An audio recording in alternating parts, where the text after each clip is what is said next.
Chapter 288. In the air, a melodious song was lingering.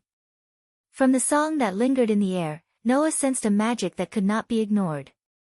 It made him straighten his body that was still in a relaxed state. His eyes that were hidden under the hat of his black coat also became sharp. However, when Noah saw the full appearance of the person who came, his sharp eyes immediately froze and were filled with surprise. Sha sha. Amidst the clear sound of footsteps, the one who walked out from the shadows of the trees and into the bright moonlight was a petite and delicate girl. Looking at the girl who was slowly revealing her appearance under the moonlight, even Noah could not help but hold his breath. Because the girl under the moonlight was too beautiful. It was an existence that could make people think of a doll. Her slender limbs were so weak that it seemed like they could be broken with a little force. Her skin that was exposed under the moonlight was pale and lifeless. The girl had shoulder-length black hair that was darker than the night. She was wearing the same black fur coat. She was wearing a black snow hat on her head. She was wearing snow boots. Even her hands were wearing pitch-black gloves. She was like a witch that was born from the night. Her entire body was filled with a magical charm. What left the deepest impression was not only the girl's delicate doll-like face and figure, but also those eyes that seemed to have shed all emotions, shielding herself from the world, as if she had completely transcended the mortal world. That pair of eyes were equally dark and deep, without any emotion in them. However, under the moonlight, the girl who was like a doll and a witch was still so beautiful that it was suffocating. If it was someone else, even if they were a woman like the girl, they would definitely be stunned. Unfortunately, Noah had seen Lisana's playfulness and cuteness, Myra's rude and unreasonable personality, the Son of Heaven's dignity and holiness, Lilith's arrogance and confidence, and Julie's slender beauty that was like a doll in front of him. This allowed Noah to successfully break free from the suffocating beauty. However, Noah was still surprised. The person who came was not Aoko Aozaki. Could it be that Aoko Aozaki was not the manager of Sanyo City's spirit vein? At this moment, the young lady came to a halt and stared at Noah with emotionless eyes. His gaze was as if he was looking at a large moving object. In the next second, a clear voice that was almost the same as the voice that was fluctuating in the air sounded from the girl's mouth. "We don't accept uninvited guests." The voice was 1,000 miles away. It should not only be because the girl saw Noah as an intruder, but also because the girl herself was synonymous with indifference. Noah glanced vaguely at the dark-skinned, delicate girl. He purposely spoke in a hoarse voice, pretending to be a middle-aged man. "So, little girl, you want to use your rights as the master to drive me away?" The dark-skinned girl raised her eyes slightly. After staring at Noah for a while, she spoke in a voice that was so calm that it was strange. "If you want to stay and play." As the words fell, the black clothes on the girl's body moved as if there was no wind, slowly swaying up and down. At this moment, a power that caused the cold flow in the forest and the low temperature in the air to stagnate gushed out from the girl's body, like a burning gas, rising from the girl's body. As if even the moon was trembling, the bright moon in the sky hid in the dark clouds, converging the moonlight, turning the entire forest into a world of darkness. Even so, the girl's dark eyes still flashed in the night, and her slender body rolled with a power that could make gorillas and black bears, who were many times bigger than the girl, flee in panic. That was the magic that belonged to the girl. It was also the girl's warning. "I want to drink a cup of warm black tea before going to sleep." The dark girl closed her eyes and made a final declaration. "In order to have that kind of time, I don't want to play the game for too long. Can you leave by yourself?" Noah narrowed his eyes as he sensed the magic and hostility rising from the pitch-black young lady. In the end, he uttered those words. "I also don't want to play games with a little girl." The dark girl was silent for a moment, and when her voice sounded again, it contained a coldness that could freeze one's heart. "Is that so?" The air suddenly froze. The girl suddenly opened her eyes as if countless invisible chains suddenly shot out from the space around Noah, firmly binding Noah's body. Noah only felt his body suddenly tighten, and an indescribable restraint came without any warning, nailing Noah on an invisible cross, depriving him of the control of his body. Noah's eyes focused, and he felt that his body didn't belong to him at this moment, and he couldn't move at all. Looking up, Noah could clearly see the changes in the dark girl's expression. In the dark night, one of the pair of dark eyes that was darker than the darkness completely turned into an ominous bright red. That color was more intense than the eyes of the cursed child when he released his power, and it was the color of blood. That is. Noah looked straight at the bright red eye. Magic eye. Magic eye. The ability to change the passive function of the eyes to actively affect the outside world, and to project magic through the line of sight, was called the magic eye. In other words, it was the ability to directly turn the eyes into bullets and bullets. Bullets were magic. A magician who could use the magic eye could rely on the magic eye to affect all targets within their line of sight. As long as the target was caught by the magic eye, they would be trapped in the opponent's magic. It was a magic that was completely impossible to guard against. Therefore, having the magic eye was the proof of being a first-class magician. The girl in front of him, who looked younger than Noah, was already top-notch in terms of her ability as a magician. It's really surprising. The dark-skinned young lady with one black and one red eyes said these words with an expressionless face. Undoubtedly, even a third-rate magician would not do such a thing to look directly at my eyes after knowing that it was the magic eye. The magic eye was the ability to cast magic on the opponent through the line of sight. Of course, looking directly at the eyes of a magician with the magic eye would not only increase the risk of being caught by the magic eye at any time, but it would also make the power of the magic eye more unrestrained on the opponent, making the power of the magic eye even stronger.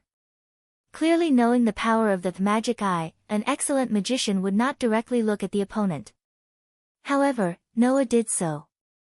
Therefore, the dark girl should be really surprised, but whether she was surprised by Noah's audacity or surprised by Noah's behavior that was worse than a third-rate magician's, she did not know. So this is the magic eye. Noah used all his strength but was unable to move even a little bit. His entire body, except for his blood and organs, should not be able to move anywhere else. It seems that the dark girl's magic eye was to ensure that the opponent's life was at a minimum, and at the same time to restrain the opponent, making it impossible for the opponent to escape. To deal with the magic eye, the simplest method was to escape the opponent's line of sight. And to break free from the magic eye, there was also the simplest and most violent method. Instantly squander a large amount of magic power that was more powerful than the opponent's magic eye. Noah had nothing. The most magic power. Pang! In an instant, a violent storm of magic power erupted from Noah's body, like a storm, spreading out. The dark girl's pupils shrank, and she immediately retreated. Dong! The magic power turned into a shockwave, blowing away all the leaves and branches around Noah. Pang! As if something had broken, Noah's body emitted a clear cracking sound, and immediately, Noah's body regained its freedom. What a fierce little girl! Noah deliberately said in a hoarse voice, laughing out loud. It is impolite not to reciprocate. After saying this, Noah raised his hand, and the torrential magic power immediately retracted back into Noah's body. Seeing this, the dark girl's expressionless face finally showed a trace of seriousness. Chapter 289. A second ago, the forest was still raging with wind, but now it suddenly became calm.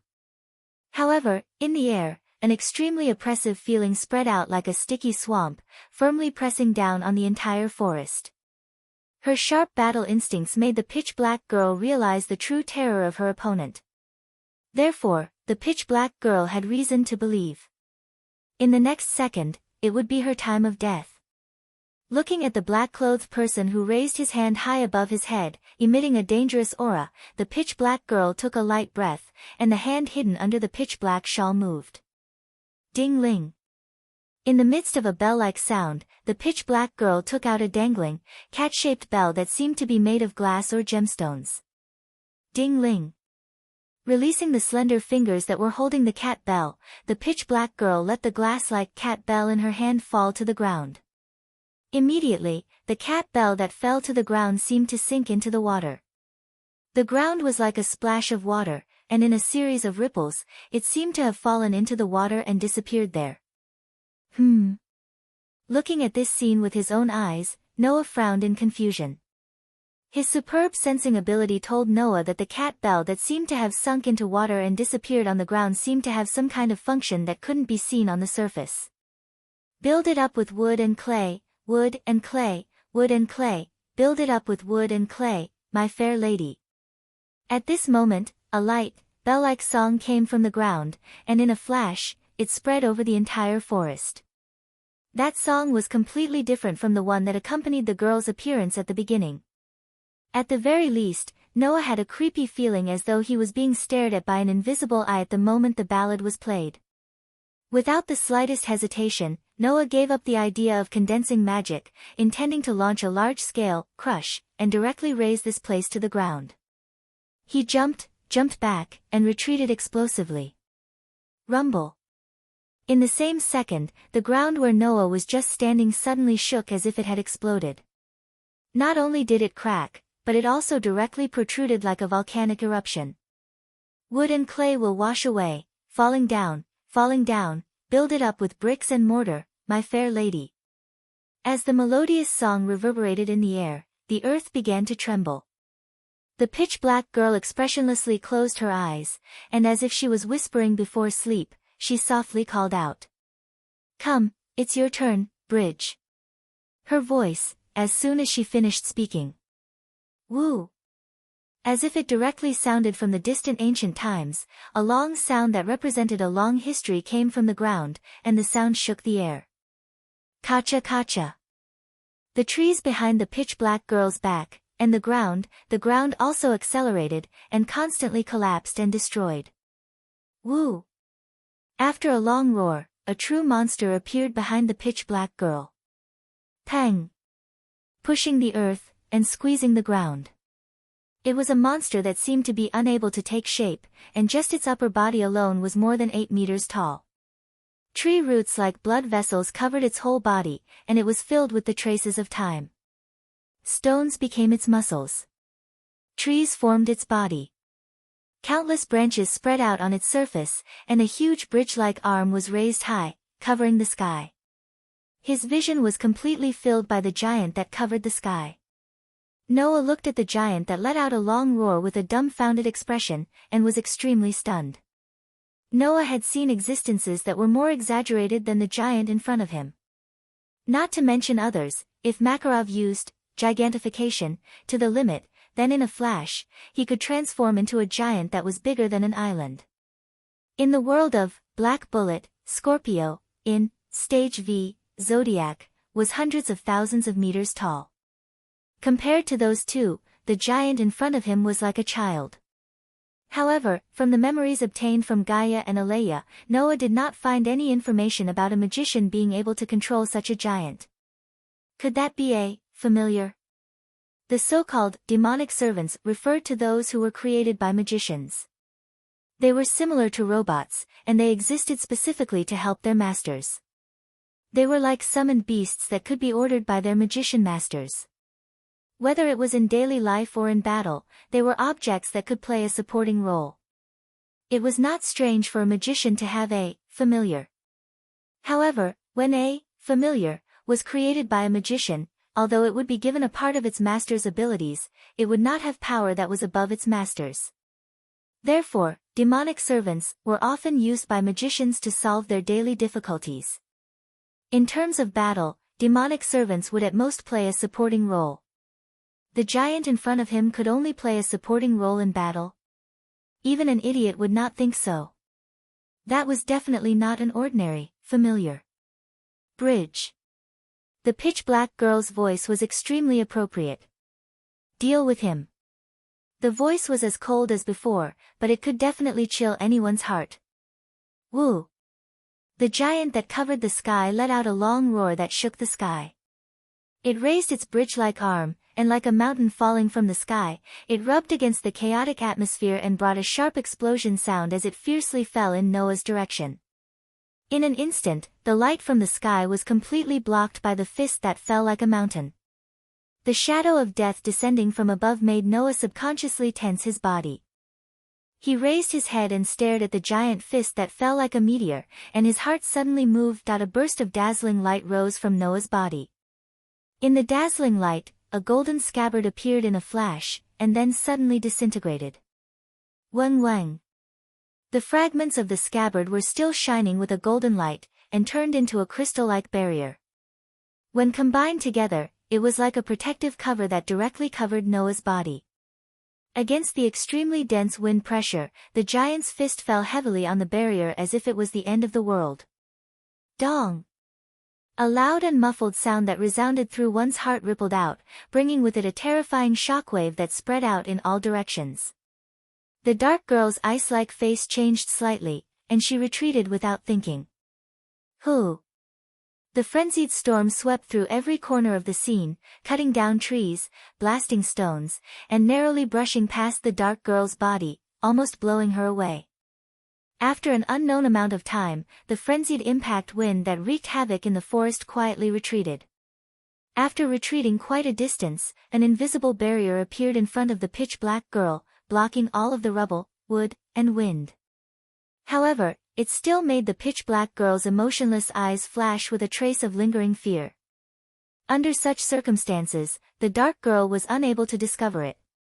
Just at the side, in a bush that was fortunately not attacked by the impact wind and waves, and could still be more or less intact, two black shadows quietly appeared there.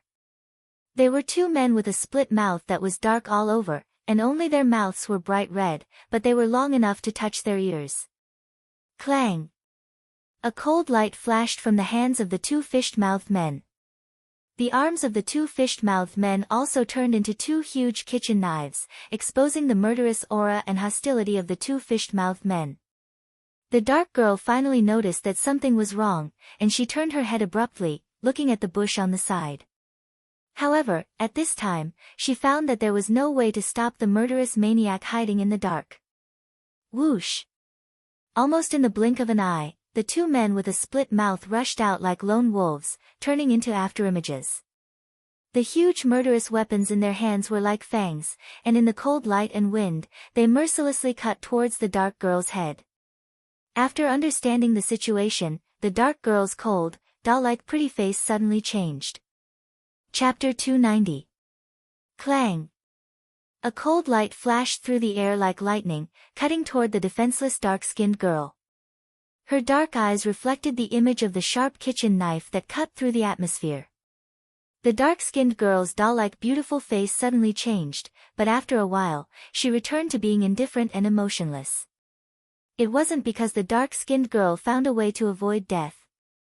The girl just calmly accepted her impending death.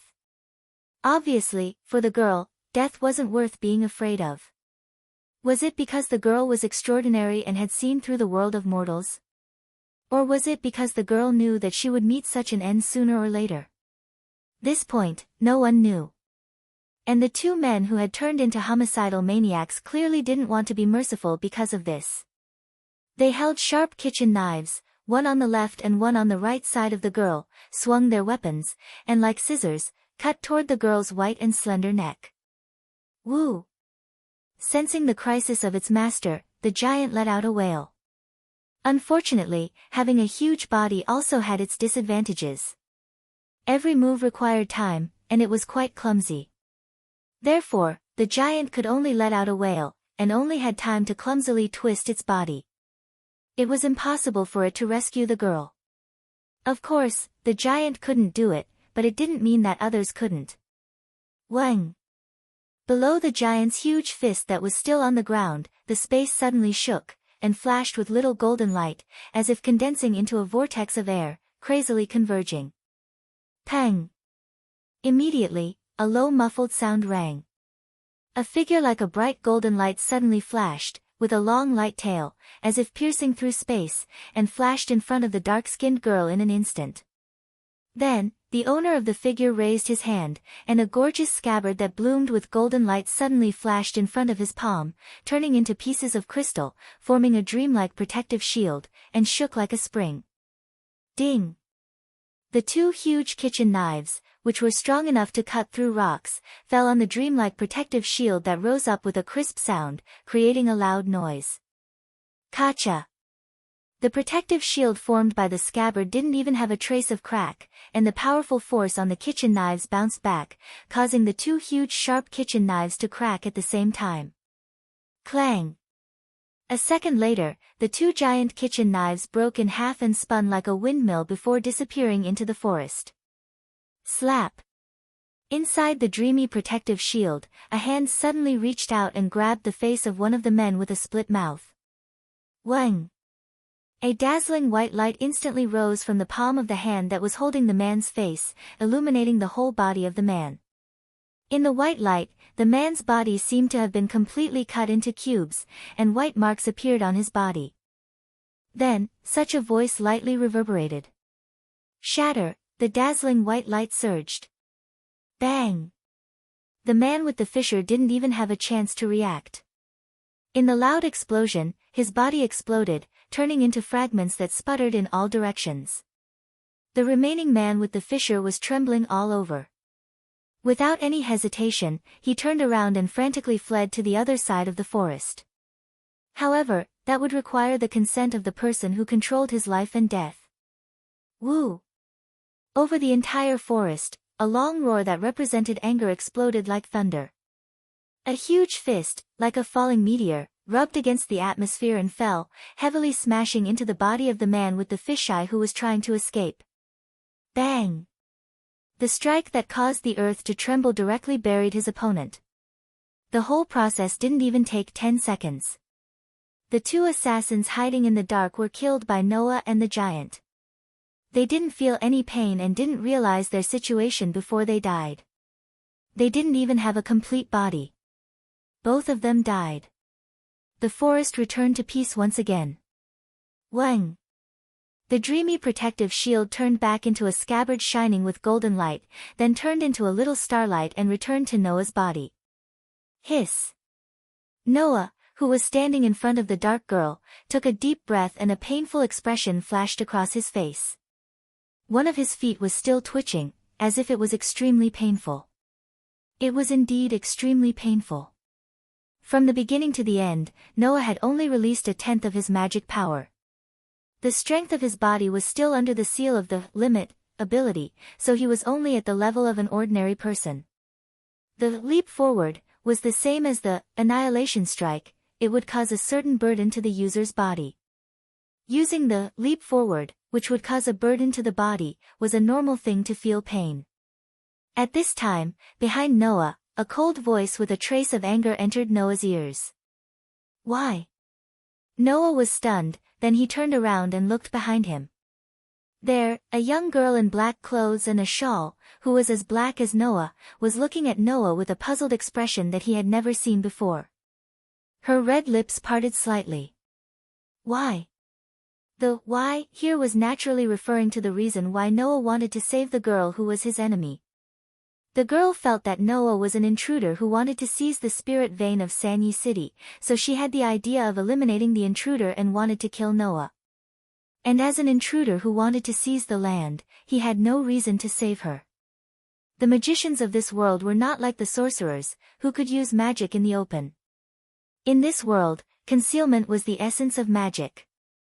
The more people knew and used magic, the more the magic's power would be scattered and weakened.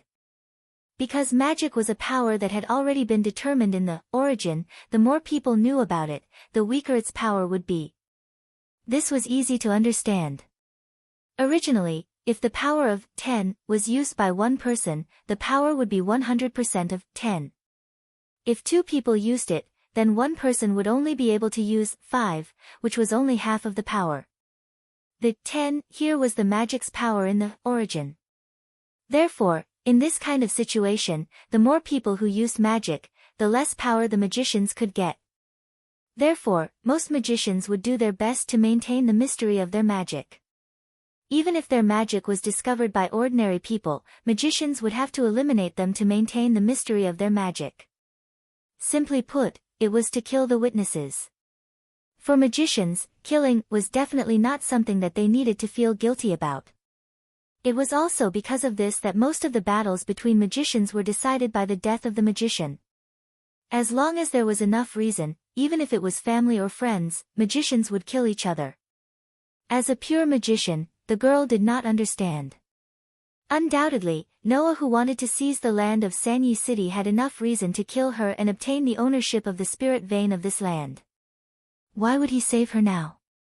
Perhaps this also hurt the girl's self-esteem as a magician, so the girl's tone, other than the usual indifference, had a rare emotion. Noah of course knew why the girl had such a question.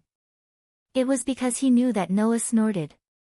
Because I wanted to save you, so I saved you. What is the reason? The eyes hidden under the hat glanced at the girl.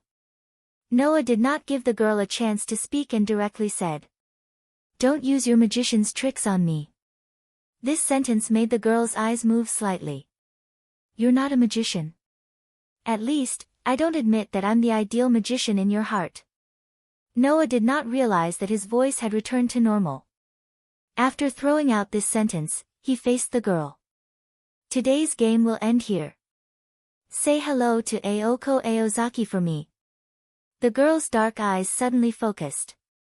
This performance naturally fell into Noah's eyes, causing a look of, as expected, to appear in Noah's eyes. His figure moved, flashed into the bushes at the side, and disappeared into the shadows of the forest. The girl instinctively wanted to stop Noah, but after realizing that it was meaningless, she closed her mouth and looked at the direction Noah disappeared without saying anything for a long time. Woo! Behind the girl, the giant that covered the sky let out a long roar. Like the fog in winter, it slowly disappeared as if it had never appeared. Chapter 291. The next morning, after dealing with a group of classmates who were gossiping about Noah defeating a group of seniors yesterday, Noah sat in his seat and yawned. What's wrong? Sitting behind Noah, although he didn't put his feet on the table, Yuan Wan, who was leaning on the back of the chair, removed the book that covered his face and asked in confusion. Didn't sleep well last night? It's okay. Noah yawned and responded casually. I just slept a little late. Noah's spiritual power had become quite strong after many enhancements. Naturally, he wouldn't feel tired just because he slept a little late. However, Noah didn't just sleep late last night, he also went through a battle in the forest. And after a battle last night, he woke up so leisurely and lazy this morning, it was inevitable that people would want to yawn. Slept late? Yuan Wan raised his eyebrows. You can't be. Looking at Yuan Wan's slightly rough eyes with a trace of filth, Noah didn't even need to think with his knees to know what this young master was thinking. He immediately rolled his eyes. Do you think I'm as playful as you? I just wasted a lot of time because I went out to work. What do you mean by a playboy? I've never tried that kind of thing before, okay? Itamura yelled at Noah like he was cursing him. Also, you actually have a job. Of course I have to work. I can't compare to the young master of the chairman's family. Someone sent money into my pocket for me to spend.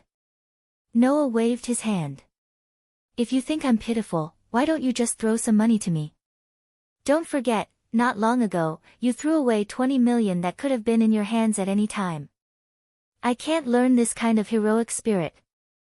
Yuan Wan said somewhat lazily. By the way, what kind of job did you find? Tutoring. Noah didn't hide it. Teaching the children in the family and playing the piano. You can play the piano? Itamura looked at Noah in a daze. You're a top student, you can beat my old man in chess, and now you can play the piano. Just tell me what else you know. What else can you do? Noah continued to yawn. Does being proficient in all the languages in the world count? Yuan Wan almost spat out a mouthful of saliva. He couldn't help but abruptly stand up and cry out in disbelief. You're proficient in all the languages of the world. With just one sentence, the noisy classroom immediately quietened down. Just as Noah felt that something was wrong, a commotion erupted in the classroom. Proficient in all the languages of the world. Who? Noah? Really? Hey, you're not trying to show off just to pick up girls, are you? Tell me about it. Let's hear it. The boys and girls in the class immediately squeezed Yuan out and surrounded Noah. They kept chattering, almost making Noah faint. As the vice president, Yuan, who was pushed aside as if there was no one else around, had a face as dark as the bottom of a pot. Looking at the group of students jumping around Noah, he could not bear it any longer and shouted out loud.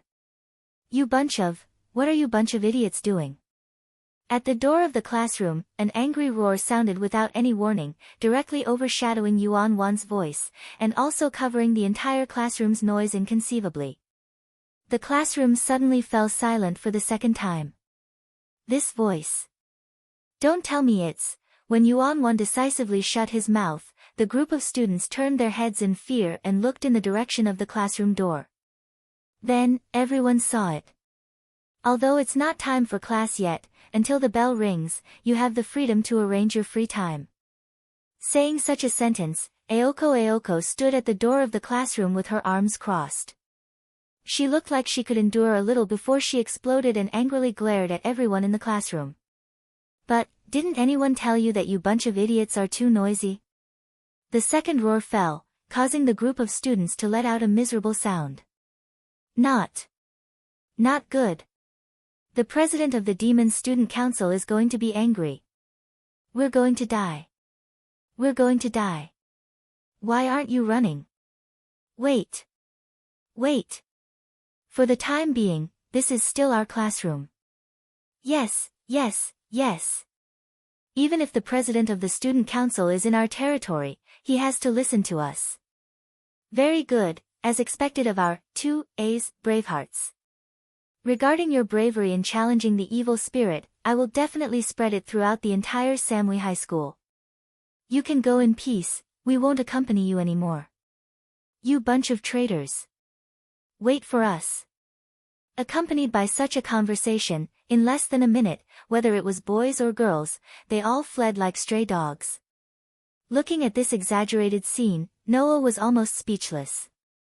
Do you dare to be a little more spineless? At this time, Aoko walked into the classroom as if there was no one around. Under the curious gaze of the group of students who gathered at the door and did not dare to come in, she came in front of Noah and looked down at him condescendingly. Noah classmate, are you free after school? Aoko's words made everyone, including Torimaru, open their eyes wide. What does this mean? What? Noah was also slightly startled, but he quickly returned to normal and looked at Aoko with a smile that was not a smile. Does the president of the student council want to invite me on a date? The rest of the students present all subconsciously held their breaths. Only Aoko stared at Noah and said in a cold voice. I thought you were slightly different from other boys, but I did not expect you to be the same. Your head is filled with those meaningless things. The implication was that Noah's head was the same as those stinky boys, only lust. Is there anything strange about it? Noah unhurriedly spread out his hands. As a boy, no matter what, I have to have some experience in love. In the future, I still want to be healthy and have children with the person I love, so I don't have that kind of great idea of, I can survive even if I'm alone. The implication was that Aoko, who does not need to be in love, will definitely not be able to get married in the future. After all, Aoko did equate love with wasting time. This unexpected attack caused unimaginable damage, and it made Aoko's eyes twitch. And the group of students who witnessed the dangerous confrontation between the legendary transfer student and the president of the student council were boiling. Could it be that our school finally has a person who can suppress the president of the student council? Amazing. Too amazing. I'm so touched. No, I have to take out the special feature I have been hiding for a long time and share it with Noah. This way, I can show my respect to the transfer student. Even others were like this. As the vice president of the student council, Yuan Maru, who had been poisoned by Aoko for 1 or 2 years, almost directly gave Noah the word, convinced. Aoko, who clearly heard the discussion behind her, held back her anger. She looked at Noah with a fake smile, and her eyes were fierce. Are you free after school? The same sentence. The same tone. But when she said it again, Aoko's whole body emitted a frightening sense of oppression. The students who were still talking were like ducks who were strangled by the neck. Their voices came to an abrupt stop, they looked at each other, and then stepped back without any backbone. Noah laughed in his heart, and no longer teased Aoko, he straightforwardly said. After school, I have to do tutoring. Even if the president of the student council wants to invite me on a date, I'm not free. Aoko's head made a snap sound, as if something was broken. If it was someone else, even if they didn't beat up Noah, they would definitely turn around and leave. Unfortunately, the words defeat and convinced never existed in Aoko's dictionary. For Aoko, turning around and leaving was equivalent to admitting defeat. Therefore, the more Noah refused, the more angered Aoko was, and the more difficult it was for Aoko to face the difficulties. At this moment, Aoko took a deep breath, calmly looked at Noah, and said in a businesslike manner. According to the rules of Mitsui High School, students are not allowed to work privately.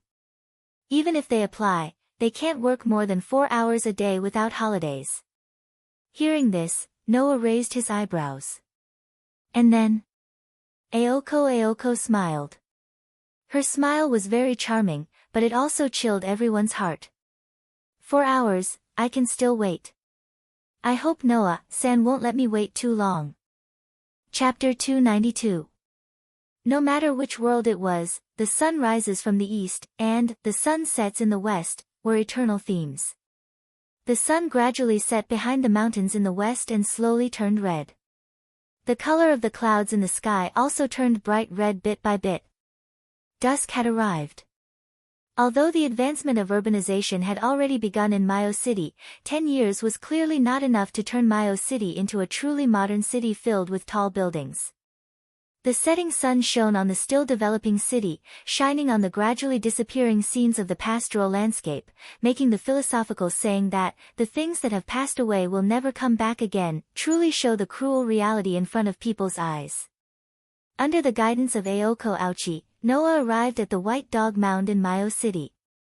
It was an area where ramps wound down from hills that were much higher than the ground. A long time ago, people believed that they should not live in places that were too high, so there were no signs of human habitation at a certain height.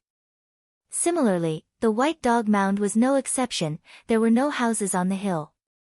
If one walked along the road and climbed up the slope, not long after, a forest would appear in front of the road, surrounding the asphalt road. On such a slope, Aoko walked at a steady pace without stopping. Clearly, she was already very used to this kind of long journey. Beside Aoko, Noah walked along the slope with a calm expression. Not to mention a difficult expression, there was not even a drop of sweat on his face. He even had the spare energy to observe the surroundings and enjoy the scenery. Although the physical ability was limited to the level of an ordinary person, the ordinary person here was naturally at a better level. If it was only climbing, it was not difficult for Noah at all. Not to mention, Noah also had the breathing technique that could quickly restore his physical strength and increase his endurance. Not to mention other things, his physical strength was definitely sufficient.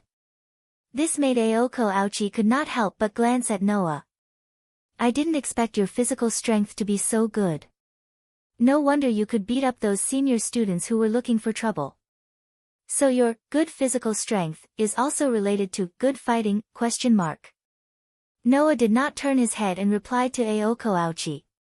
Besides, isn't your stamina pretty good too? I'm just used to it. Aoko's tone was quite casual, as if she was just brushing him off, but it was hard to get angry. Since you have such a good body, I'm even more relieved.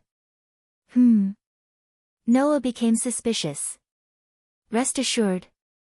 Humph. Aoko glanced at the confused Noah and smiled. You'll be glad that you have good stamina later. After saying that, Aoko turned her head away and stopped talking. She didn't want to talk to Noah anymore. She just continued to climb up the steep slope. Noah shook his head and followed. The ramp was indeed quite long. Even if they were to run, it would take about 20 minutes to reach the halfway point. Noah and Aoko Aozaki walked up the ramp at a steady pace. When the sky turned even redder, they arrived at their destination. Aoko brought Noah to an extremely old iron fence that was surrounded by walls and vines. Aoko extended her hand and pushed it open. Noah was not surprised to see that Aoko had stopped in front of Aoko. Noah could see it. Behind the iron fence, there was a grassland covered with weeds in what was supposed to be a courtyard. There were trees planted in the courtyard, but those trees were not green willows. Instead, they were old trees that seemed to have withered. The surroundings were gloomy, and there was even fog in the courtyard. It was like a haunted house, which made people feel numb. What made people feel even more numb was that between the gaps of the trees in the courtyard, there was a path that extended forward until it reached the front of a manor house. It was a manor house that looked quite luxurious but exuded an ancient aura. Its scale was comparable to an average villa. There was a manor house in such a creepy place. It was believed that if people who did not know about it came here, they would definitely think it was a haunted house and leave screaming. Although Noah would not scream and leave, he still felt very strange that Aoko had brought him here. Where is this? Originally, Noah did not expect Aoko to give a reliable answer. However, when Aoko answered, Noah realized that the answer was surprisingly reliable, and it could make everyone speechless. Aoko Aozaki only said 2 words. My home. Your home. Noah looked at Aoko with a different expression. It was as if he was looking at a mentally ill person. Although I know that you are used to acting alone, I didn't expect you to have such a unique taste. I won't comment. Although he said that, Noah's eyes were fixed on the manor house. As mentioned before, there were 2 large barriers in Sanyo City. One of them was used to survey and detect the movement of magic, and the other was used to gather the magic underground of Sanyo City in one place. At this time, Noah sensed that the magic underground of Sanyo City was gathered in the manor house in front of him. In other words, the person who lived in the manor house in front of him was the manager of Sanyo City's spiritual vein. Aoko said that this was her home. In other words, Aoko was indeed the manager of Sanyo City's spiritual vein. No. It should be said that she was one of the managers. The dark girl last night was obviously also the manager of Sanyo City's spiritual vein. It was very likely that she shared the spiritual vein of Sanyo City with Aoko and lived here together. Noah could not help but mutter to himself. The girl who controlled the overly powerful tamed demon couldn't be here, right? Why did Aoko bring him here? Did she discover his identity and want to bring him in to encircle him? As these thoughts flashed through his mind, Noah was extremely stunned when Aoko revealed her real purpose. Okay. Standing in front of the manor house's main entrance, Aoko pointed at the weeds in the courtyard and gave an order as if it was a matter of course. Pull out all the weeds here. What did you just say? Even Noah could not help but ask again. I didn't hear it very clearly. Say it again. I said, pull out all the weeds here. Aoko brushed her long hair. Her words and actions were very natural, as if she was saying, it's time to eat. She did not realize how difficult her words were. Noah fixed his gaze on Aoko. When he realized that Aoko's expression did not seem to be joking at all, but was very serious, he turned his head without hesitation and walked in the direction of the iron fence. However, after walking for a short while, Noah's body suddenly paused. Immediately, he took a small step to the left. Whoosh! At the same time, a slender leg, like a thick and heavy whip, hit the spot where Noah had been standing. Huh! Aoko, who had thrown her leg without hesitation, was surprised, as if she did not expect Noah to be able to dodge her attack. "Pa!" While Aoko was still in a daze, Noah suddenly extended his hand and grabbed Aoko's ankle. Then, with a forceful pull, Noah pulled Aoko's ankle in his direction. Aoko suddenly lost her balance and fell forward. Just as she was about to stabilize herself, she found that there was a leg in front of her only leg that was standing on the ground, tripping her slightly. Aoko, whose legs were suspended in the air, could not stabilize herself this time. She cried out in alarm and fell to the ground with a bang. She was in so much pain that she gritted her teeth. Alas! Noah, who was standing still, looked down at Aoko, who had fallen to the ground, and sighed heavily. Although I have long known that the student union president of Matama High School is a very domineering person, I didn't expect him to be even more domineering than I imagined. Not only did he inexplicably ask people to pull out weeds, but he also kicked people casually. "I say, President Ouchie, did you deliberately bring me here because you don't like me? Like those seniors, you want to show your power to the transfer students, right? What did you say?" Aoko, who was grimacing in pain from the fall, was furious. She jumped up from the ground, made a gesture of kicking, and shouted out loud. "I would never do such a thing." Undoubtedly, Aoko mercilessly threw out her leg again, bringing with it a fierce wind, in the direction of Noah. Seeing this, Noah shrugged, but there was a look of interest in his eyes. Chapter 293. Pa dash. Goo dash. A muffled sound was heard, followed by a muffled groan. Aoko, who was once again thrown to the ground by him, looked at him as if he was her enemy. Her face was full of stubbornness, and Noah couldn't help but feel amused. "I say, President Aoko, you're not my opponent, shouldn't you stop?" "Who are you saying is not your opponent?"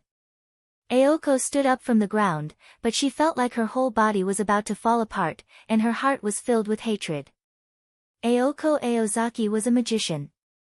Aoko thought that she hid this matter well, but she didn't know that this matter was already known by the boy in front of her who she hated to the core. If it was magic, Aoko certainly wouldn't lose to Noah, who was an ordinary person. However, the essence of magic was to hide. If an ordinary person witnessed the existence of magic, the magician who exposed the existence of magic must eliminate the witnesses. Aoko hated Noah to the core, but that was only anger, and not to the point where she wanted to kill Noah. Therefore, without exposing the existence of magic, if Aoko wanted to teach Noah a lesson, she naturally had to rely on ordinary means. Originally, Aoko also knew some fighting skills. Otherwise, the students of Mitsui High School would not be so afraid of her. It was because of these fighting techniques that Aoko was able to kick the former student council president, who had tried to pursue her and stalk her, out of her mind when she had just entered Sani High School. Aoko then applied to transfer to another school. With this great deed, Aoko's pursuers in Muran High School finally didn't dare to bother her anymore, and they were afraid of her like a tiger. I'm afraid that this was the reason why Oromaru gave such exaggerated advice to Noah, who was planning to pursue Aoko Aozaki, because he thought that it was him. Unfortunately, this fighting technique was no different from a child playing with mud in the eyes of Noah, whose fighting skills and fighting experience had long surpassed God. If it weren't for Noah deliberately controlling his strength, and deliberately changing her landing posture when she fell, so that Aoko would only feel a little pain and not be injured, she would have more or less suffered some superficial wounds. "You still want to fight?" Seeing that Aoko was about to rush up again, the smile on Noah's face disappeared little by little, and he finally had a headache. "President Aoko, I heard that you hate people who pester you. What you're doing now is no different from pestering someone." Aoko was furious. But Aoko had to admit that she knew that she was no match for him, but she still rushed up to him like a pester. Aoko, who had nothing to say, could only glare at Noah. Her eyes were on the verge of spitting fire. In Aoko's heart, Noah must have become a hateful and loathsome person, just like the person who killed her father. "Not fighting anymore?" Noah shrugged. Then I'm leaving. Wait. Aoko Aozaki shouted. Pull out all the weeds before you leave. As soon as these words came out, Noah looked at Aoko as if he was looking at a crazy person. Are you sure you're serious? Aoko's expression changed. After a while, she finally put away her posture and looked straight at Noah with a sullen face. I understand. I didn't make it clear. I apologize. Aoko's tone returned to her usual indifferent and businesslike manner. Noah knew that Aoko had calmed down, so he didn't rush to leave. He stood there and looked at Aoko, indicating that she should explain. As you can see, there are indeed a lot of weeds here.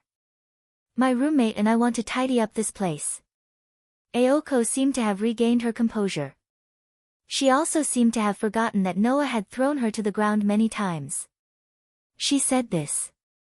Originally, I wanted to pay someone to help me clean up, but my roommate doesn't like humans, so I wanted to find someone to help.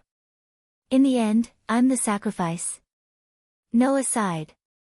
Also, the reason for hating humans is really new. Also, does President Aoko think that I'm not human?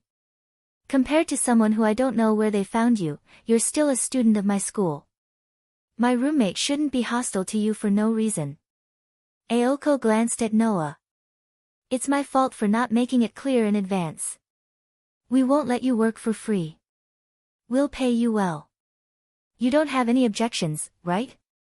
Noah wanted to say, yes, but after thinking about it carefully, he dismissed the idea. This was Aoko's residence. The magical power of the spiritual vein in Sanyo City was also gathered here.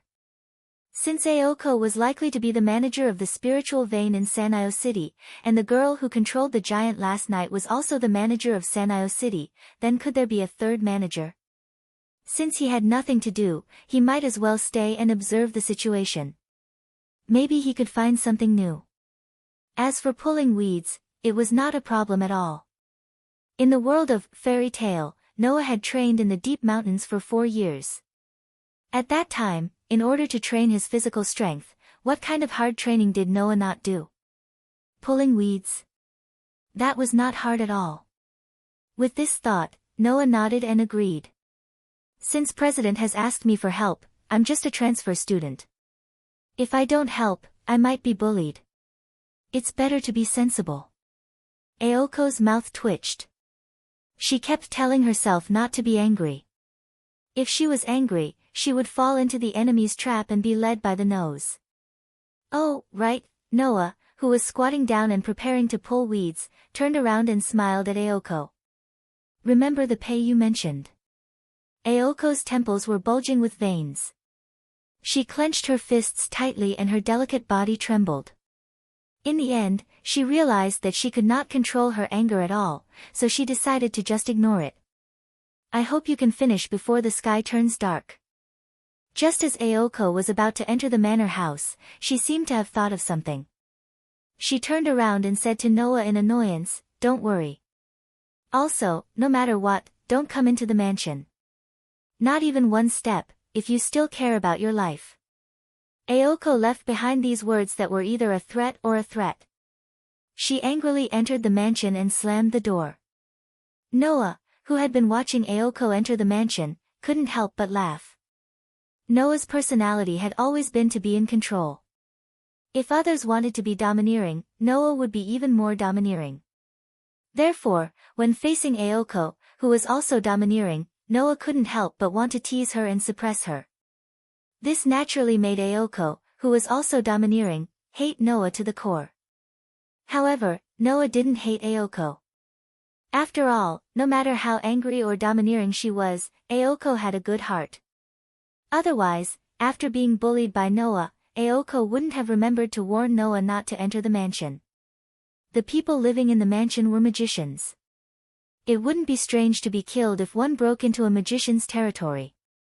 Aoko still remembered to warn Noah. Wasn't this enough to prove that Aoko had a good heart? Seeing that you're thinking about me, I'll go easy on you next time. Noah laughed and shook his head. He rolled up the sleeves of his uniform. Before he started to pull out the weeds in the courtyard, he raised his eyes and looked at the sky. The corner of his mouth curved into a mischievous smile. Clap, clap, clap, clap. In the sky above the mansion, a flock of gray starlings flapped their wings and hovered above the mansion. They stayed on the roof for a while, then flew up again. They hovered above the mansion and didn't leave the range of the mansion. This flock of gray starlings was the flock of magical birds that came to the forest when Noah first came to this world and touched the barrier of Sanio City. They weren't ordinary birds, but familiars.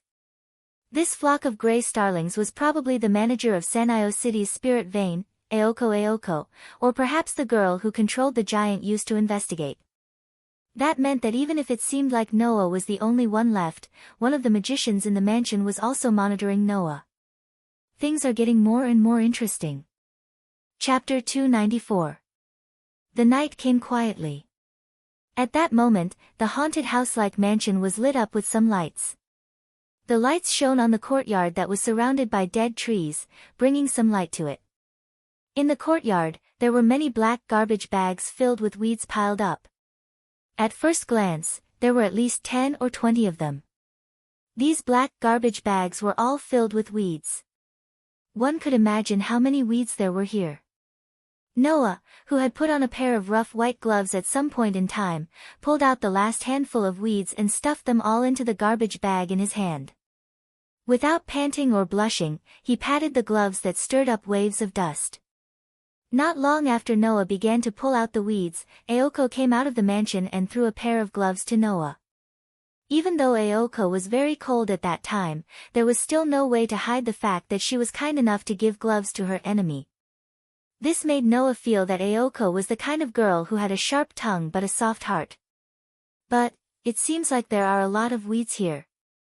Noah looked at the pile of garbage bags in front of him, which was taller than him, and was a little speechless. How long has it been since someone came here to do maintenance? As if to specifically respond to Noah's question, a lukewarm voice sounded from behind Noah. Yeah, I also want to know how long it has been since someone came here to do maintenance. Accompanied by such a voice, the sound of footsteps began to approach Noah. And there were 2 of them. Noah's face was not surprised. Obviously, he had already noticed that someone was approaching him from behind. He immediately turned around and looked behind him. What appeared in front of Noah were 2 equally breathtakingly beautiful girls. The one walking in front was naturally Aoko. Aoko's unique posture was unique. Aoko changed out of her uniform into casual clothes, and her full appearance was exposed to Noah. She was wearing a white cashmere sweater and a black pleated skirt. Her high socks and snow boots were the first to enter Noah's field of vision, as if she was deliberately showing off her presence. In addition, Aoko Aozaki was holding a down jacket in her hand, which was also white. Aoko did have the capital to attract a large group of suitors. Aoko already had a beautiful face and a good figure. Coupled with her straightforward personality, if she wasn't so violent, her suitors would have filled up the entire slope of the White Dog Catacombs. However, Noah turned his attention to the other young lady behind Aoko and stared at her gentle footsteps as she approached slowly. Compared with Aoko who exuded vitality, the girl behind her seemed to be in sharp contrast with Aoko. She was surrounded by a tranquil atmosphere. Delicate like a doll's appearance. White pearl-like skin. Slender like an animal's limbs, she was as petite as a doll. Her shoulder-length black hair swayed in the wind. His eyes were dark and deep. It was a girl darker than the night, but clearer than a lake. The person who came was the dark girl who controlled the giant last night. As Noah expected, the dark girl and Aoko lived together, and they were both managers of the spirit vein in Sanio City. Accompanied by quiet footsteps, the dark girl once again appeared in front of Noah. Her pair of impressionable eyes without any emotion were staring at Noah. She was not afraid of Noah's gaze. If it was a young girl, even if she didn't have any strange thoughts in her heart, she would still unnaturally avoid looking at the opposite sex, right? But the girl did not have this concern at all. She looked at Noah. Although she was not sizing him up, Noah could feel that the girl in front of him was undoubtedly scrutinizing him. However, in the process of examining him, the young lady suddenly furrowed her brows and her dark eyes deepened as she looked at Noah. Being stared at by such a pair of empty cold eyes, it was believed that even an Iron Man would find it unbearable. Noah wasn't affected much, but he pretended to look away and smiled at Aoko Aozaki. "Is your friend in a bad mood?" Hearing this, the demonic girl was still expressionless, but Aoko Aozaki burst out laughing. "Don't mind it, don't mind it. Yuju is like this to everyone. She is just expressionless." This time, the girl could not continue to ignore him. She glanced at Aoko, and Noah could clearly see a trace of dissatisfaction emerging in her eyes. It seemed that this doll-like little girl was not as emotionless as she looked on the surface. There was still a warm place in her heart. Her name was Yuju, right? Originally, Noah wanted to pretend that he did not know Yuju and greet her, but when he looked in Yuju's direction, his heart could not help but beat like a drum.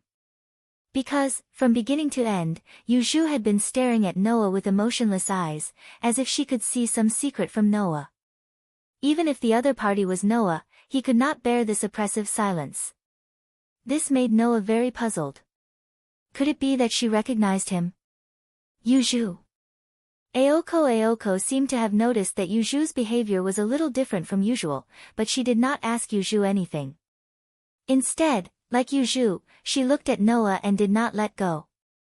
Being stared at by two girls who were very charming in all aspects, Noah could not stay calm no matter how calm he was, and immediately frowned.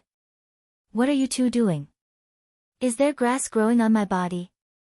Aoko silently looked at Yuju, but all she got in return was Yuju closing her eyes as if she had fallen asleep, which made Aoko sigh. "Don't blame me, I don't know what I'm doing now." "You're done." As if deliberately changing the topic, Aoko pointed to the black garbage bag pile. "You're quite capable. You actually finished it when it was dark."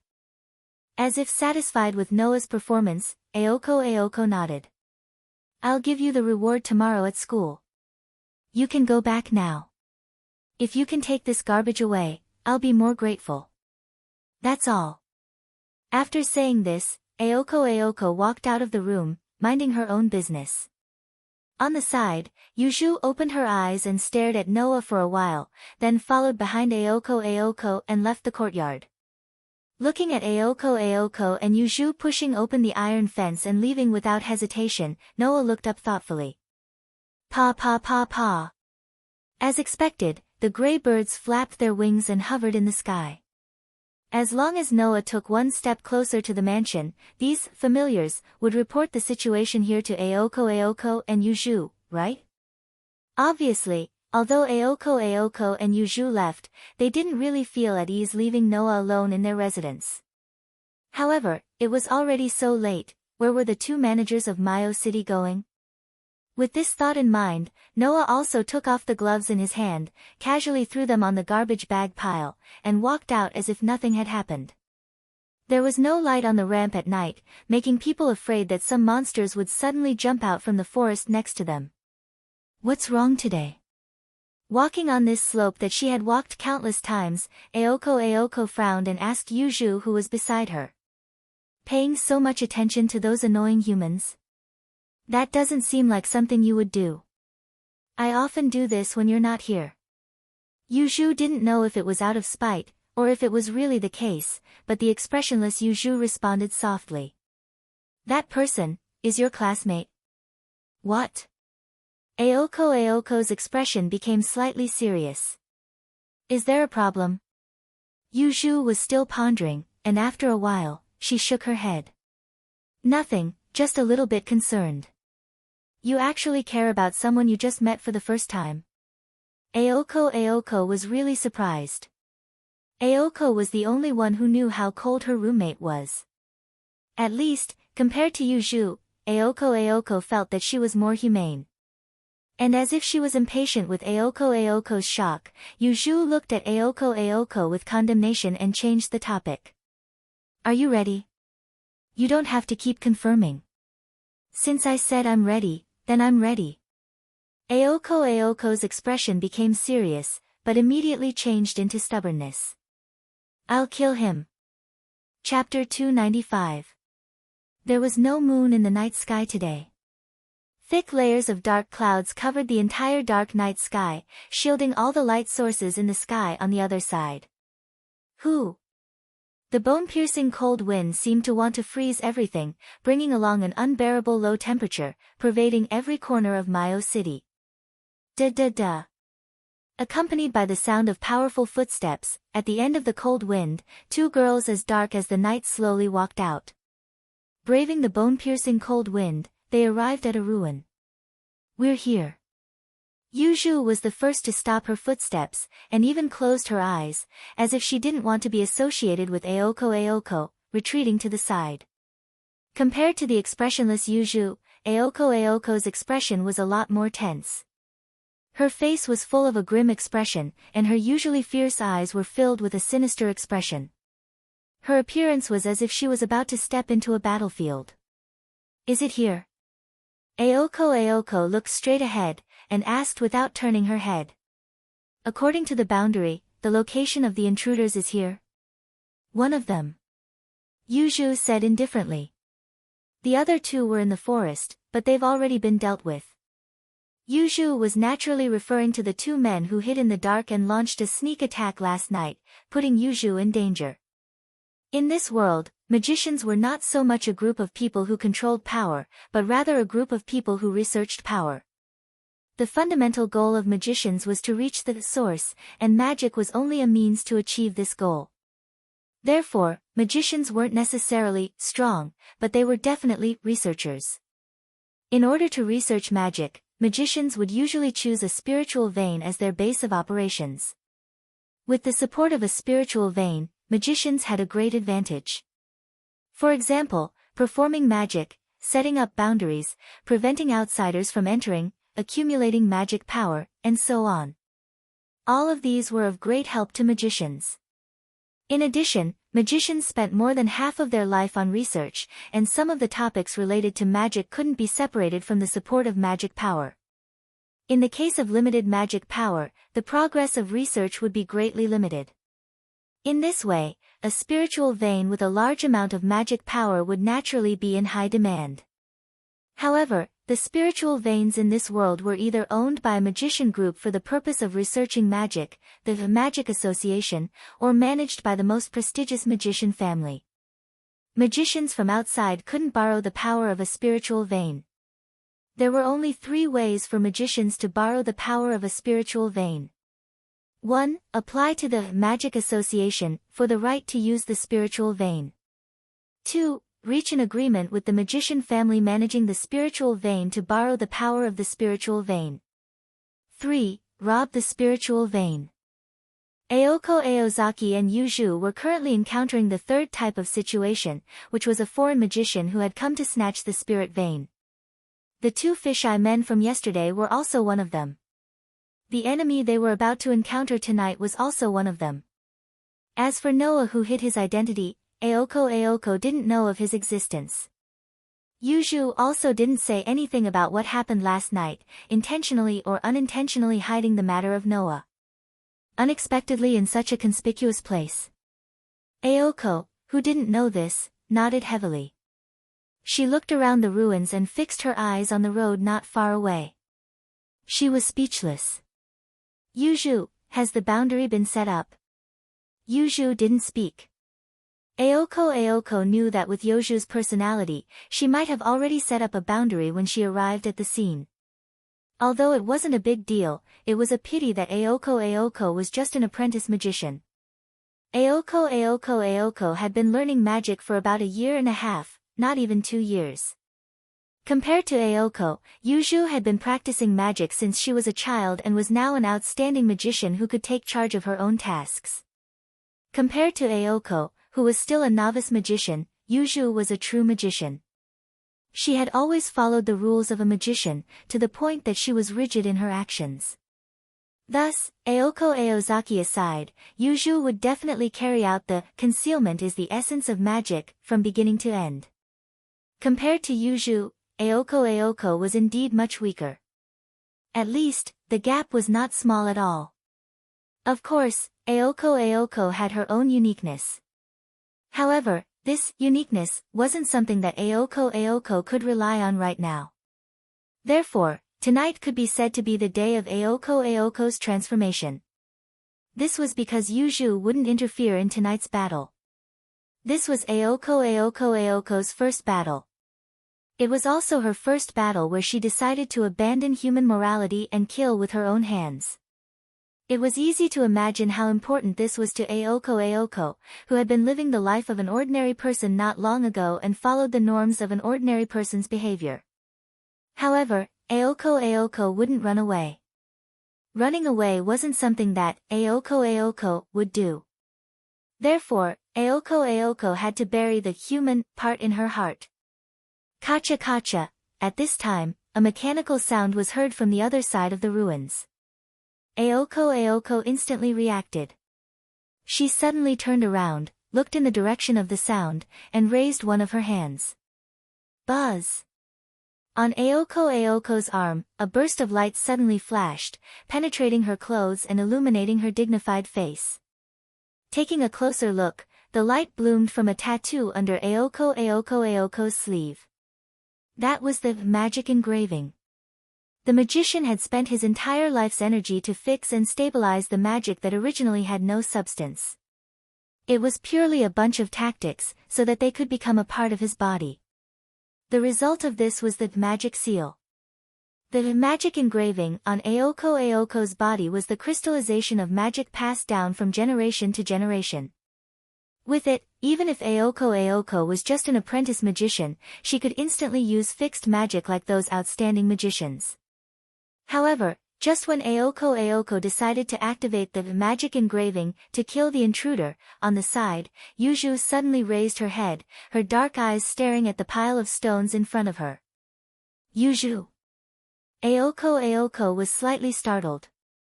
When she was about to ask, an unforeseen event happened. Bang! In the pile of stones, a heavy muffled sound directly hit Aoko's and Yuju's heart, and suddenly exploded. Whoosh!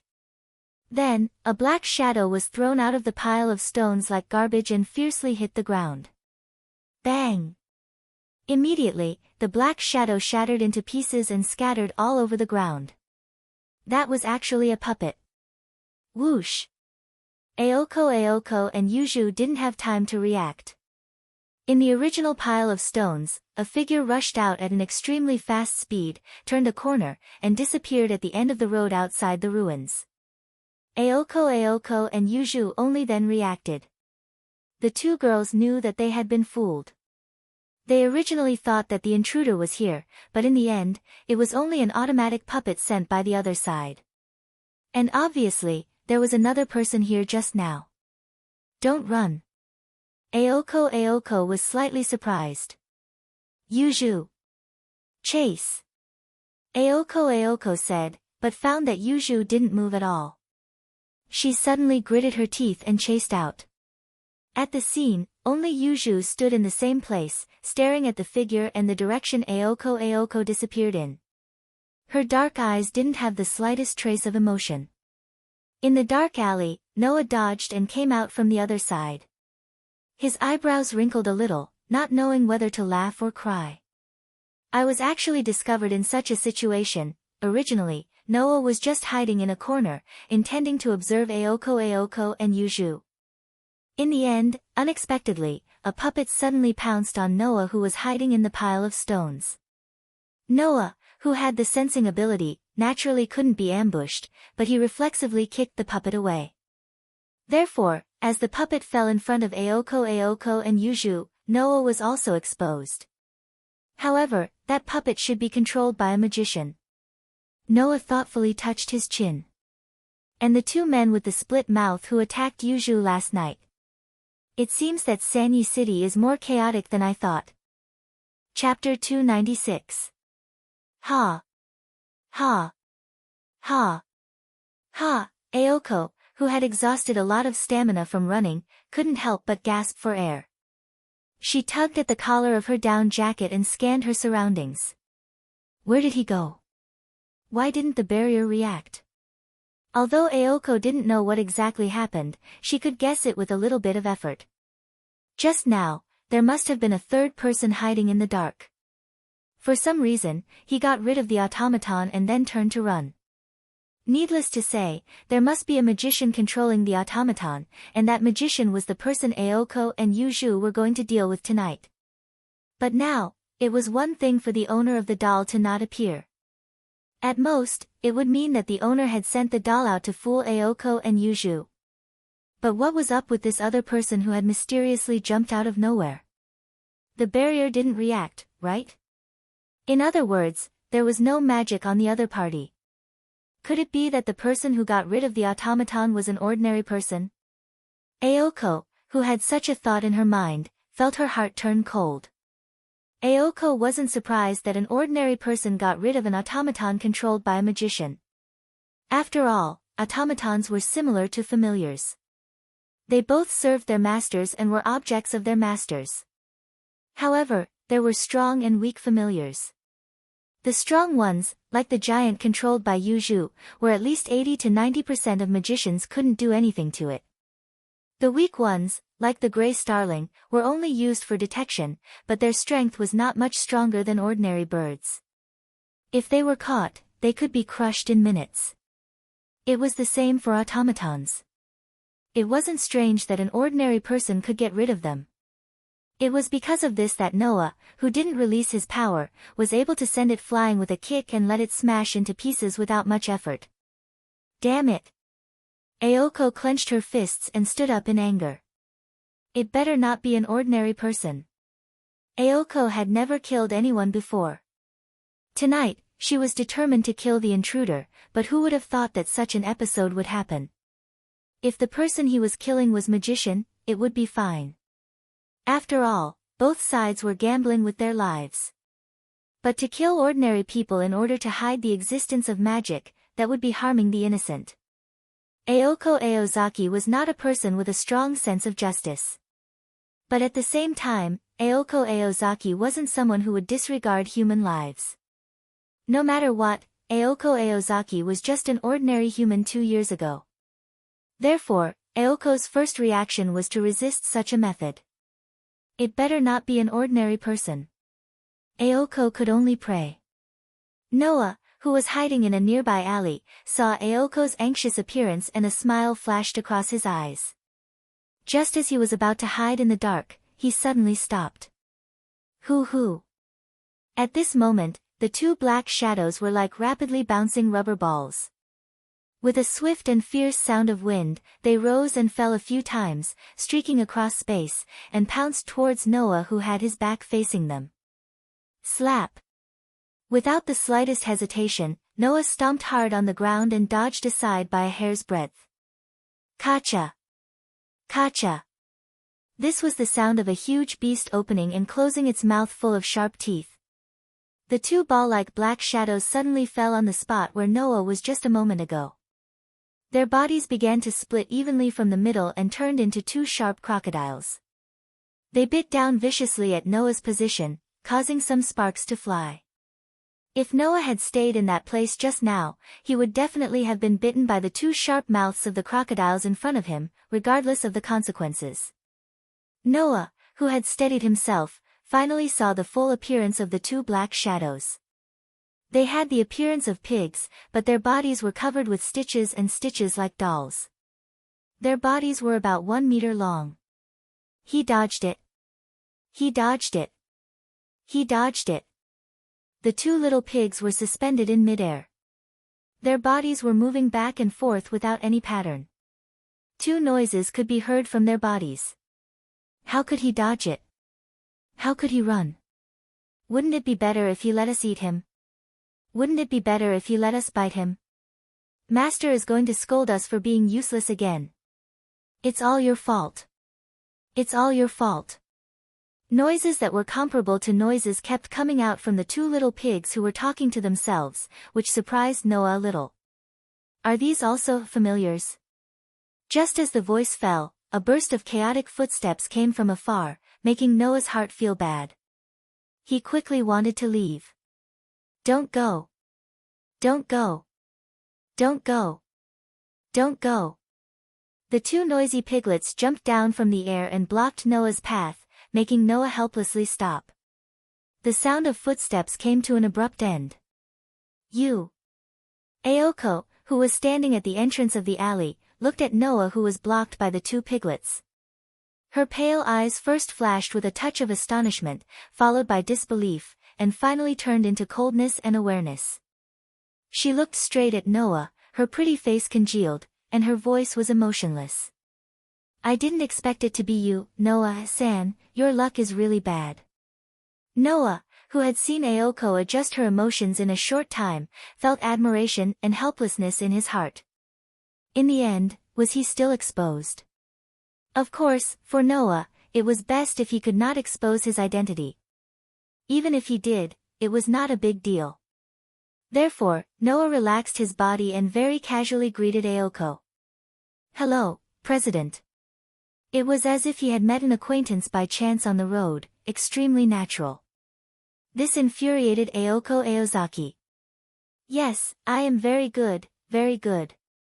Aoko's expression gradually became cold. But, unfortunately, Noah-san, you are not very good. You are wrong, President. Noah shrugged. I will be very good, even if someone is not good, it is not destined to be me. While saying this, Noah tilted his head and looked behind Aoko. Could it be that Miss Yuju also wants me to be bad? Under Noah's gaze, Yuju, whose whole body was wrapped in pitch-black clothes, slowly walked over. Her pair of dark eyes were as empty as before, and she was firmly silent, not saying a word. Coming. We are going to be scolded. We are going to be scolded. The little piglets, who were like rubber balls, immediately did a somersault in the air and bounced back to Yuju's side. They floated to the left and right of Yuju's body, twisting their fat bodies restlessly. You can't blame us. You can't scold us. It's not that we are useless. It's not that we are not good. It's just that the human is too cunning. Yuju seemed to have grown impatient with the two little pigs squawking beside her ears. She closed her eyes, and the two little pigs' voices immediately followed her body. Like mist, they disappeared without any warning. Then, Yuju reopened her eyes and looked at Noah. You are the person from last night? Hearing Yuju's words, Aoko was stunned for a moment. Then, she reacted and looked at Noah with a sinister expression. You are also a magician. Hearing this, Noah raised his eyebrows and smiled. Bang! As if a dam that had been blocked for a long time was opened in an instant, the stormy waves of magic turned into a torrential airflow, bursting out from Noah's body. The surging magic airflow turned into a gust of wind. The gust of wind turned into a storm. The storm turned into a substantial impact, suddenly attacking in all directions, stirring up a thick cloud of dust, spreading like thunder. Aoko and Yuju, one was shocked, the other was shocked. They both raised their hands and blocked in front of themselves. The way they looked at Noah had changed. Is this magic? Impossible, right? Can a human have such a degree of magic? While the black-clothed Yuju was shocked, she finally confirmed the identity of the other party. This magic aura, Yuju could not be wrong. It was exactly the same as the person who had a short confrontation with Yuju last night and saved her life. Aoko bit her lips and stared at Noah. With such a strong magic, how did he manage to deceive the detection of the barrier? Chapter 297.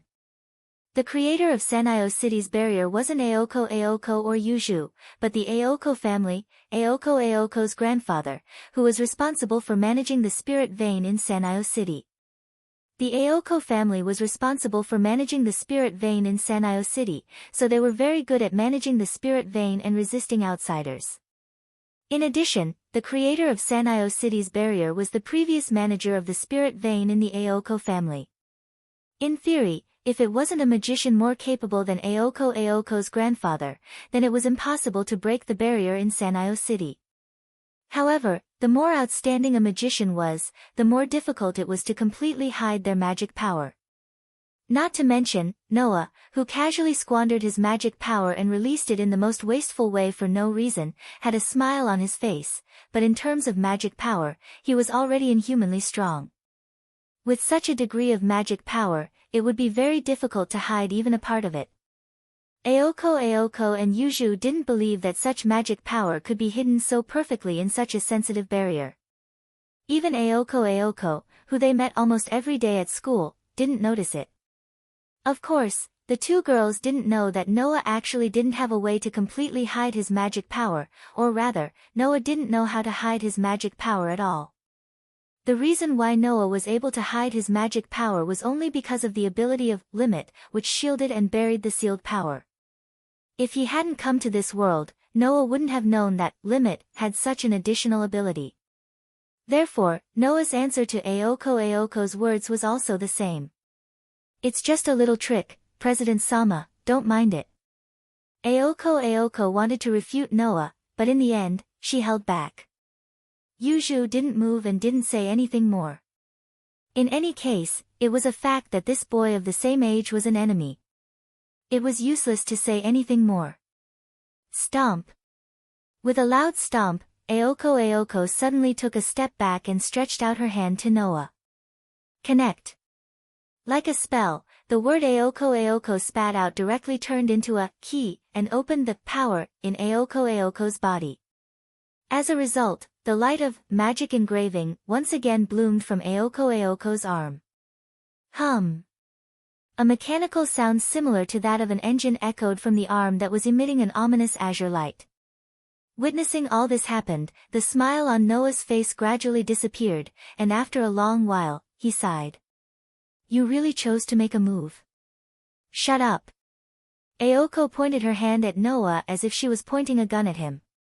She yelled angrily. I've been wanting to give you a good beating for a long time. The patterns bullet, SSS gun, S revolu S. For SS, the S in SSS, bang, bang, bang, bang, bang. In the next moment, the sound was almost the same as the sound of a gun, but it was unusually loud, and turned into an echo. Accompanied by the faint blue light, it rubbed against the air, cut through space, and violently shot out. The faint blue flashes were extremely bright and dazzling light bullets. Or it could be called, magic bullet. Whoosh, whoosh, whoosh, whoosh, whoosh. In the sharp sound of breaking through the air, the faint blue magic bullet turned into a faint blue light, and mercilessly fell in Noah's direction. His vision was filled with phosphorescent light. Looking at the magic bullet rapidly approaching, Noah just calmly raised his hand. Hum. The scabbard that released a golden light flashed from Noah's hand, and in the light, it disintegrated into pieces of dreamlike crystal, forming a beehive-like barrier in front of Noah. The faint blue magic bullet heavily landed on the dreamlike barrier. Bang, bang, bang, bang, bang. In the midst of the muffled sound, the light bullets formed by magic power exploded on the dreamlike barrier, turning into beautiful blue sparks, stirring up bursts of smoke and dust, and beautifully dissipating like fireworks. No way. Aoko, whose arm was still flickering with faint blue light, was stunned. It was not that Aoko was very confident in her magic bullet.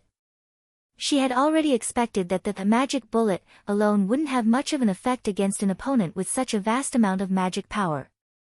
However, Aoko really didn't expect that it would be completely ineffective. Aoko, don't be impulsive. On the side, the motionless Yuju frowned, and stared at the dreamlike barrier in front of Noah. That's not an ordinary wall, you can't break it. Wall? Aoko was startled. Oh. Did you notice?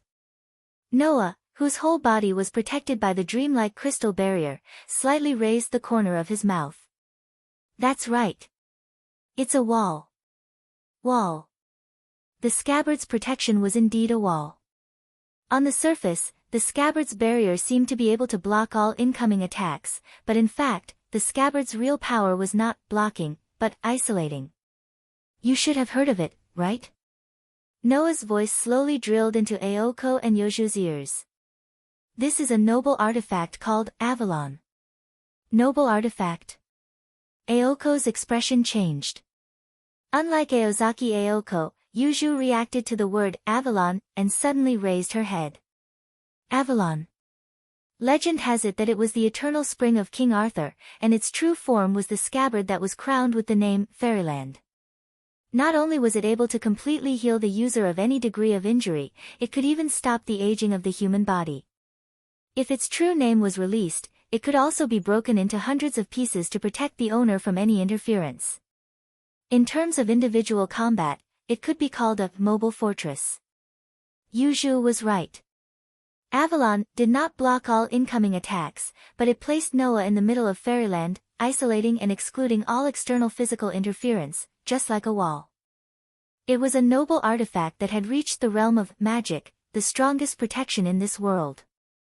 Therefore, what Gaia and Alea bestowed upon Noah was not an extremely powerful strength, nor was it an invincible weapon. Instead, it was absolute safety. With Avalon, no matter which world it was, as long as Noah's magic was not exhausted, there was almost no threat to his life. So, there's no point in continuing the fight. Noah looked straight at Aoko and Yuju, spreading his hands. I won't continue to play with you. Leaving such a sentence, Noah casually waved at Aoko and Yuju as if he was bidding farewell to a friend, turned around and walked to the other side of the alley. Wait. Aoko was about to call out to Noah, but was stopped by Yuju. It's useless. Yuju was like a statue. She did not have any expression, nor did she move. She only said those words. We're in trouble, Aoko. Aoko could not help but move her lips, but in the end, she could not say anything. Facing Avalon, which could be said to be the strongest guardian and mobile fortress in this world, Aoko and Yuju were helpless. Not to mention other things, just the existence of a noble artifact was not something that a normal magician could deal with. If the other party wanted to seize Sanyo City's spiritual vein, they could just swagger around and destroy the barrier of Sanyo City. Once the owner of the barrier was changed to someone else, Sanyo City's spiritual vein would no longer belong to Aoko and Yuju. Let's go back and think of a way to deal with it. Yuju's words were concise and to the point. This will be the biggest problem we've ever faced. Aoko nodded with a heavy heart, many thoughts flashing through her mind. Unfortunately, although Aoko had many thoughts in her mind, she did not think that Noah would not seize the spiritual vein. If Aoko knew that Noah didn't even know how to use the spirit vein, what kind of expression would she have? Chapter 298. The next day, Noah, who was sitting in his seat in the classroom, was still the same as yesterday. He gave a big yawn. His face didn't show any signs of fatigue, but it was unusually lazy. However, after he finished yawning, Noah opened his eyes and was shocked by the scene in front of him. A group of 2A students, led by Torimaru, were gathered in front of Noah. Their faces were very serious, as if they were discussing the upcoming end of the world. Their bodies were emitting a strong pressure. Noah admitted that he, who was not afraid of anything, was now scared by a group of ordinary students. Because they were too stupid, Noah was worried that he might be infected. Sigh. Noah sighed and narrowed his eyes. I'll give you 3 seconds to clearly state your intentions. 1, 2, how was it yesterday? Torimaru seemed to represent the voice of the entire 2A. He couldn't wait to ask. Did you really go on a date with Ouchi? Torimaru, I found that your brain has become stupid. Noah said snappily. Please think about it carefully. Would the Ouchi in your heart really invite me on a date? This sentence, as if it was the truth, shook the hearts of all the students present. That's right, that's right. That's the student council president. The student council president who would even say, aren't you guys hot, when he sees those couples stuck together in school. How could he be interested in love? That's right. You're right. Torimaru scratched his head. His voice returned to its usual rough and powerful tone. Then why did Ouchi ask you to go out yesterday? Pulling weeds. Noah answered truthfully. What did you say? Torimaru was stunned. Pulling weeds. Noah repeated expressionlessly. In this world, there is a very tenacious life form called grass. Although strictly speaking, they are not harmful, once their numbers increase, they will evolve into weeds. At this time, people have to pull them out. This action is called weeding. I'm not asking you what pulling weeds is. Itamaru couldn't help but slam the table and stand up, shouting at Noah. You don't think I'm stupid, do you? Noah's gaze suddenly became very inconceivable, as if he was saying, isn't that so, which hurt Itamaru's heart. I'm the vice president of the student council. Itamaru couldn't take it anymore. He grabbed Noah's neck and shook him. Noah. Tell me. Say I'm not an idiot. If you continue to choke me, even if you're not an idiot, you'll become a murderer. Noah's weak voice entered Itamaru's ears, which made him even more agitated. Actually, with Itamaru's strength, let alone choke Noah to death, he couldn't even make Noah have difficulty breathing. However, Noah didn't hate this kind of interaction with his classmates. It made him feel very relaxed. Only at this time, Noah would forget that he had the strength to casually choke anyone around him to death. He would enjoy peace as an ordinary person. Even if this peace only lasted for a moment. Bang!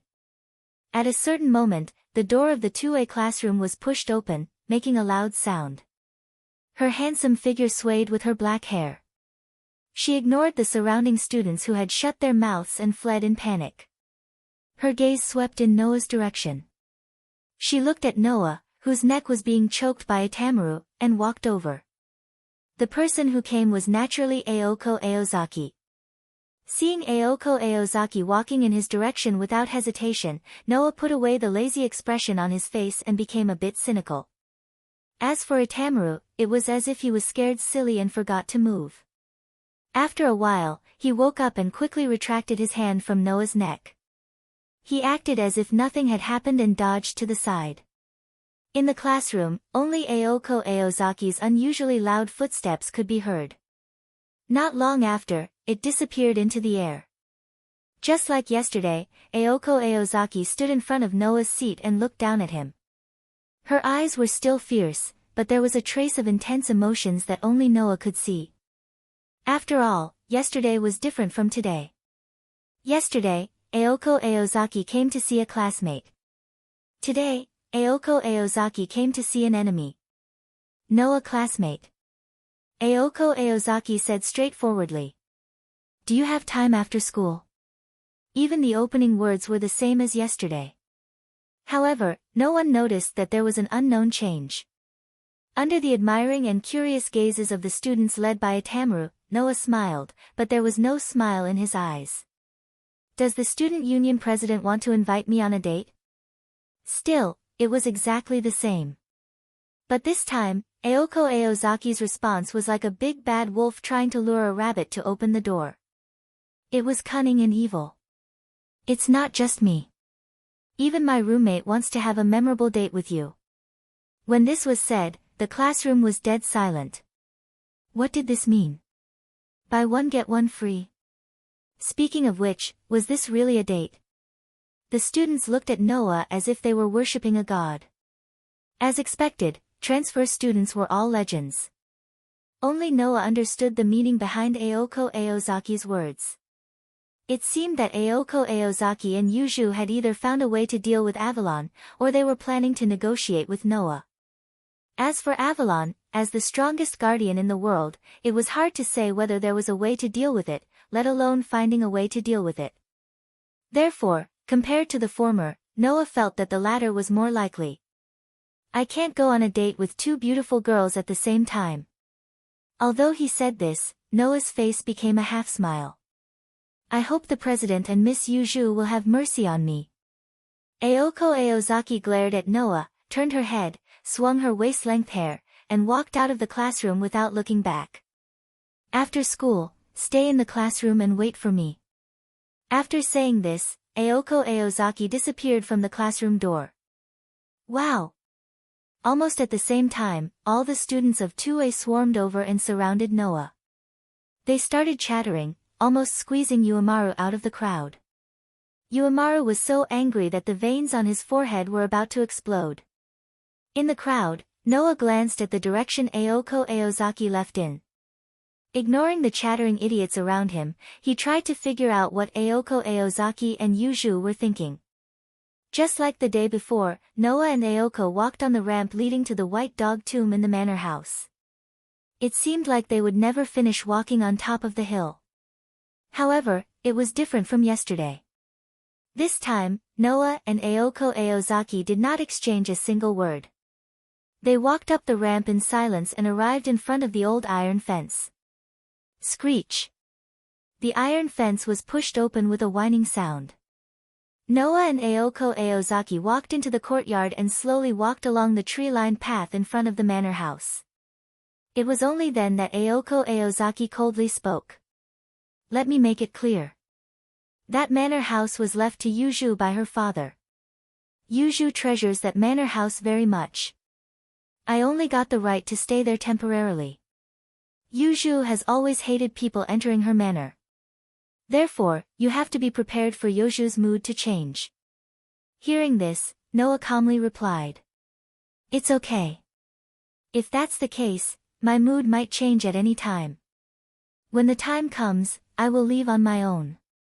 Then, Yuju and I will be in a better mood, right? Aoko Aozaki's eyes twitched slightly as she sighed in her heart. That's true. This time, the one who had the initiative was not someone else, but this transfer student who had no way to deal with. No matter how the conversation developed, Noah, who was in an undefeatable position, was the stronger party. The ones who should compromise were Aoko Aozaki and Yuju, not Noah. If Noah really left at that time, Aoko's mood would definitely be very bad, regardless of whether Yuju's mood would be good or not. Aoko Aozaki could only hope that Yuju could control herself. However, what happened next gave Aoko Aozaki a headache. In front of the manor house, a dark-skinned girl was holding a book and reading it expressionlessly. If it wasn't Yuju, who else could it be? Does Yuju want to talk outside the manor house? Aoko Aozaki felt her head start to hurt. Chapter 299. The sunset glow shone down from the sky like a beautiful gauze dress draped over the girl's body. The dark girl stood in front of the main entrance of the mansion like a tourist waiting for the arrival of the train. She lowered her head and quietly looked at the book in her hand. At first glance, she looked like a statue. If it weren't for the girl moving her fingers from time to time to flip through the book in her hand, no one would be able to sense the slightest sign of life from her body and would mistake her for a real puppet or statue. Not to mention Noah, who was a man. Even Aoko, who was a woman, was dazed for a moment and was almost attracted by the girl's fatal beauty. Even Noah's gaze was taken away and involuntarily fixed on the girl's body.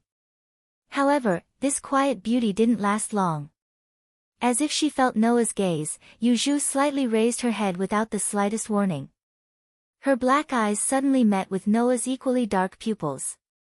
The man and woman's eyes were both darker than the night. However, one was as dark as the stars, while the other was as intoxicating as the moonlight.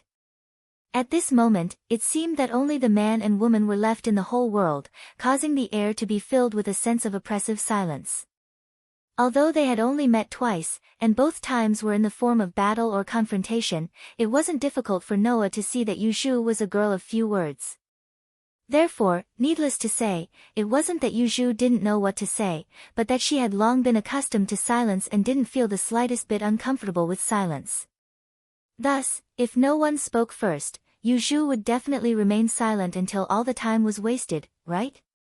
As for Noah, he was simply patient. Seeing that Yuju didn't intend to express anything, he was too lazy to say anything and didn't feel too awkward. However, Noah and Yuju didn't care about being silent, but it didn't mean that Aoko didn't care. As you can see, Yuju, I've brought her. Without the slightest hesitation, Aoko broke the strange silence in a swift and decisive manner. She looked at Yuju with undisguised sharpness in her pale eyes. Shouldn't we go in now? Or do you plan to talk here? Aoko Aozaki's voice was filled with reproach. Don't think that Aoko and Yuju lived together because of their good relationship. In fact, the two of them lived together because they had the same interests. The spiritual vein in Sano City has always belonged to the Aozaki family.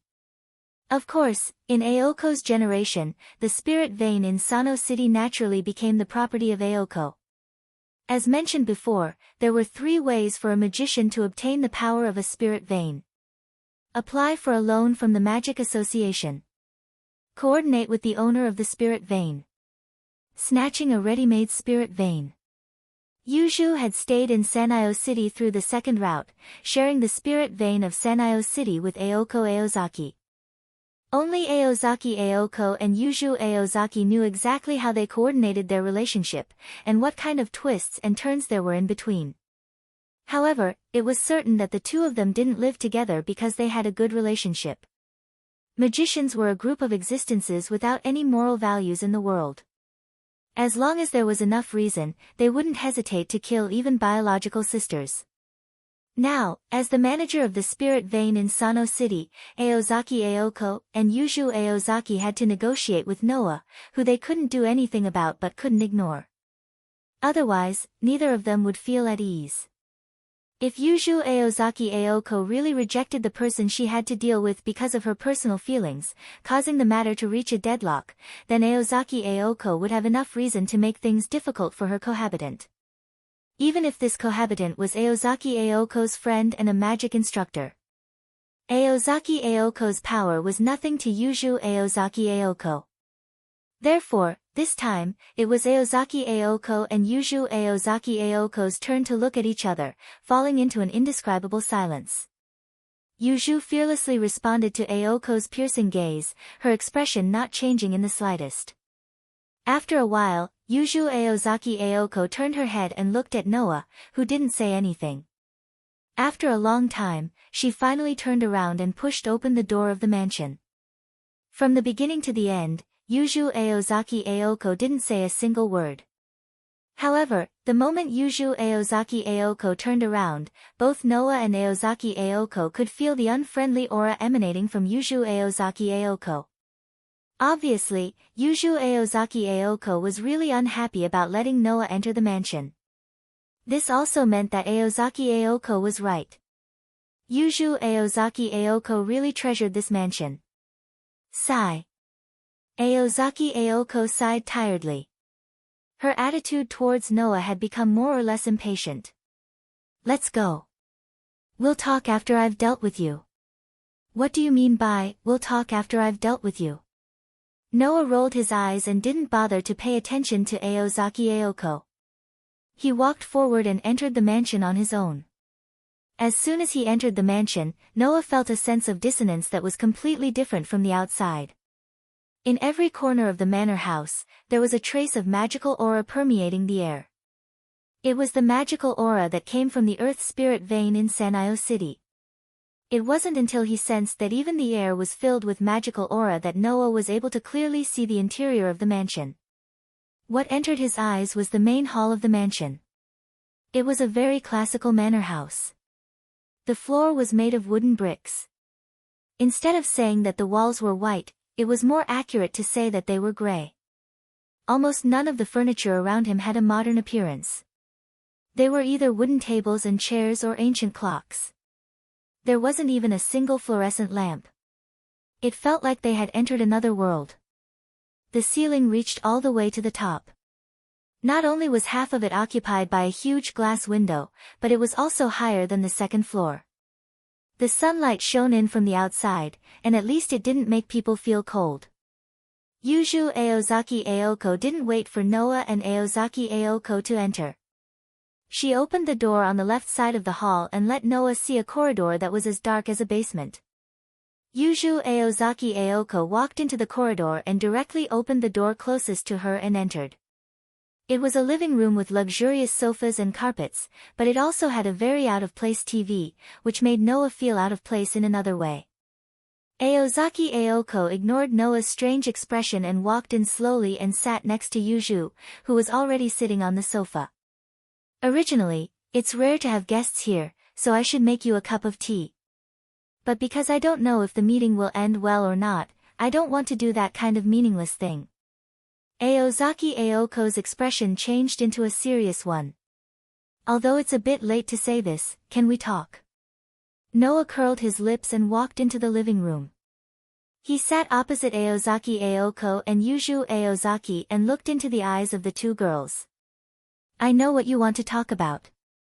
Then you should also know how troublesome your existence is for us.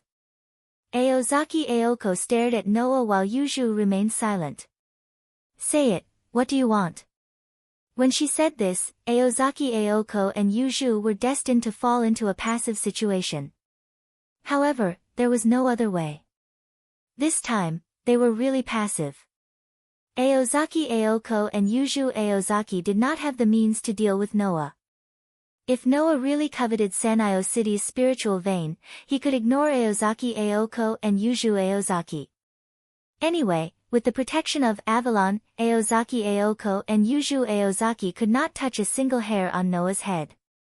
In this way, Noah could directly tamper with or even directly destroy the barrier of Sanyo City and build a new one of his own. Then, the ownership of Sanyo City's spiritual vein would be transferred to Noah's hands and no longer belong to Aozaki Aoko and Yuju Aozaki. There was no way to deal with it. There was no way to just watch. Aozaki Aoko and Yuju Aozaki could only choose to negotiate with Noah. Noah naturally understood this.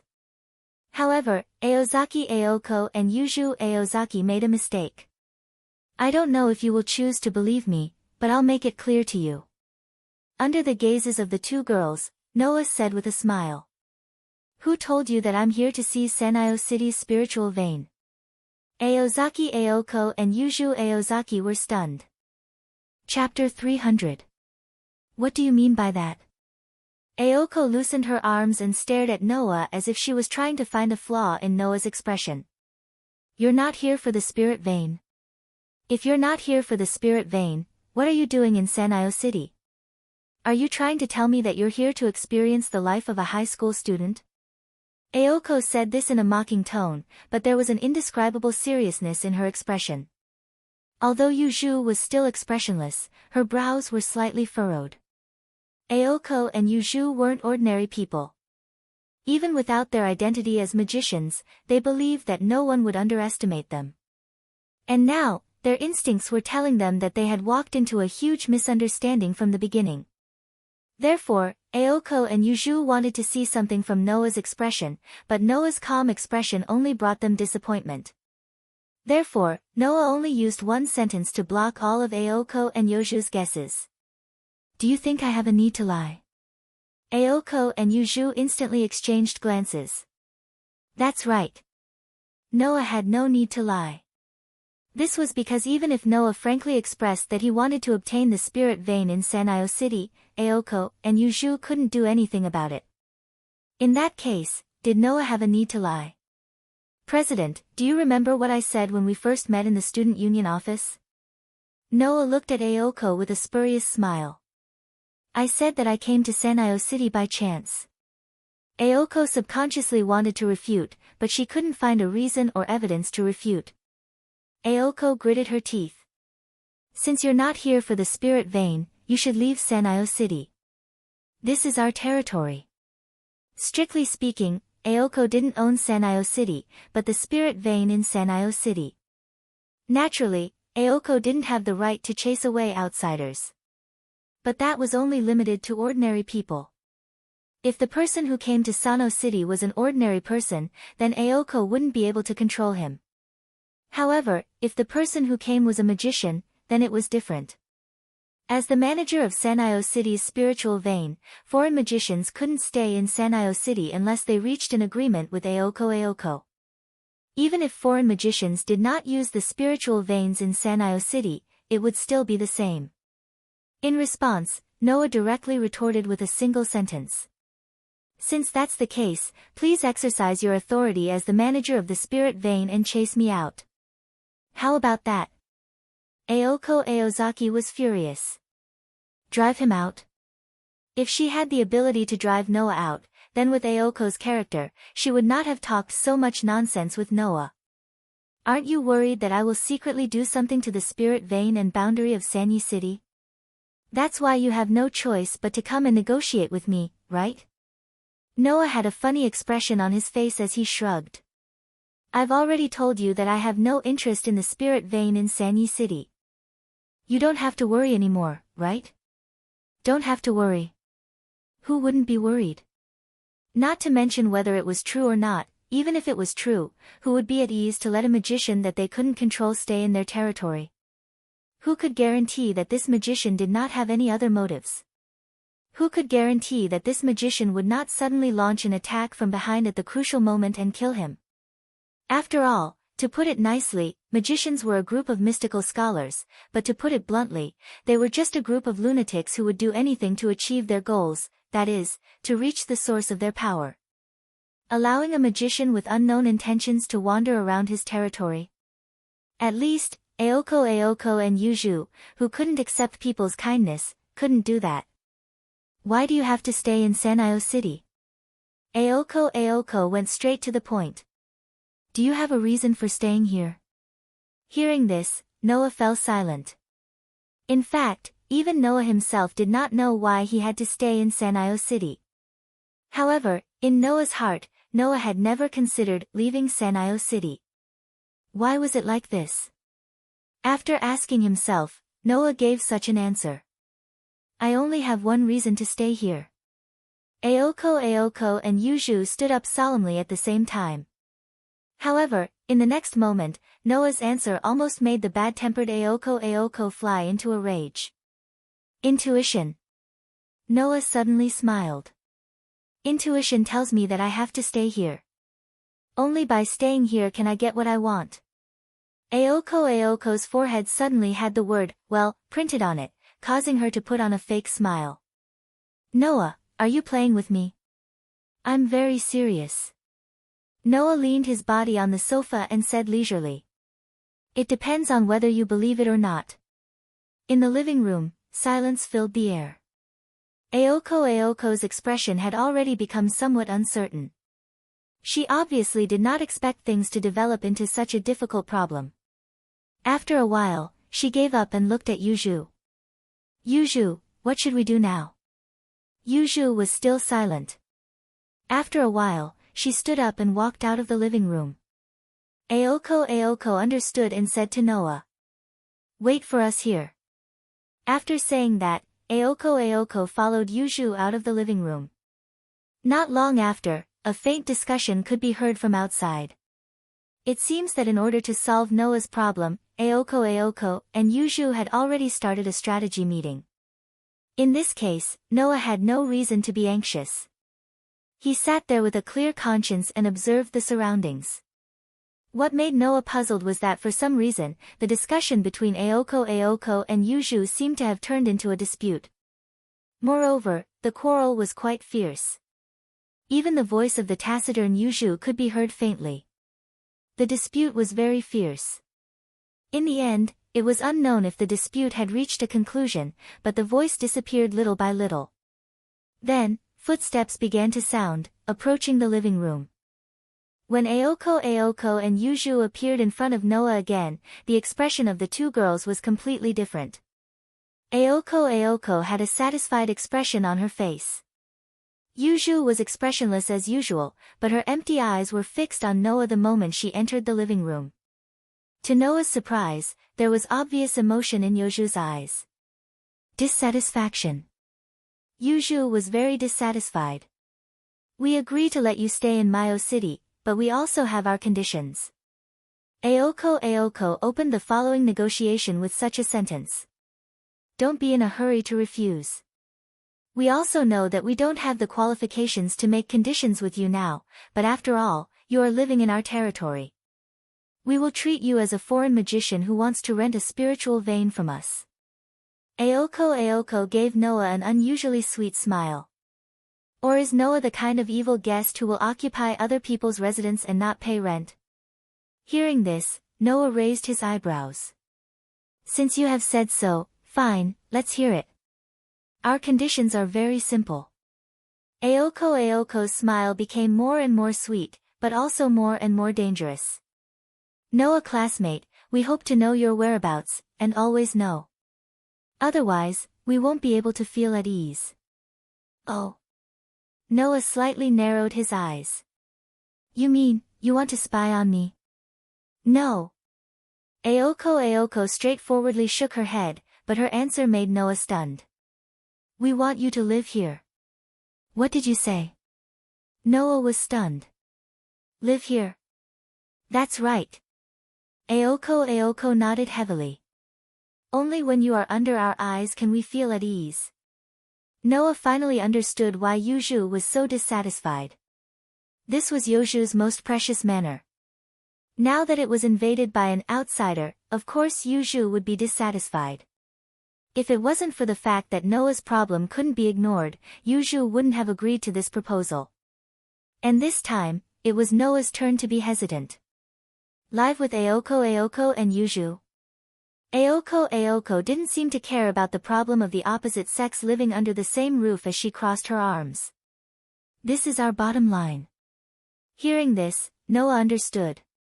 For Aoko and Yuju, he was not a man, but a magician. Chapter 301. This is your room.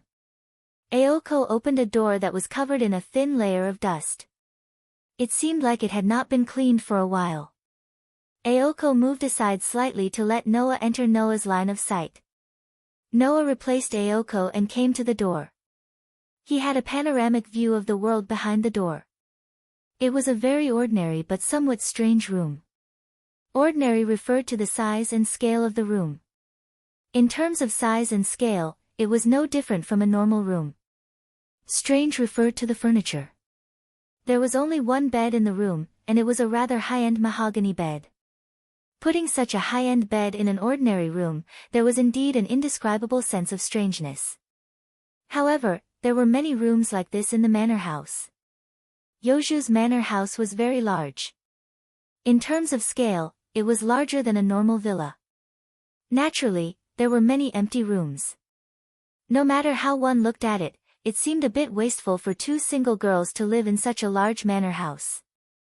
After all, even the rich children who could afford to live in such a large manor house would have maids and servants who specialized in cleaning their houses. However, in this manor house, there was no third person other than Aoko and Yuju. Of course, it was a bit wasteful to live in it.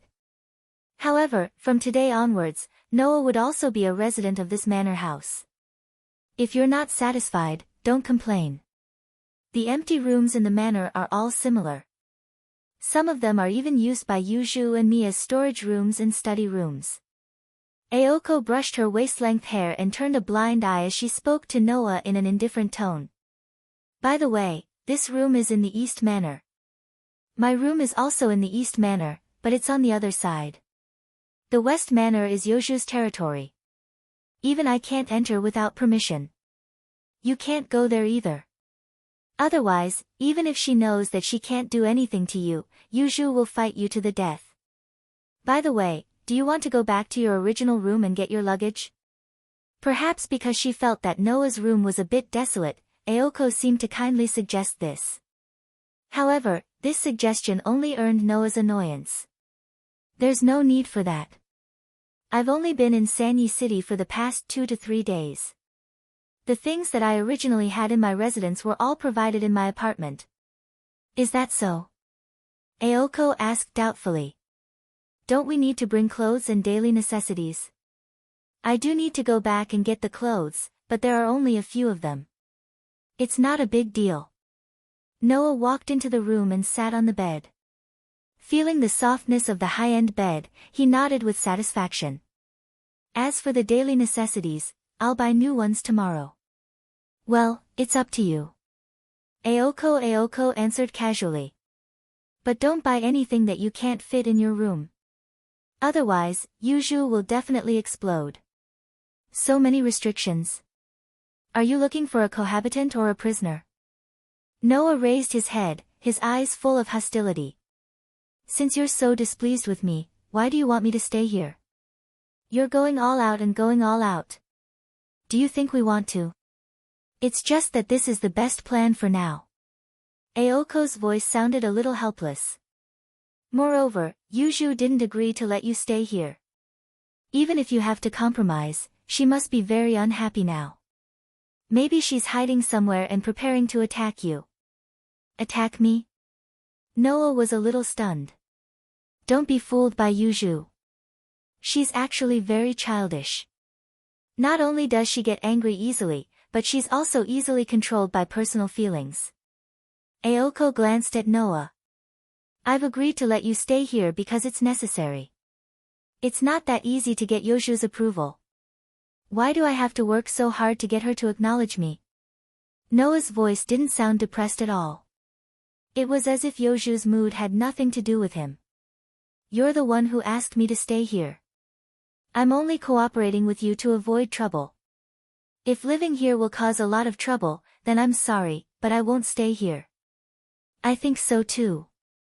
Aoko Aoyagi showed a troubled expression, and her eyes were filled with hatred. I'm already so busy because of those foreign magicians, and now I have to worry about my 2 roommates. I must have been cursed. Hearing this, Noah became curious. Are there foreign magicians in Sanyo City?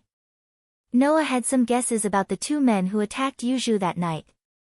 He felt that it was very likely that they were foreign magicians who wanted to seize Sanyo City's spiritual vein. Now it seemed that it wasn't just the 2 men from that night. There were obviously other foreign magicians in Sanyo City. Otherwise, who was the automaton that attacked Noah last night and was kicked away by Noah? The owner of the automaton was the one who wanted to seize Sanyo City's spiritual vein and challenge Aoko and Yuju. Aoko subconsciously wanted to answer Noah's question, but when she remembered that Noah was also in the observation period, she immediately swallowed the words that were about to come out of her mouth and changed it to such a sentence. They're just magicians from all walks of life. We'll get rid of them very soon. After saying that, Aoko turned around and walked away without looking back. Dinner is after 8 o'clock. Just go straight to the living room. Also, don't go to the West Wing. There's already enough trouble. Don't add to it. After saying this, Aoko's figure disappeared from Noah's sight, accompanied by the sound of footsteps gradually fading away. Noah curled his lips and lay down on the bed. He closed his eyes and took a nap. On the other side, Aoko walked down the stairs and came to the hall on the 1st floor. She saw Yuju standing in front of the door to the West Wing, motionless like a real puppet. Perhaps she was in a daze. The hall on the 1st floor was through the front entrance of the mansion. In the hall on the 1st floor of the mansion, there were roughly 4 doors and a staircase. The door on the east side led to the living room. The door on the west side led to the West Wing where Yuju was. The door on the south side was the front entrance. There was a heater on the north side, and next to the heater was the stairs to the 2nd floor. The last door was behind the stairs, which was the door to the bathroom. At this time, Yuju was standing in front of the door to the West Wing. Aoko looked at Yuju, who was standing there motionlessly. Aoko walked down the stairs with powerful steps and spoke unintentionally. His room has been arranged. It's at the end of the corridor on the 2nd floor. As if she didn't hear Aoko's words, Yuju still didn't move at all. She looked straight ahead as if she didn't want to know about Noah at all. However, Aoko, who had been with Yuju for about 2 years, smiled meaningfully and said this sentence in a teasing manner. The idea of letting him stay, at first I was just saying it casually, Yuju. Yoju's empty eyes flickered for a moment. Although keeping him right under our noses can prevent him from doing anything that we can't see, it's still very risky. After all, we're basically burying a bomb that could explode at any time right next to us, Aoko Aozaki said. Plus, this manor house has a special meaning to you, Yuju. Originally, I thought this proposal would be rejected, but I didn't expect you to suddenly agree after protesting for a while. Can you tell me why? Yes. I agree. In fact, Yuju had already agreed to let Noah live in this mansion. Although she wasn't completely dissatisfied, she wasn't forced to do so, as Aoko said. At least, from Aoko's point of view, with Yoju's dedication to this mansion, there was no way she would agree to let an outsider live here just because it was necessary. Therefore, how could Aoko not be curious about Yoju's thoughts? Yuju didn't pay attention to Aoko. Aoko didn't know that at this very moment, the events of that night were slowly replaying in Yoju's mind. The battle with Noah, who hid his identity. The attack from the man with the fisher. And the moment when Noah stepped forward and saved Yuju. Chapter 302. In the living room of the manor house, there was a door that led to the outside. Behind the door was a sunroom. Both sides of the walls were covered by glass, and the ceiling was also made of glass. It was like an open-air cafe.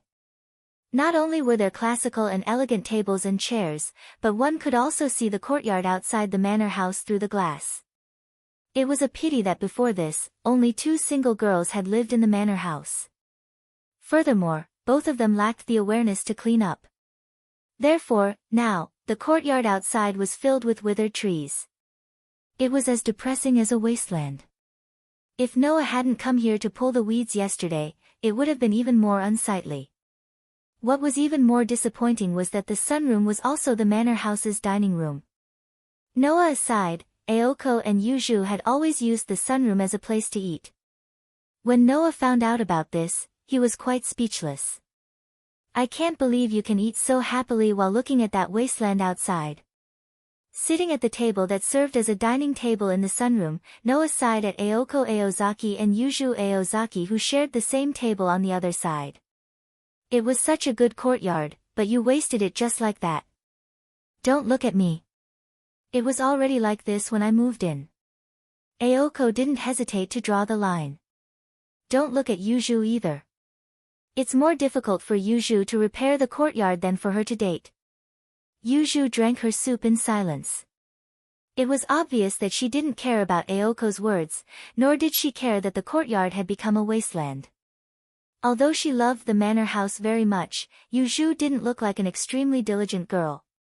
If she had the time to do these things, he believed that Yuju would be more willing to spend it on magic research.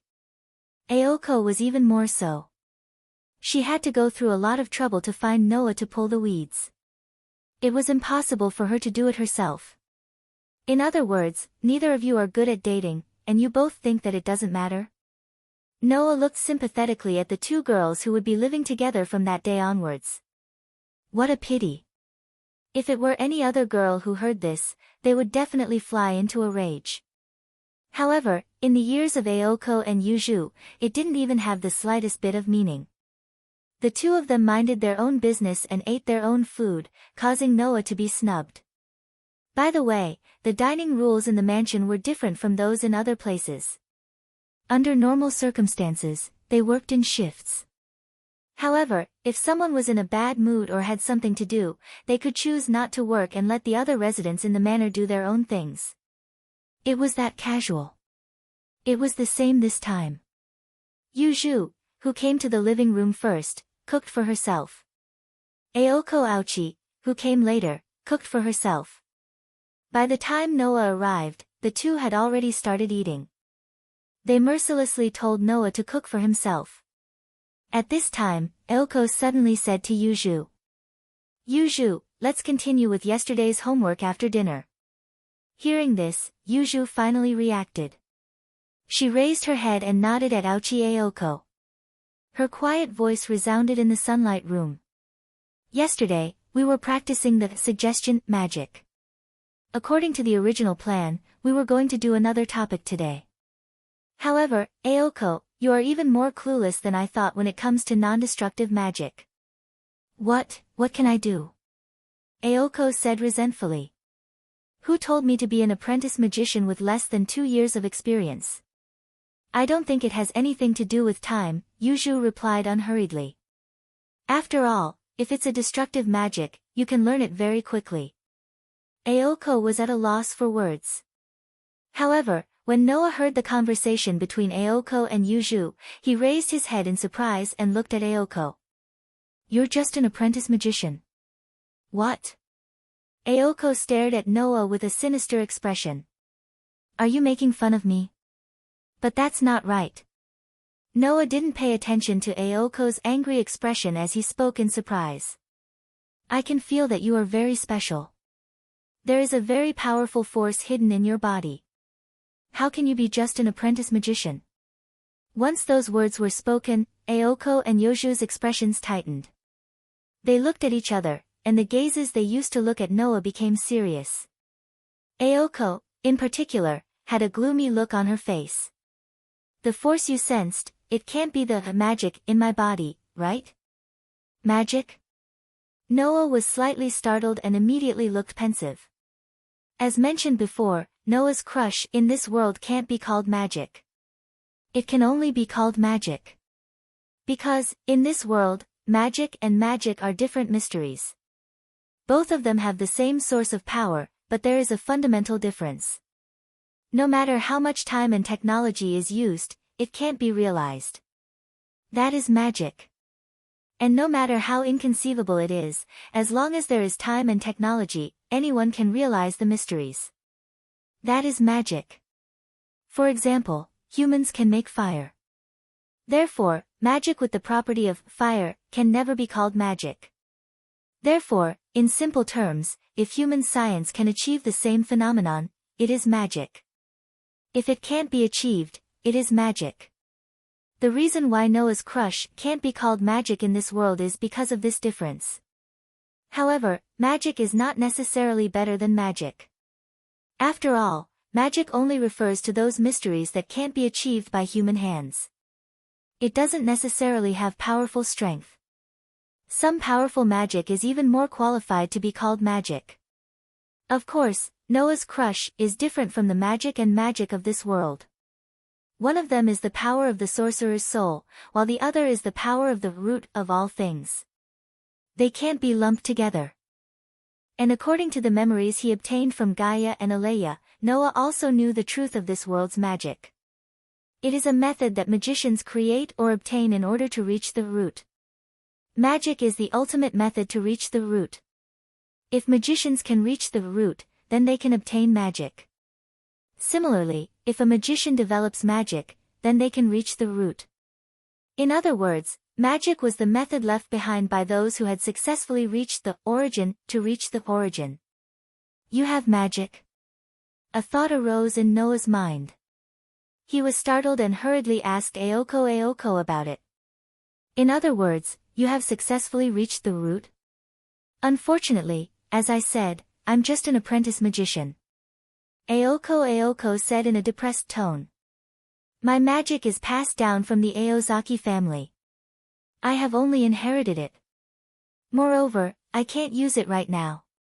Don't tell me you don't know about the magic of the Aozaki family?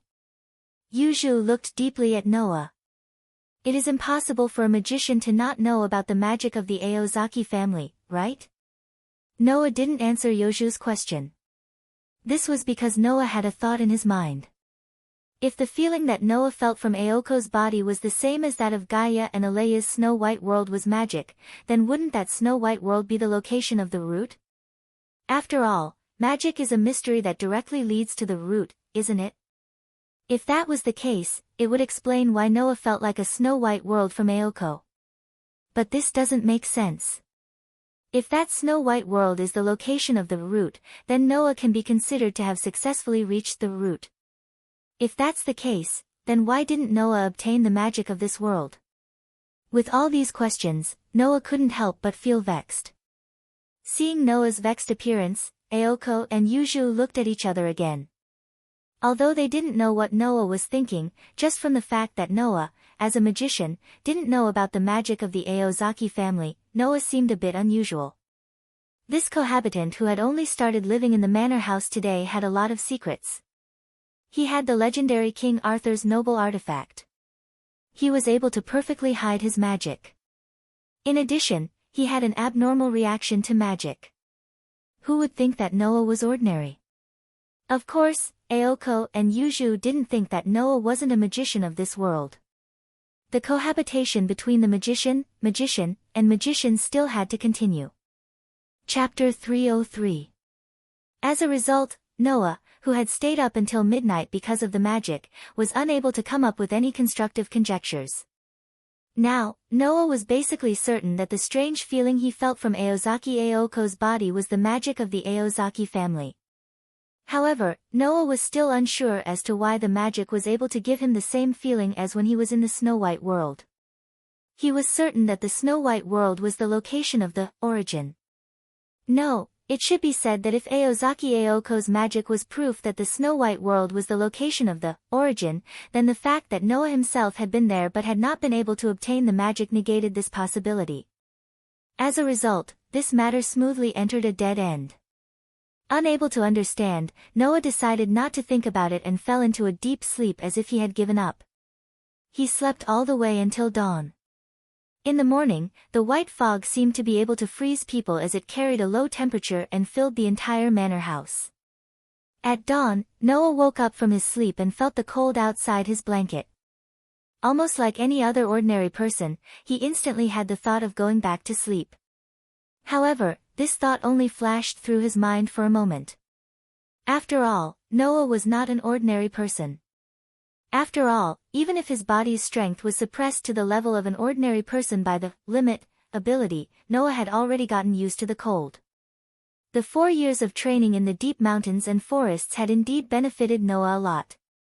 It was also because of that period of time that Noah was able to cultivate such a strong adaptation to the surrounding environment. This bit of cold was not that difficult to endure for Noah. Kacha. After putting on his Mitsubishi high school uniform, Noah opened the door and came out of his room. He yawned as he walked in the cold corridor under the low temperature. Other than a television, there were almost no other modern products in the beaded manor house. Naturally, there was also no heating, which made the winter in the manor house very difficult to endure. There was a heater in the lobby on the first floor of the manor house, but it was said to have been unused for at least a few years. Naturally, it wasn't used now. The interior of the mansion was very large. It had 3 floors, so there were many empty rooms in the mansion. If they were rented out, the owner of the mansion would definitely make a lot of money. The corridor was carpeted, and the surroundings were decorated with old furniture, making it look like a medieval castle. Although it was luxurious, it also gave people a sense of coldness and loneliness. The stairs leading to the lobby on the first floor were at the end of the corridor and in the middle of the hall. Walking down the stairs in the center of the hall, Noah came to the hall on the first floor of the hall with the unique, click, sound of the wooden stairs. Before he could finish walking down the stairs, Noah, who had reached the hall, suddenly paused. He seemed to have sensed something as he looked at the corner of the hall below through the railing of the stairs. There was a scene that would make people hold their breath. Beside the stove, a young girl dressed in a nun's black robe sat quietly with her legs spread out from her sitting position. She had an extremely beautiful posture of a young girl. Not only that, but the beautiful girl also leaned her body in the direction of the heater. Her eyes were closed, and her head was slightly lowered, as if she had fallen into a deep sleep. That's right, the girl was in a deep sleep. Although from the outside, she looked like a person who had no signs of life and was in a deep sleep, and she didn't move at all like a statue, Noah could still feel the girl's weak breathing. It was so weak that if one didn't get close, it would be impossible to detect it. Looking at Yuju, who was leaning against the heater and sleeping in a beautiful posture, Noah couldn't help but reveal an expression of amazement at this beautiful scene. However, a tranquil feeling emerged in his heart. It wasn't because of anything else.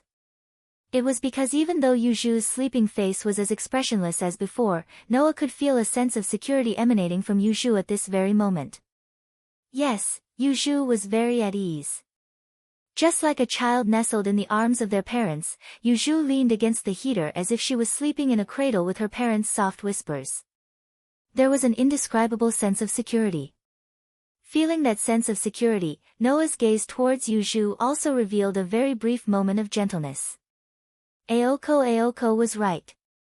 Yuju treasured this manor very much, to the extent that she treated it as a cradle with her parents. Presumably, staying in this manor, Yuju should be able to feel the comfort of having her parents by her side at all times. That's why she was able to sleep so peacefully in the manor's hall. Of course, sitting on the ground like this in such a cold day, with a completely inactive heater, the low temperature would definitely make it impossible for anyone to sleep, unless they wanted to sleep and never wake up. However, Noah wasn't worried about this matter. After all, Yuzhu was a magician, so it shouldn't be too difficult for her to solve the problem of temperature, right? Thinking about this, Noah went down the stairs and came to the hall. He originally wanted to carry Yuzhu back to her room to sleep, but after thinking about it carefully, he gave up on that idea. Not to mention that Yuzhu's room was in the west wing, it was an area that even Aoko prohibited from going there for no reason. It was Yuzhu's territory. If Noah went there, he would definitely anger Yuzhu. Moreover, with Yuzhu's personality, she wasn't an ordinary girl who would accept the kindness of others. Not only would Yuzhu not accept the considerate actions of Noah, who had invaded her territory not long ago, but was now living in her most treasured manner. She would probably be angry because of this, right? Really, why are my roommates all so troublesome? Noah couldn't help but complain. In the absolute dual blades, Ivanli, Julie, and Lilith were all considered to have been Noah's roommates. One of them had an unstable personality, one was naive and pure, one was overconfident, and all of them were unpredictable. They never made Noah feel at ease for even a moment. Now, Aoko and Yuzhu didn't even need to be mentioned. One was naturally unwilling to admit defeat, while the other was silent and willful. How could Noah not complain? Casey. At this time, on the stairs, the unique sound of footsteps mixed with the wooden stairs sounded again. What are you doing here? Aoko's energetic voice sounded as she came down the stairs. When Aoko came to Noah's side and saw Yuzhu sleeping by the stove, she looked at Noah with a meaningful gaze. Is peeping at a girl's sleeping posture also one of your interests? I think it's not difficult for most people to imagine that I'm hesitating whether to wake up my roommate who is sleeping on the ground in this cold weather. Noah glanced at Aoko. Or is it your interest to deliberately neglect me? I'm just giving you a piece of advice. Don't think that just because Yuzhu is like that, you don't care about her sleeping face being seen by the opposite sex. Aoko brushed her waist-length hair and said intentionally or unintentionally. I can guarantee that if Yuzhu knew that you saw her sleeping face, she would be furious. Is that so? Noah said angrily. If that's the case, why would she sleep in such a conspicuous place?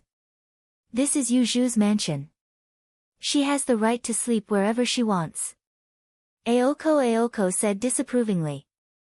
Besides, because of the foreign magician, Yuzhu was busy until very late yesterday. It's not strange that she was so tired that she fell asleep, right? What? Noah asked suspiciously. The foreign magician's matter hasn't been solved yet. Aoko frowned slightly and her eyes began to turn cold. That has nothing to do with you. It's the responsibility of a manager. From Aoko's expression, Noah could clearly feel her hostility. Obviously, Aoko didn't let down her guard against him. After all, on the surface, Noah was also a foreign magician. I really don't understand your thoughts. Noah sighed. You're so obviously hostile to me, and you're like a good person who reminds me that I didn't offend Yuzhu. Since you treat me as an enemy, why don't you hate me? As soon as this sentence came out, Aoko's eyes widened in an instant. Then, her eyes turned sharp. A faint blue light that represented magic bloomed from Aoko's body. Chapter 304. Weng. The magic seal on Aoko's arm emitted a sound that sounded like an engine, accompanied by a phosphorescent glow. Her magic power burned in the air like blue flames. Noah didn't expect Aoko's reaction to be so intense. His body tensed up as he gazed at Aoko, whose head was lowered and whose body was burning with magical power. At this time, Aoko slowly raised her head. Her expression was as cold as a machine, and her eyes were as sharp as knives, piercing straight into Noah's body. You said I have obvious hostility toward you. That I don't hate you. Aoyagi's voice carried a hint of regret as she said this. It was as if she was blaming herself for not noticing this before. Noah didn't understand why Aoko's reaction was so intense, but that didn't mean he would obediently endure her capriciousness. President Aoko, what do you mean? Unlike Aoko, Noah didn't mobilize his magical power. He stared straight at Aoko, releasing a powerful pressure from his body. Can I take your actions as meaning you want to start a war with me? Aoko clicked her tongue, but she did not retract her magic power. Instead, she stared at Noah, her pale eyes filled with an intense emotion that she had never felt before. Just as the tense atmosphere was about to explode, a cold and indifferent voice slowly reverberated. What are you doing? Following this sentence, Yuju slowly walked out from the shadows of the hall with a thick book in her hand. Although her words were directed at Noah and Aoko, Yuju's eyes were only on Aoko. It's not like you to get angry for no reason, Aoko. Aoko fell silent. After a while, the engine-like sound and the blue phosphorescent light disappeared from Aoko's body. Aoko didn't even look at Noah and Yuju. With a somewhat ugly expression, she walked directly to the entrance, opened the door, and walked out. Watching Aoko's back disappear from the entrance, Noah frowned. What's wrong with that guy? Yuju also stared at the direction where Aoko disappeared, and after a while, she softly said. What did you say to Aoko? Noah pondered for a moment, and then revealed his conversation with Aoko to Yuju. After listening to Noah's recount, Yuju's empty eyes showed a touch of surprise. She thoughtfully touched her chin with her pale slender finger, and asked hesitantly. Do you really think Aoko doesn't hate you? To be honest, there should be a lot of things about me that can cause that guy to hate me. I also think that guy should hate me. Noah was still frowning, puzzled after thinking about it for a long time. Or could it be that Ms. President is like a good person who cares about that guy no matter how hateful he is? Then I can't guarantee that she won't hate me. Hearing Noah's words, Yuju slightly nodded, as if she understood something. After seeing Yuju's reaction, Noah asked. Did I say something wrong that caused her reaction to be so intense? No. Yuju expressionlessly replied. It should be said that your statement was too accurate, so accurate that even Qingzi himself didn't realize it. That was why Qingzi's reaction became like that. After saying that, Yuju didn't seem to want to talk about this matter anymore. Her black hole-like eyes shifted to Noah, and there was a clear displeasure in her eyes that anyone could see. Why didn't you wake me up? The sudden question made Noah blink his eyes. Then, he understood that Yuju was referring to seeing him sleeping. Just as Aozaki Aoko said, Yuju was also concerned about whether her sleeping posture would be seen by the opposite sex. Undoubtedly, she had never thought about love, yet she was obsessed with such strange things. Were all the people living in this mansion weird? Noah sighed in his heart, and said without hesitation. If I woke you up, wouldn't you be angry? Yuju was stunned, and then the displeasure in her eyes became even more intense. Just as Noah said, if Noah woke Yuju up directly, she would still be angry when she found out that her sleeping posture had been seen. Since you'll be angry if I wake you up, if I don't wake you up, you might not know that I've seen your sleeping face and won't throw a tantrum. In that case, to avoid trouble, it's better to turn a blind eye. Noah waved his hand and walked towards the entrance.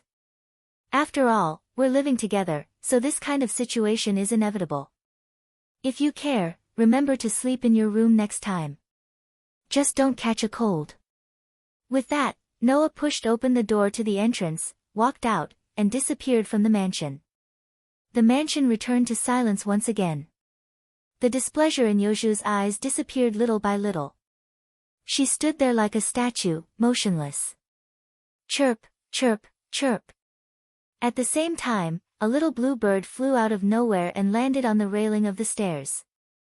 It jumped up and down while letting out a pleasant chirp. That appearance actually gave people the feeling that it was clamoring for something. It was a blue robin. Yuju didn't seem surprised by this scene. She closed her eyes. What Yuju didn't tell Noah was that Aozaki Aoko was actually a little insensitive, or rather, she would sometimes go off the rails. Aozaki Aoko had a very strange view of people's likes and dislikes. No matter who she disliked or hated, as long as it wasn't necessary, Aozaki Aoko would forget all about them. She could even chat and drink tea with them the next day. On the other hand, people that Aozaki Aoko didn't dislike, including family members, friends, and even lovers, might cause Aozaki Aoko to alienate them for no reason. This was because Aozaki Aoko couldn't stand the existence of someone who could disturb her emotions. Therefore, Aozaki Aoko would treat such people as a special existence. They were enemies. Chirp, chirp, chirp. The blue robin flapped its wings in an exaggerated way, as if it was seriously protesting something. The dark-skinned girl seemed to understand the blue robin's words. Her cold and emotionless voice slowly echoed in the manor house. Indeed, maybe it was a wrong decision to let him live here. With that, Yuju turned around. But it's still within the acceptable range. Ignoring the messenger bird's dissatisfaction, Yuju walked towards her room with quiet steps. Sigh. On the way to school, Noah sighed as if he was tired. What's going on? To be honest, Noah didn't dislike Aozaki Aoko and Yuju. From the memories he obtained from Gaia and Aleya, Noah knew how crazy the magicians in this world were. He also knew that most of them could be described with one word, insane. However, Noah didn't find anything he hated about Aozaki Aoko and Yuju. Even if it was Yuju, who lived her life as a magician, perhaps she would kill without mercy, but she would not kill for no reason. Therefore, Noah didn't think that Aozaki Aoko and Yuju were difficult to get along with. At most, he had a headache because of their lifestyle and troublesome personalities. Otherwise, even if he was called an evil guest who occupied other people's territory, Noah wouldn't agree to live under the same roof as Aozaki Aoko and Yuju. But now, Noah realized how naive his thoughts were. Aozaki Aoko and Yuju, these two girls' personalities weren't troublesome, but extremely troublesome. Noah felt that his decision to live in the manor house was too hasty. Woof woof woof woof. Just as Noah's thoughts were running wild, suddenly, a burst of chaotic barking sounded without any warning, attracting Noah's attention. Woof woof woof woof. The chaotic barking of the dogs became clearer and clearer, accompanied by a series of even more chaotic footsteps. The footsteps approached Noah from afar. Noah narrowed his eyes and instantly activated his sensory ability. The magic sealed by the limit ability began to be released little by little, allowing abundant magic to flow through his body. Chapter 305. Woof. Woof. Woof. Woof. Woof. Woof. The fierce barking of the dogs lingered in the surroundings like noise, frantically reverberating in the air above the asphalt road that was covered by the forest. The owners of these sounds were like fierce beasts that wanted to fight for their prey. In a burst of violent aura, they gradually approached their target. Noah calmly glanced around and swept his line of sight to the surrounding trees. He saw that in the forest that was still slightly dark, pairs of green eyes that were full of ferocity quietly appeared in the bushes, imprinting into Noah's eyes. They were stray dogs. Moreover, they were a group of starving dogs that did not have a single piece of fur on their bodies. They were shivering in the cold wind, but their mouths were open and dripping with saliva as they unswervingly surrounded Noah's position. The flashing green eyes did not look like they were looking at living creatures at all, but more like they were looking at food. Just like that, the pack of wild dogs gradually approached Noah with a sense of eagerness to launch an attack. They surrounded Noah, who was standing on the asphalt road of the ramp. Seeing this group of wild dogs, Noah was a little surprised, but also a little enlightened. There were indeed a lot of wild dogs in Sanyo City.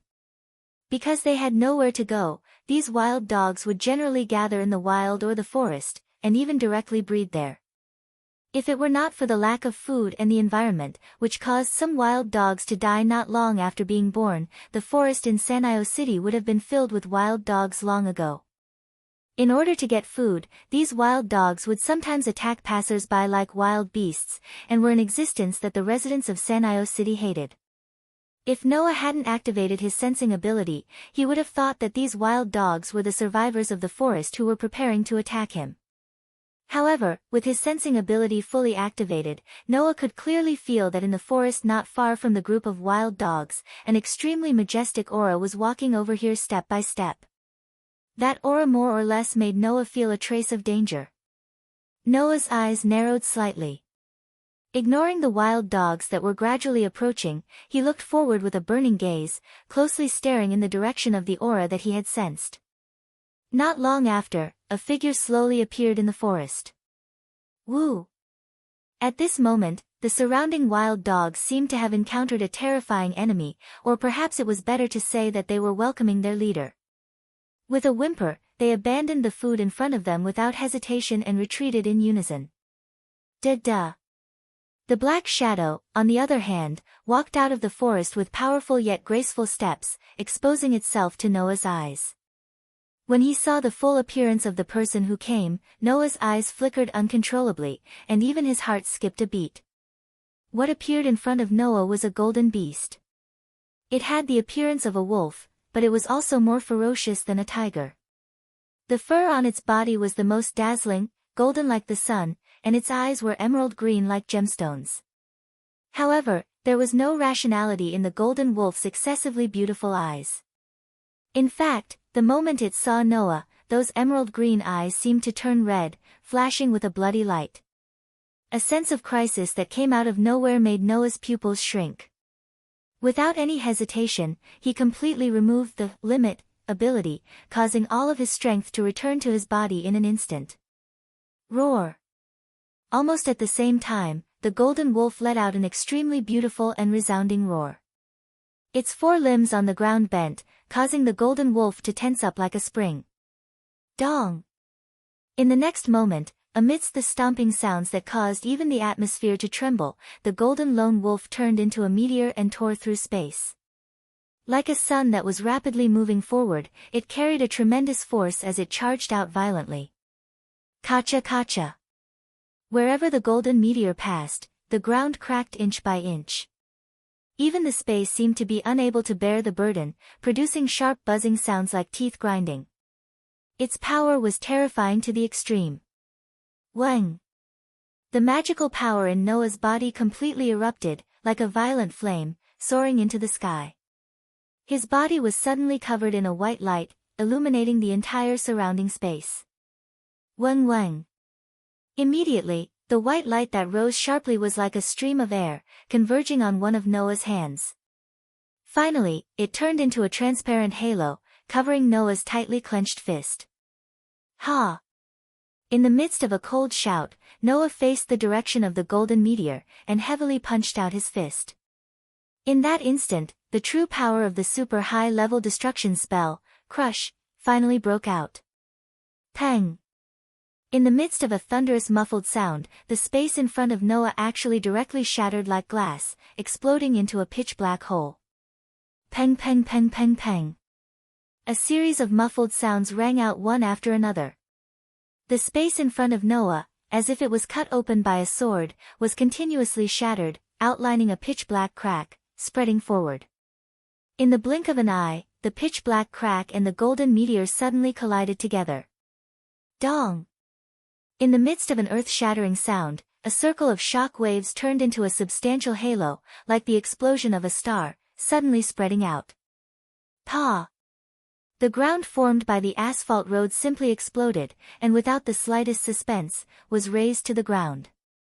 The surrounding trees were affected by the substantial halo of shock waves, as if they were directly annihilated, and one by one, they were smashed into wood dregs. Pang! In the midst of a muffled sound, the impact that turned into a halo ruthlessly hit Noah and the golden wolf, causing a hair-raising collision sound. Goo! Noah and the golden wolf let out a muffled groan at the same time, and their bodies were completely bounced out, like kites with a broken string. One slammed heavily on the ground, then turned over and stood up, while the other slammed into a tree, then slid down with all four limbs on the ground. Kneeling on the ground with one knee on the ground, Noah, who was covering his chest and feeling the bursts of pain from his chest, raised his face full of shock. In that blow just now, Noah really used his full strength. Even so, he couldn't gain the upper hand at all. What is the origin of the golden wolf? Compared with the somewhat shocked Noah, the golden wolf didn't seem to have enough wisdom to compete with human beings, nor did it have the slightest hesitation because of being repelled. Its four limbs tightened, and like a beast that only had eyes for its prey, it stared at Noah with a murderous light in its eyes. Realizing that now wasn't the time to be shocked, Noah immediately exerted his ability to control his emotions to the limit. He suppressed all the emotions in his heart, stood up, and the magical power in his body continuously rose. No matter what, the golden wolf in front of him had the power to match his full strength, and this was certain. Although he didn't know why this golden wolf appeared in Sanyi City, and why it attacked him, Noah knew that he had to fight with his life on the line. However, Noah, who was ready, suddenly narrowed his eyes again. Roar!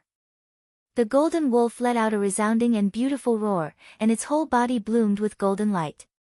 And in this golden light, a soft white light entered Noah's vision. Noah clearly saw it. In the chest of the golden wolf, or rather in the body, in the center of the soft white light, a broken feather was suspended in the middle. Impressively, it was the world fragment. The world fragment was in the golden wolf's body. Buzz, buzz, buzz, buzz. In the soft white light, the broken feather trembled and made an excited buzzing sound. Roar! In contrast to the world fragment, in its body, the golden wolf looked at Noah with even more ferocity, and its body surged with a fierce aura. Noah took a deep breath, calmly looked at the increasingly violent golden wolf, and slowly stretched out his hand. However, at this time, a suppressed angry voice sounded from the depths of the forest, and entered Noah and the golden wolf's ears. "Bo! Come back!" The golden wolf's roar came to an abrupt end. Who? Because Noah was highly focused, he didn't notice that someone had come to the scene, and immediately activated his sensing ability. Chapter 306. As previously mentioned, Noah's sensory ability was similar to intuition, but it was strengthened to the extreme, to the point of being like a scanner or even a radar. However, no matter how powerful it was, the essence of sensory ability was still intuition, and the like. Intuition and intuition could identify a person's aura, but there was no way to identify a person's appearance. Thus, under Noah's sensory ability, in the forest, an unfamiliar aura accompanied by a tall figure entered his range of sensory ability, imprinting itself into Noah's mind. It was unknown if the person discovered that he had been found, but his voice became more and more angry. "Bo! Still not coming back?" At the same time the voice reverberated, an exquisite geometric pattern flashed on the forehead of the lone golden wolf called Bo, causing the golden wolf to let out a dissatisfied growl. In the next second, the golden wolf's figure turned into a golden stream of light, flying into the depths of the forest. In a moment, it arrived at the side of the person in the forest, carried him on its back, and broke through the air. Noah reacted as soon as the golden wolf's figure moved. But in that instant, the golden wolf flew to the side of the person who had suddenly spoken, carried him on its back, and once again turned into a golden stream of light, flying into the depths of the forest at an extremely fast speed.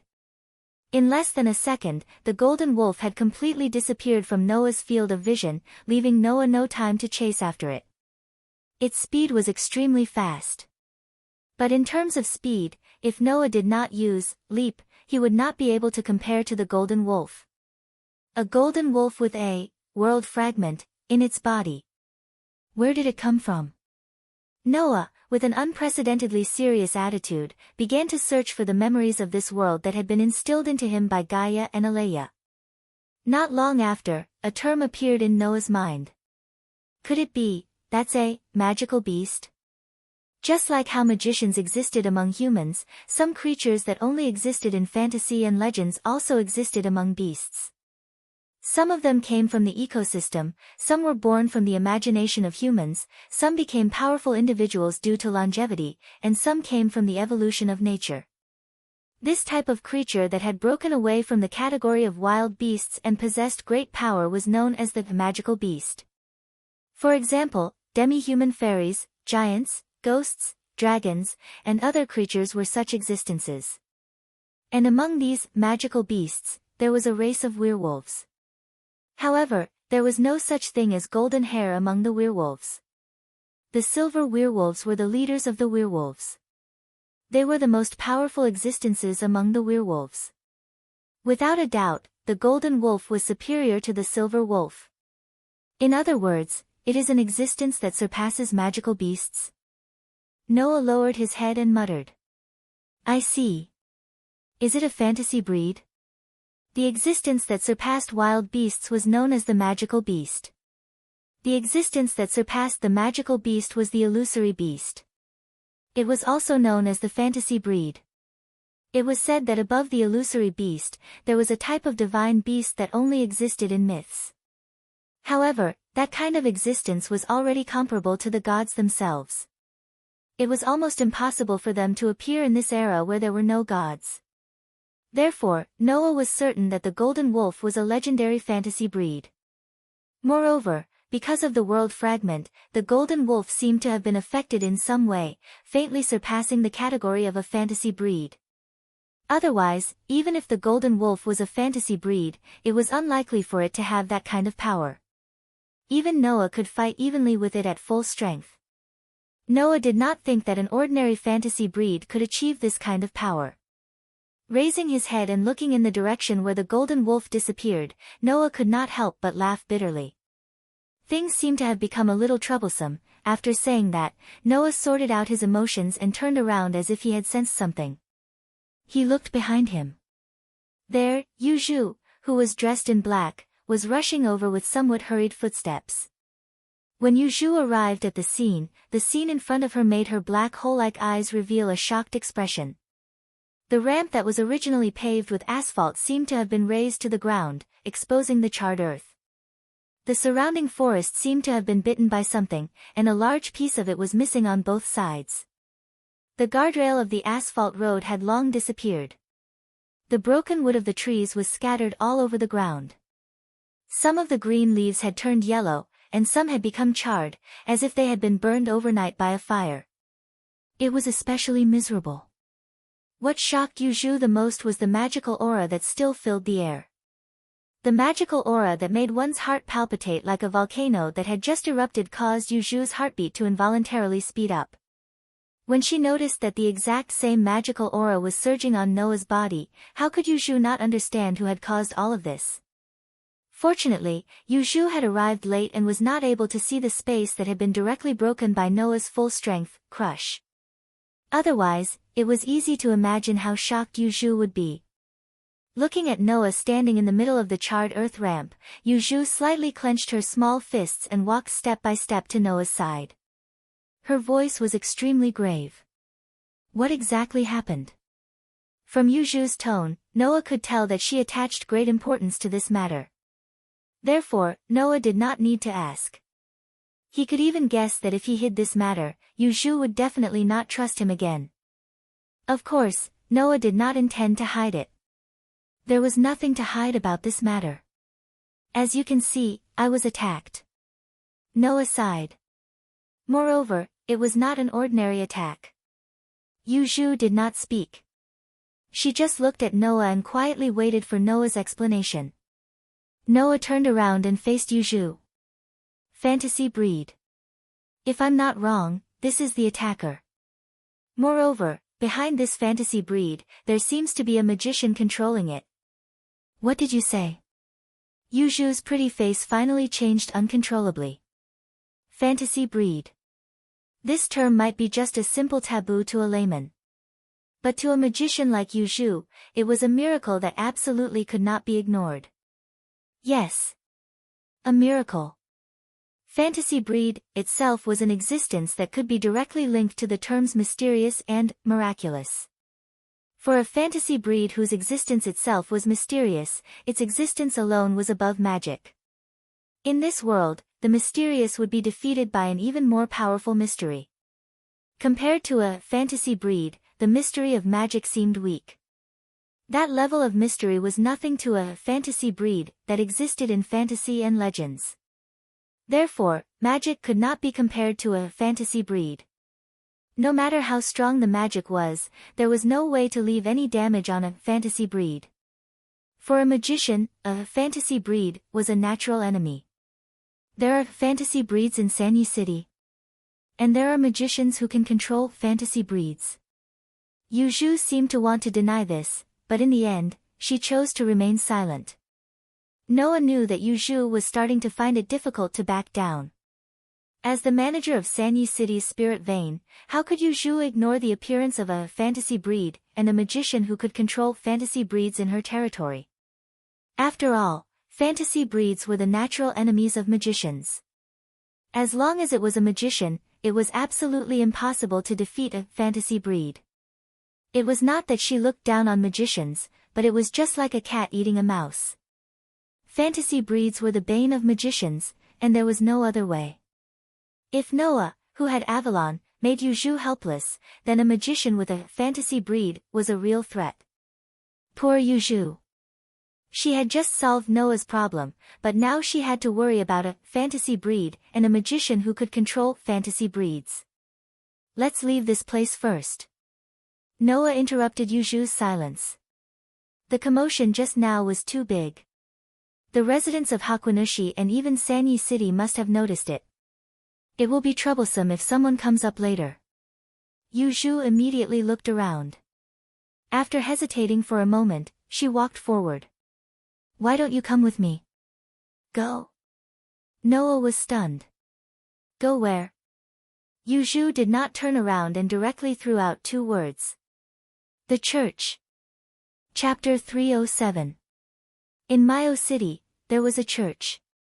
The residents of Mayo City usually referred to it as the church. Hetian Church. This was the full name of the church. It was located next to the No. 1 General Hospital in Sanyi City. It was as if it was on purpose to attract the attention of passers-by, and they couldn't help but take a look at it.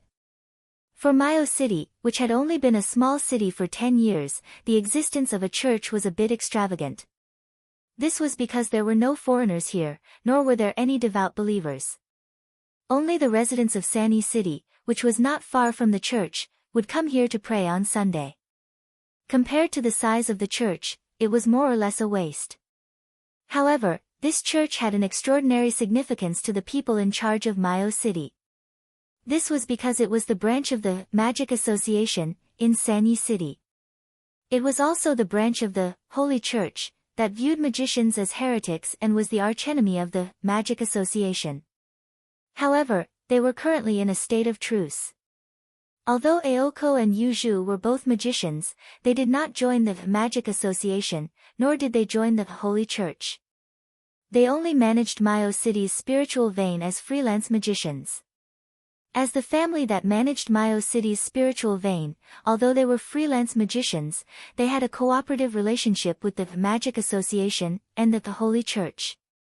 Therefore, as long as Aoko and Yu Zhu were still the managers of Mayo City's spiritual vein, as long as they did not offend the Magic Association and the Holy Church, the Magic Association and Holy Church branches in Mayo City had the obligation to help them.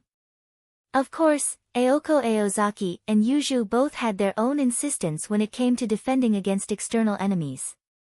They wouldn't allow the church, which was neither friend nor foe, to interfere, nor would they take the initiative to ask for help. However, when it came to dealing with trivial matters, no matter how unwilling they were, they could only ask for help from the church. Therefore, under the guidance of Yu Zhu, Noah arrived at the location of the Hetian Church. Creak. As if expecting a visit, the iron door of the church was pushed open, and a very tall mature woman dressed in a nun's uniform walked out of the church. Under the gaze of Noah and Yu Zhu, the tall nun walked to the entrance of the church in a dignified manner. For some unknown reason, her eyes were tightly shut, but she accurately turned her face towards Yu Zhu and met her gaze. Hello, Miss Jiuanji, I haven't seen you for a while, right? Jiuyuan Temple. That was Yu Zhu's surname. Although it was a bit unimportant, Noah only knew Yu Zhu's surname by chance. It was said that the surname Jiuyuan Temple had a great background. It seemed to be a famous plutocrat in Sanyi City. However, Yuzhu's relationship with the Jiuyuan Temple group wasn't good. It could even be said to be bad. As for the reason, it was probably because the Juyuanji group was not a magic family, but an ordinary chaebol. Yozhu's father was an ordinary person. Yozhu's mother was a pure-blooded witch. Therefore, Yuzhu was born with an excellent magician bloodline. This was Juyuanji Yuzhu. It has indeed been a while, Sister Zhou say Weijia. Yuzhu said to Sister Weijia Zhou with an emotionless tone. Moreover, she didn't beat around the bush at all as she spoke of her intentions.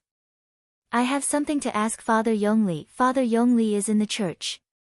Zhou say Weijia's voice sounded a bit cold.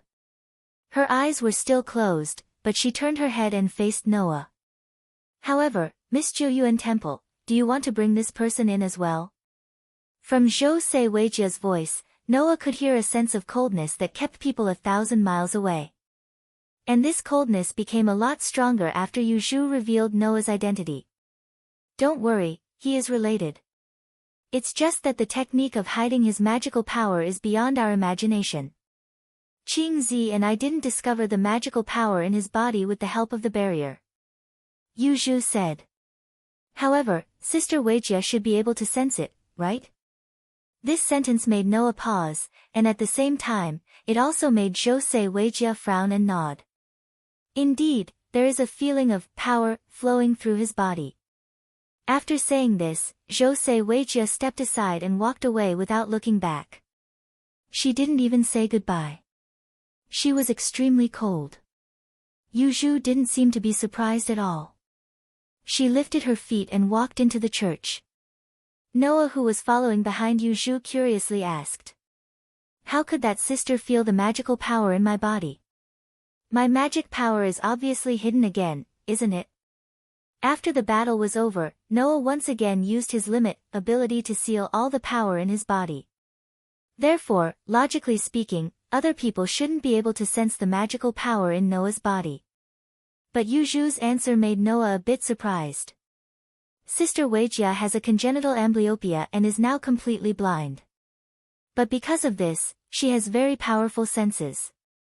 If someone approaches her, she will definitely discover it. Yuzhu replied. Even if you have concealed your magical power, as long as there is magical power flowing through your body, Sister Weijia will be able to sense it. In addition, Sister Weijia is a member of the Holy Church. She is very sensitive to the magical power of heretical magicians. You won't be able to hide it from her. Yuzhu's words made Noah surprised. She has very powerful senses. She can even sense magical power flowing through someone's body. Isn't that very similar to Noah's perception ability? He didn't think that there would be a sister in the Holy Church who had a similar ability to Noah's perception ability. This really made Noah surprised. However, Noah also understood Zhou say Weijia's coldness. No wonder her attitude was so bad. If Zhou say Weijia was a member of the Holy Church, then it wouldn't be hard to explain. The church in the morning was especially desolate. Just like the mansion, the church didn't have a heater. The cold air filled the seemingly cold church, making people want to turn around and leave. And in this church, in front of the cross, a tall figure stood there. It was a man wearing a cloak-like coat. Wenbing Yongli, also a member of the Holy Church. But he is different from Sister Weijia. He is neutral. Normally, he represents the Holy Church to communicate with us. Yuzhu said softly, but her gaze was very strict. His duty is to monitor us, but he also has the duty of assisting the manager of Sanyi City's spirit vein. Our target this time is him. After saying this, Yuzhu seemed to have realized something and closed her mouth. This was because when Noah and Wenbing Yongli walked into the church, their gazes suddenly met without any warning. Moreover, one frowned, while the other opened his eyes wide in shock. Immediately after, his eyes flashed with sharpness for a moment before returning to normal. Then, the priest named Wenbing Yongli had a calm smile on his face as he walked towards the door step by step. Da-da-da-da. As Wen Bingyongli approached, a suffocating and unpleasant feeling suddenly appeared in the air. It was killing intent. True killing intent. Moreover, it was faintly discernible killing intent rising from the seemingly harmless priest. What did this mean? It meant that not only did Wen Bingyongli kill someone, but he also wanted to kill someone. And the target of Wen Bingyongli's killing intent was Noah. It was because he felt Wen Bingyongli's killing intent that Noah frowned. What was going on? Although he couldn't understand it, it didn't stop Noah from reacting. Without any intention of releasing his power again, Noah quietly looked at Wen Bingyongli, who was gradually approaching him. A trace of mockery appeared in his deep, dark eyes. At this moment, Wen Bingyongli stopped in his tracks and frowned. Then, he smiled and looked at Noah with interest. Interesting, I didn't expect to meet such an interesting guest. Yu Zhu, who felt that something was wrong, muttered to herself for a while, then chose to stand aside and watch. Noah looked straight at Wen Bingyongli and smiled, but there wasn't much of a smile in his smile. I also think it's interesting. It's one thing for a priest to have such a strong killing intent, but he also wants to kill someone he just met for the first time for no reason. It's really interesting. There's still a reason. The priest said with a sincere smile. I just want to see if I can kill him. Chapter 308. I just wanted to see if I could kill you. His words made the temperature in the room drop to freezing point. What was more frightening was that Wen Bingyongli did not sound like he was joking. Instead, he sounded very serious. This made Noah calm down instead, and he asked unhurriedly. You mean to say that your so-called reason is just to see if you can kill me? I can't help it, because you're a very interesting person. Wen Bingyongli looked straight at Noah and said calmly. When I saw you, I had a feeling that I wanted to kill you. I can feel that you're in a very weak state compared to your current strength. My intuition told me that if I wanted to kill you, if I couldn't succeed in your current state, it would be impossible for me to succeed. This made me want to see if I could do it. Unfortunately, you found out my intention, Wen Bingyongli said in a regretful tone. This made me feel that I couldn't kill you even if I made a move. Instead, the person who would die would be me, so I gave up. Hearing Wen Bingyongli's words, even Yu Zhu, who was watching from the side, felt a chill in her heart. What did Wen Bingyongli mean? What he meant was that he could feel that Noah was in a very weak state compared to his current strength, which was the best state to deal with. It was because of this that Wen Bingyongli became interested in Noah. He wanted to try and see if he could kill the other party once. That was the reason. There was no clear reason. There was no clear hostility. There was no reason for him to do so, nor was there any reason for him to do so. However, Wen Bingyongli wanted to have a try, so he wanted to hurt Noah. Moreover, he wanted to kill Noah. This person was simply a lunatic. Noah's eyes started to turn cold. In other words, if I also want to try and see if I can kill you, then I can do it, right? Then please allow me to beg for mercy, Wen Bingyongli shrugged and said in a half-joking and half-serious tone.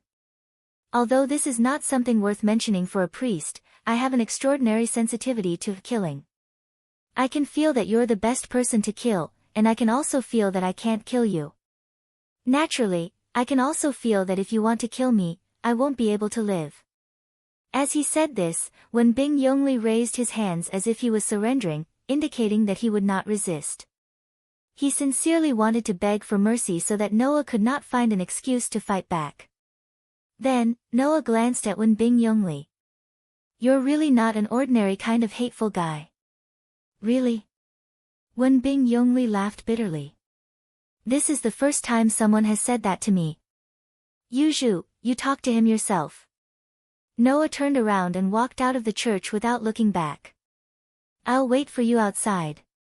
Yu Zhu did not nod or shake her head. After Noah walked out, she opened her red lips and started to talk with Wen Bingyongli. After walking out of the church, Noah came to the side of the gate. He leaned against the wall and rubbed his forehead as if he had a headache. The people in the church were really indescribable. Zhou Se Weijia, who had a sensing ability similar to Noah's. Wen Bingyongli, who did not have any restrictions on killing. Although the two of them should not be able to compare to Noah in terms of strength, it also proved that the world was big and there were all kinds of strange things, and that all kinds of people existed. At least, the memories obtained from Gaia and Alea told Noah. In this world, Noah was not the only special one. With Zhou Se Weijia, who had a sensing ability similar to Noah's, it was possible for another existence with 3 special constitutions like Noah to appear at any time. Life forms that were even more special than fantasy breeds existed. Therefore, in this world, compared to those truly special existences, Noah was not that special. Of course, from this world's point of view, Noah, who had seen Gaia and Alea, received gifts from Gaia and Alea, and might even have reached the origin, was already special enough. Then, Noah began to consider the matter of the golden wolf. Noah only had one goal in coming to this world, the world fragment. Therefore, the fantasy breed that had the world fragment in its body and seemed to be affected by the world fragment had to be found. Although he did not know why a magician could control a fantasy breed with a world fragment in its body, the other party should still be in San'io City. As long as it was in San'io City, the matter would not be troublesome.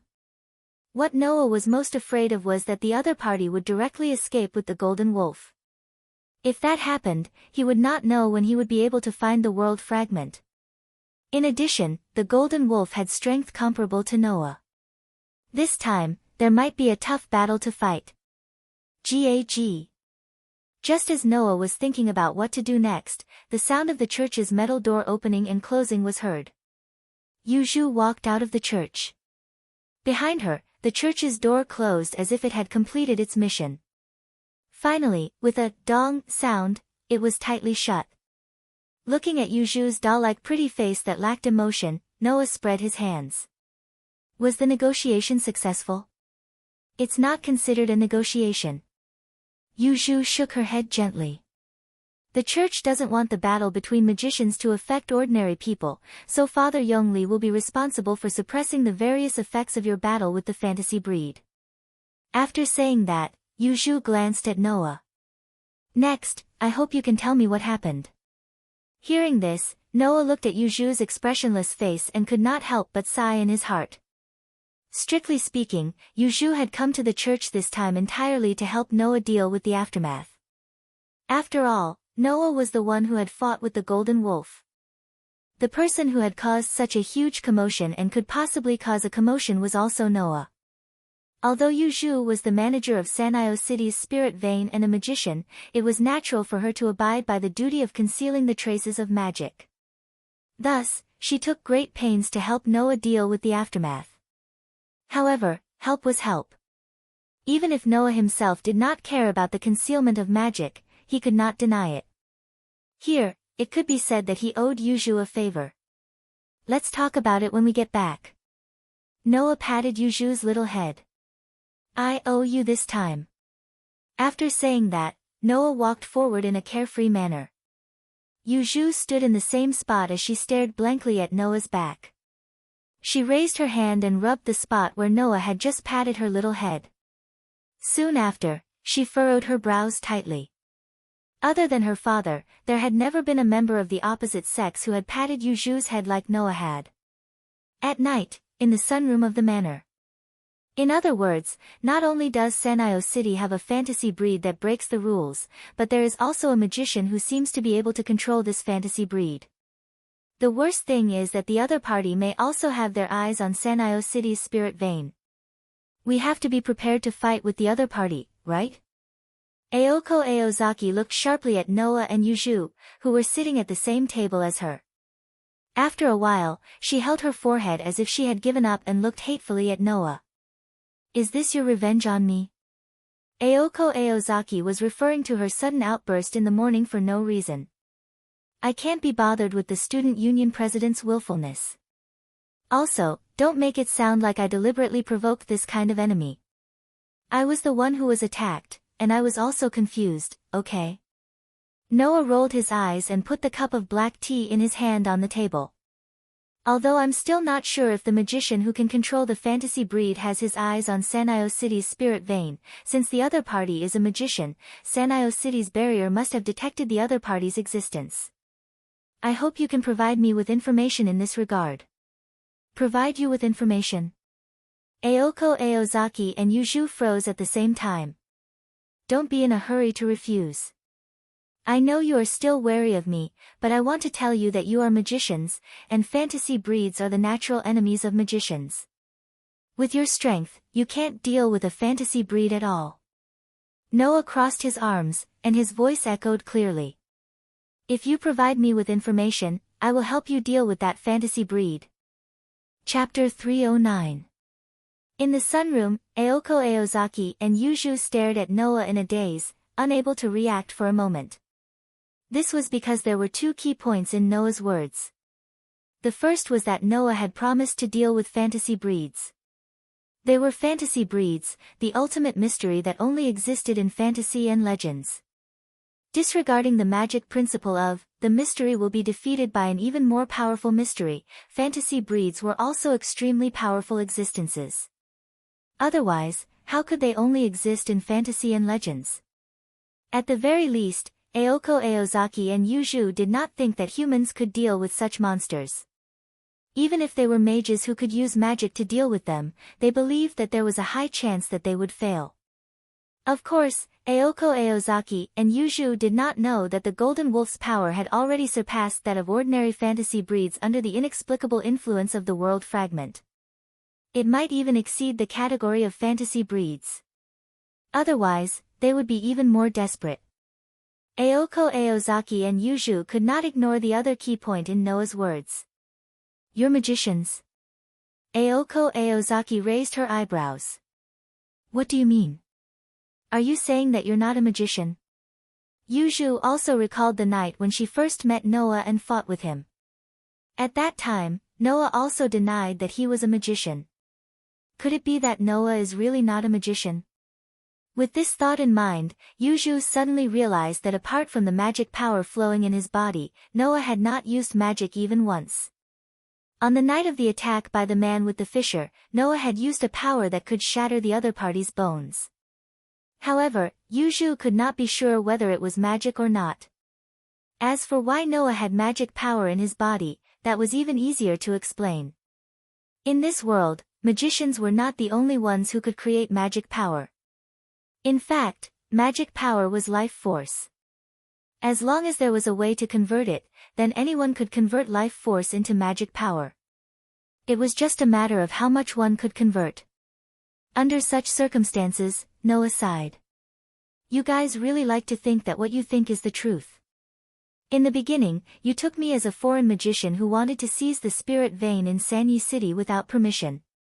Now, you take me as a magician without permission. I have never once said that I am a magician. Are you really not a magician? Aoko couldn't help but ask. Then what are you? Noah shrugged his shoulders and did not answer the question. Instead, he turned to look at Yuju, who was staring at him, and asked in return. Yuju, did you see the scene where I fought with the Golden Wolf today? Yuju couldn't help but recall the scene where it was as if a volcano had erupted. She nodded. I only exchanged a single blow with that Golden Wolf, but it was a draw. This should be enough to prove that I have the ability to deal with it, Noah said calmly. In addition, I also have Avalon. Do you guys still doubt that I can't deal with that Golden Wolf? After Noah said this, Aoko and Yuju finally remembered this matter. That was right.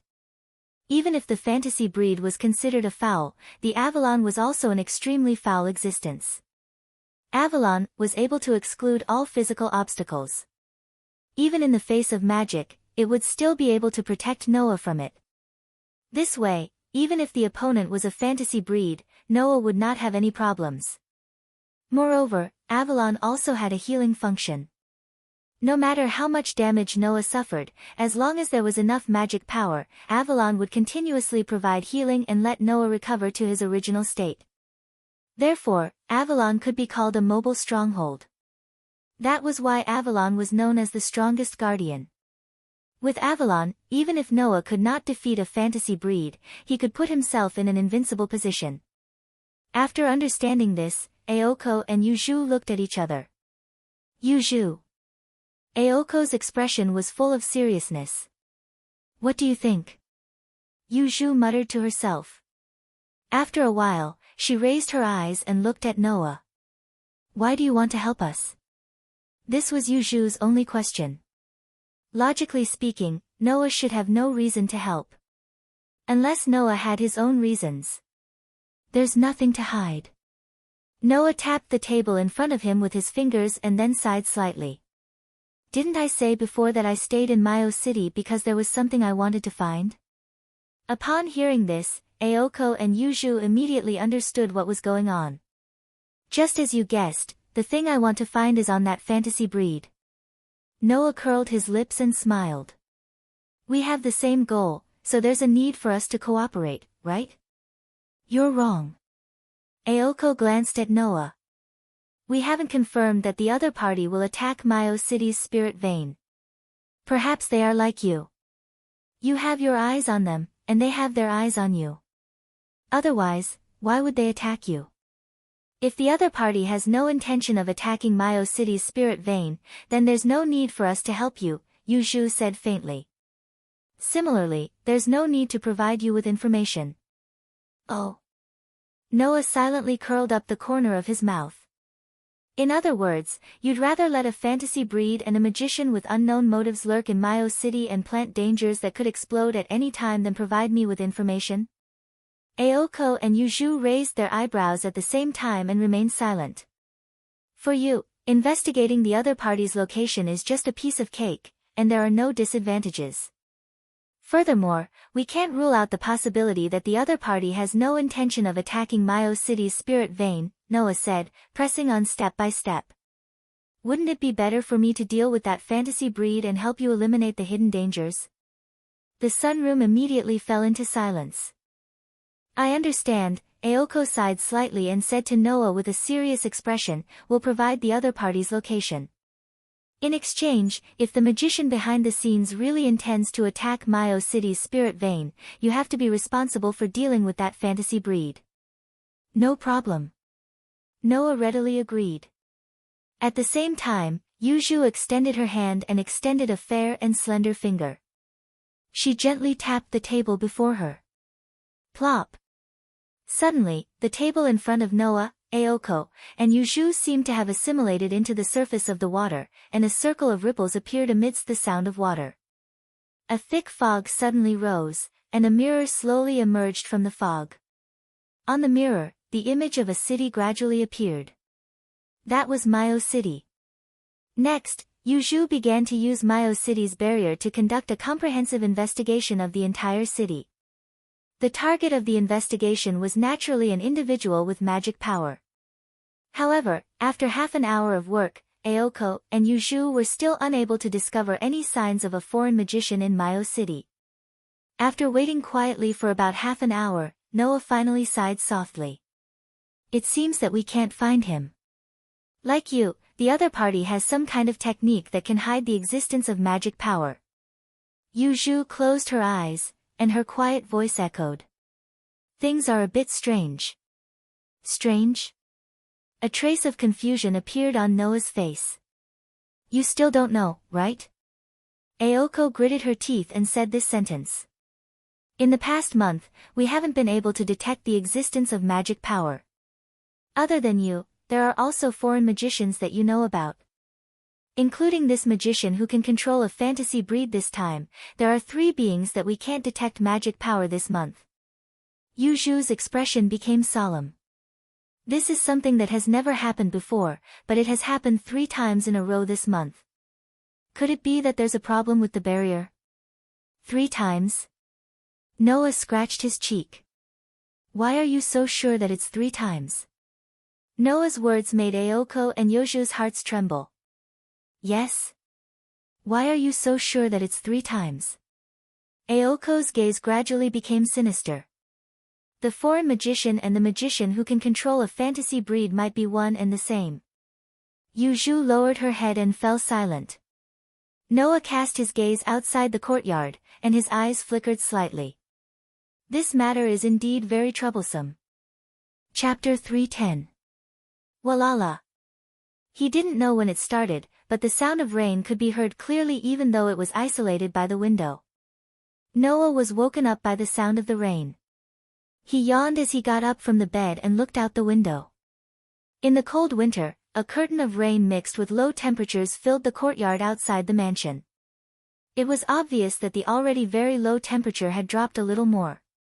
The sky was grayish-black.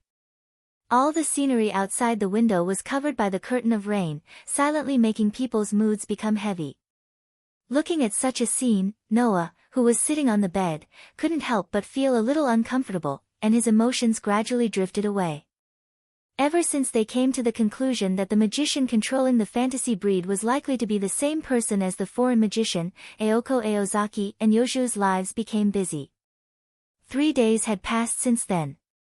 Perhaps it was because she had formed a partnership with Noah, but Aoko Aozaki finally confessed to Noah about the foreign magician. This matter actually had to start from before Noah arrived in this world. There were 2 barriers in Sanyo City, and one of them was responsible for managing the flow of mana in the spirit vein in Sanyo City. This barrier actually relied on the 5 fulcrum points carved on the ground of Sanyo City to form a typical square formation that maintained the circulation of mana in the spirit vein. Then, through artificial control of the direction of the circulation, the mana of the spirit vein was concentrated in the Kuyuenji mansion, which was the principle of the manor. The barrier in charge of managing the spirit vein was formed by these 5 fulcrum points. In other words, if these 5 fulcrum points disappeared, the spirit vein in Sanyo City would completely regain its freedom. At that time, Aoko Aozaki and Yuju could announce that they were no longer managers. This was also the reason why Aoko Aozaki and Yuju couldn't ignore Noah and wander around Sanyo City. Aoko Aozaki and Yuju were worried that Noah would eliminate the fulcrum points of Sanyo City's barrier one by one, thus bringing the restored spirit vein under his management and becoming the new manager of the spirit vein. This was why they chose to negotiate with Noah. The cause of the incident was the inexplicable disappearance of one of the 5 fulcrum points. At that time, Noah had yet to come to this world. Aoko Aozaki and Yuju, who had sensed that the fulcrum of Sanyo City's barrier had been removed, were caught off guard. This was because the first barrier in Sanyo City was used to detect the movement of magic power. If an external magician wanted to make a move on the fulcrum of the spiritual vein barrier, Aoko and Yuju should be able to discover the other party's whereabouts in advance. However, it was unknown what method the enemy used, but Sanyo City's barrier was completely unable to detect the enemy's movements. In order to eliminate external enemies, Aoko and Yuju began to ambush and investigate the 5 supporting points of Sanyo City's barrier.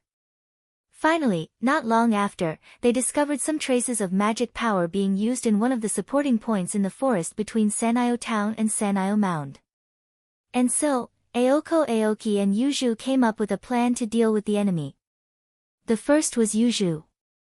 She was responsible for monitoring the forest between Sanyo Town and Sanyo Mound. If she discovered traces of the enemy, she would immediately eliminate them. Next was Aoko Aozaki. She was responsible for monitoring the other fulcrum point. The enemy there was also Aoko Aozaki's first opponent after she was born as a magician. In the end, the 2 girls met with an accident. The forest that Yuju was monitoring was the one where Noah had concealed his identity to test Aoko Aozaki. He purposely triggered the barrier and attracted Yuju to the forest. That night, Yuju was attacked by 2 men with a split mouth. Although Noah had protected Yuju by accident, Yuju also discovered that the 2 men with a split mouth were actually man-made dolls and not magicians from the outside world. As for Aoko Aozaki, there was no need to mention her. Before she even met an opponent, the dolls that were sent out were kicked back to the garbage collection station by Noah. They did not even have the chance to appear. After that, Noah, Aoko Aozaki and Yuju entered into a cohabitation agreement until now. In other words, there was still no trace of the magician who had sneaked into Sanyo City before Noah's arrival. Moreover, Not only did the other party have all kinds of dolls and send them out to harass the enemy, but it was also very likely that he was the magician who could control the fantasy breed that Noah had discovered. In addition, the other party could hide from Sanyo City's detection barrier. It was imaginable how troublesome it was. Because of this, Noah, Aoko Aozaki, and Yuju still signed an agreement. Aoko Aozaki and Yuju would continue to investigate Sanyo City while Noah only needed to wait. Of course, it was also possible that the magician who controlled the dolls and the golden wolves were not the same person.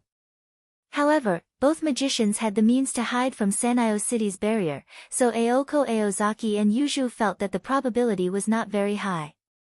Noah's appearance was already a special case. It was impossible for another one to appear. In the end, this matter was in a deadlock for the past 3 days, and there was no progress at all. No matter what, the world fragment has to be found. Noah lifted the blanket and began to put on his clothes. Today was the founding anniversary of Sanyo High School, and all the teachers and students were on holiday. Yuju, who was not studying at Sanyo High School, went to school early. Aoko Aozaki knew that it was a rest day, so she stayed up all night to work and was now sleeping like a log. After Noah finished his breakfast, he wanted to watch TV to pass the time, but at that moment, a clear ringtone sounded from the direction of the hall. Ring ring ring. It was the ringtone of the phone placed in the hall. The sudden ringtone stunned Noah. After hesitating for a moment, he did not choose to pick it up. In this place, other than Aoko Aozaki and Yuju, Noah only knew his classmates from 2A. However, none of them knew that Noah was staying here. Therefore, this phone call was definitely not for Noah, so it was better for Noah not to pick it up. Ring ring ring. The ringtone of the phone kept echoing.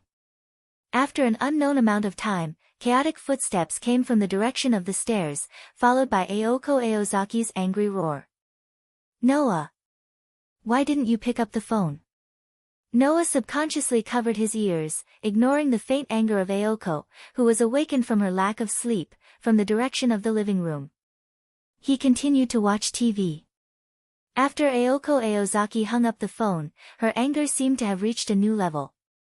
It was as if she deliberately increased the sound of her footsteps, and walked up the stairs to the second floor. If Yuju knew that Aoko Aozaki treated her home so rudely, she would probably be furious, right? Bang! After a while, Aoko Aozaki, who had put on her uniform, pushed open the door of the living room heavily, and looked at Noah with an extremely unfriendly gaze.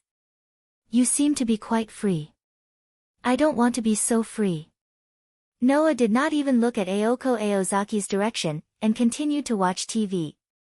But I don't know how to use the bounded domain in Sanyo City, so I can't detect the enemy, so I can only do this. Aoko Aozaki suddenly clenched her fists, resisting the urge to punch Noah's face, and glared at Noah angrily. Thanks to you, I'll be even busier in the future. After that, Aoko Aozaki slammed the door and left. I'm going to school, you stay at home. Why are you going to school now? Noah was slightly startled, but after a while, he seemed to have thought of something, and his eyes lit up, and he hurriedly shouted outside. President! Can you lend me your study room? As you wish. After leaving this sentence, Aoko Aozaki's voice completely disappeared. Noah, however, was refreshed. He turned off the TV, walked out of the living room, and walked in the direction of the second floor. This was the study room located next to Aoko Aozaki's room. Just like an ordinary study room, there were several bookshelves here, and an office desk was placed in the center of the room. Not only were there all kinds of things that belonged to Aoko Aozaki on the desk, such as instruments, but there were also piles of thick books. Click. With the sound of the door opening, Noah walked into the area that usually only belonged to Aoko Aozaki. Chirp chirp. On the window, a blue robin stood there, hopping about. Noah ignored the robin, went directly to the desk, and picked up a book on the desk. The title of the book was Magic Generation. This was a book that recorded the knowledge of magic. Chapter 311. In fact, Noah was quite interested in the magic in this world. In terms of power, the magic in this world was far inferior to the magic in the world of fairy tale. After all, the magic in the world of fairy tale was basically biased towards combat and focused on power. Even the dragon slayer magic existed. As long as the magic of the sorcerers continued to improve, the power of the magic would become stronger and stronger. It could be said that there was no end to it. On the other hand, the magic in this world was more focused on research. Most of the magic was actually not suitable for combat, but it won because there was a wide variety of magic, and there were all kinds of magic with all kinds of effects. For example, barriers that could disperse crowds, suggestions that could affect one's mind, hypnosis that couldn't be guarded against, as well as tamed demons, magic eyes, and other unique uses of magic. These could play a great role in certain situations, and if used to assist in battle, it would be very unexpected. As the saying goes, better safe than sorry. Noah would never complain about having more means and abilities. The books in this study were basically magic books that Aoko Aozaki had brought over from the Aozaki residence. It was said that there was a library in the mansion, and the number of books there was more than 10,000 times that of this study. It was a place that even Aoko Aozaki found troublesome. Therefore, if possible, Aoko Aozaki avoided going to the library as much as possible. Therefore, the books that were useful to Aoko Aozaki were usually in this study. Aoko Aozaki was also an apprentice magician, and a half-baked magician who could not even use the magic passed down in her family. Because of this, most of the books in this study were about magic. For Noah, the books in Aoko Aozaki's study were just right for him. Chirp chirp chirp. The robin, who did not expect Noah to come here, and did not expect that Noah would directly flip through the books in the study, seemed to be startled and let out a pleasant cry. Noah glanced at the robin, and then revealed a subtle smile. I was just looking for a target to try out my magic. Chirp chirp. The robin suddenly stiffened, and then flapped its wings as if it was running for its life, and flew away without looking back. Seeing this, Noah couldn't help but laugh. This robin was familiar with pearls. Not only did it have the intelligence of a human, but it was also said that it could speak human language. Although Noah had never seen it before, the robin often flew around the manor house. Over time, Noah learned of its existence. He believed that the messenger bird would report to Zhu about Noah coming to the study today to flip through the magic books, right? Shaking his head, Noah picked up the book titled Magic Generation, and flipped through it. In the world of fairy tale, the bodies of the sorcerers were able to store magic from all things in the world. Once his mana was depleted, his body would automatically absorb magic spirits from the atmosphere to replenish his mana. In other words, the sorcerer was like a container that stored and absorbed mana. They could freely absorb mana from the atmosphere to replenish themselves. In this world, the source of magic power for magicians came from two sources. One was the life force from the outside world, known as the big source. The other was the life force they possessed, known as the small source. In this world, magicians had simulated nerves called magic circuits in their bodies. Once they were born, the quantity and quality had already been determined. It would not be increased by external factors and was used to convert life force to form a magic conversion circuit. The more magic circuits in a magician's body, the more magic they could convert from the big source and small source. The book in Noah's hand called Magic Generation explained how to determine the number of magic circuits, which was the aptitude of a magician. According to this method, Noah helplessly found that there was not even a single magic circuit in his body. This was normal. Because Noah did not need to be like the sorcerers in the world of fairy tale to absorb mana from the outside world. He also did not need to be like the magicians in this world, absorbing life force from the big source and small source to convert and generate mana. Noah's body was born to be self-sufficient in generating mana. Moreover, the quality and quantity of mana could almost be said to be unparalleled.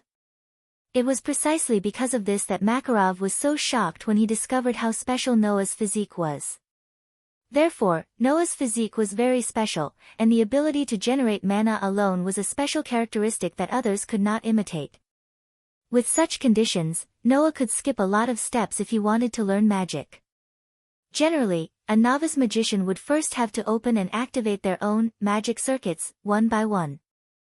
Then, they would have to work hard to convert the life force in their greater source and lesser source to store magic power. Then, they would have to learn how to control magic power before learning magic. Noah did not need to painstakingly generate mana, and his control of mana had been practiced countless times for this purpose. He had already reached the point of perfection, and he could start learning magic directly.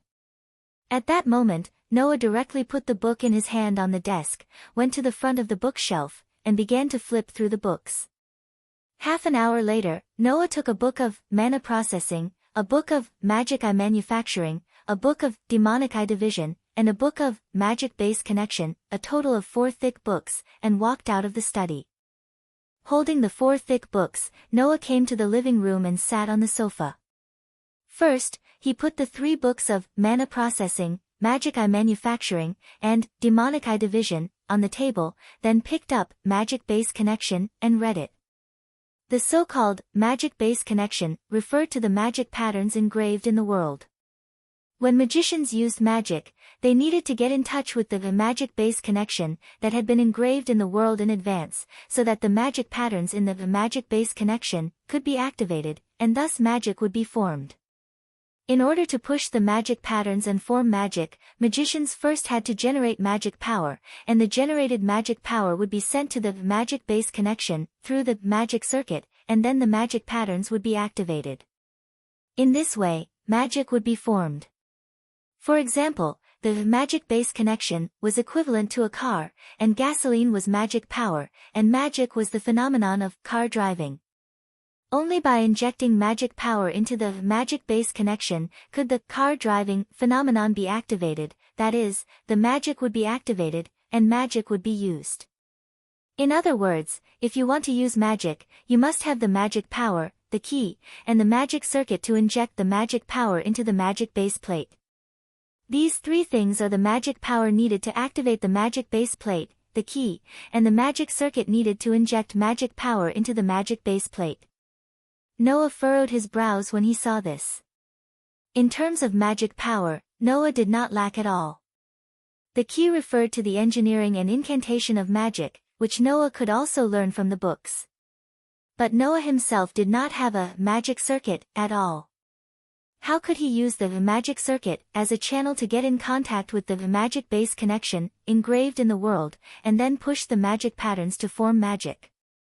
Could it be that the path of magic was not possible by himself? Whatever, let's try it first. Noah made up his mind and flipped through the magic base connection in his hand again.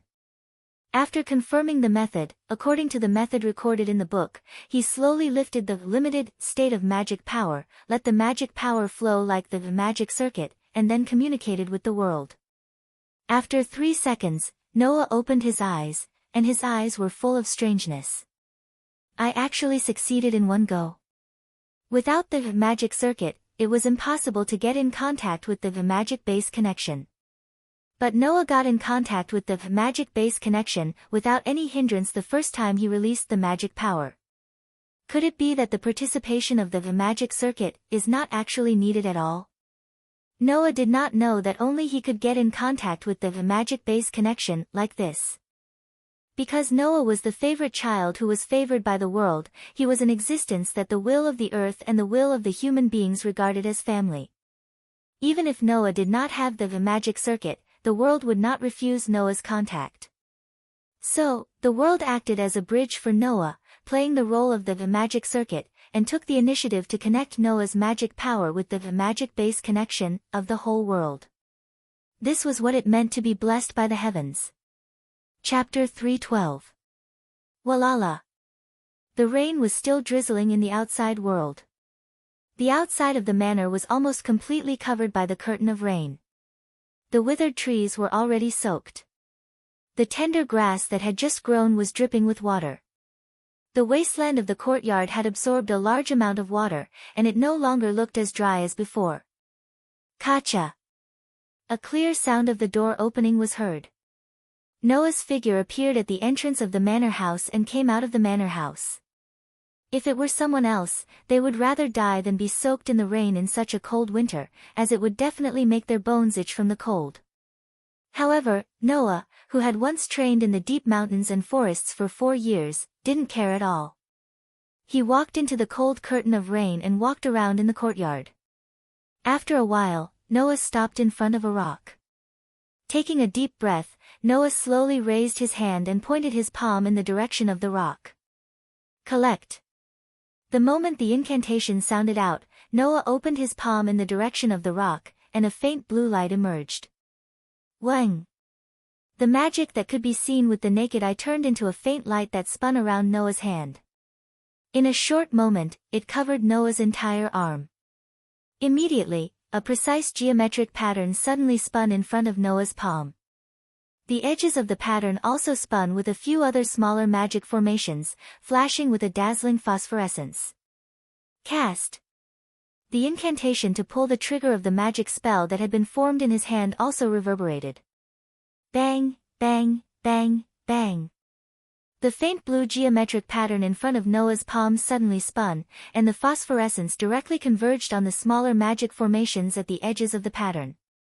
The magic also turned into fist-sized cannonballs, and in the midst of gunshots, they rubbed against the atmosphere and flashed out like flashes of light. The 4 magic bullets carried a heavy force that was enough to shatter a person's skull. Amidst the sharp sound of the air breaking, they heavily landed on the rock not far away. Bam, bam, bam, bam. Immediately, every single magic bullet produced a dull sound of impact and a burst of light smoke on the hard rock. In the end, 4 scorch marks were left on the rock, which were quickly washed away by the rain. Looking at this scene, Noah was slightly disappointed, but he also couldn't help but laugh.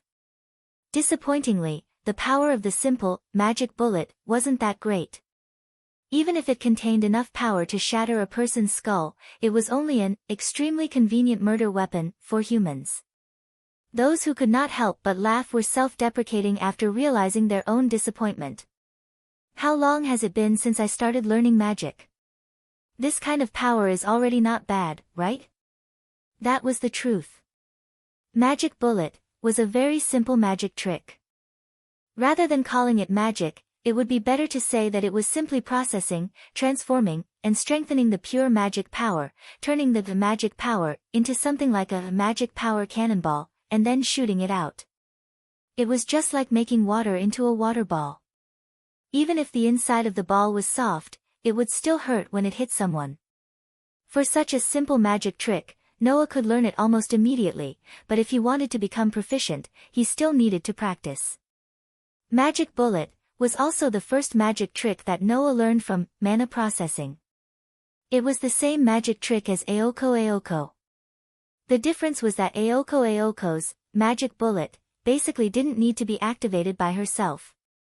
She only needed to activate the magic bullet recorded in the magic seal, unlike Noah, who still needed to chant an incantation to activate it. Let's try again. Noah was never lacking in hard work. As a product of mana processing, if he could master the magic bullet, it would also increase his control over magic power.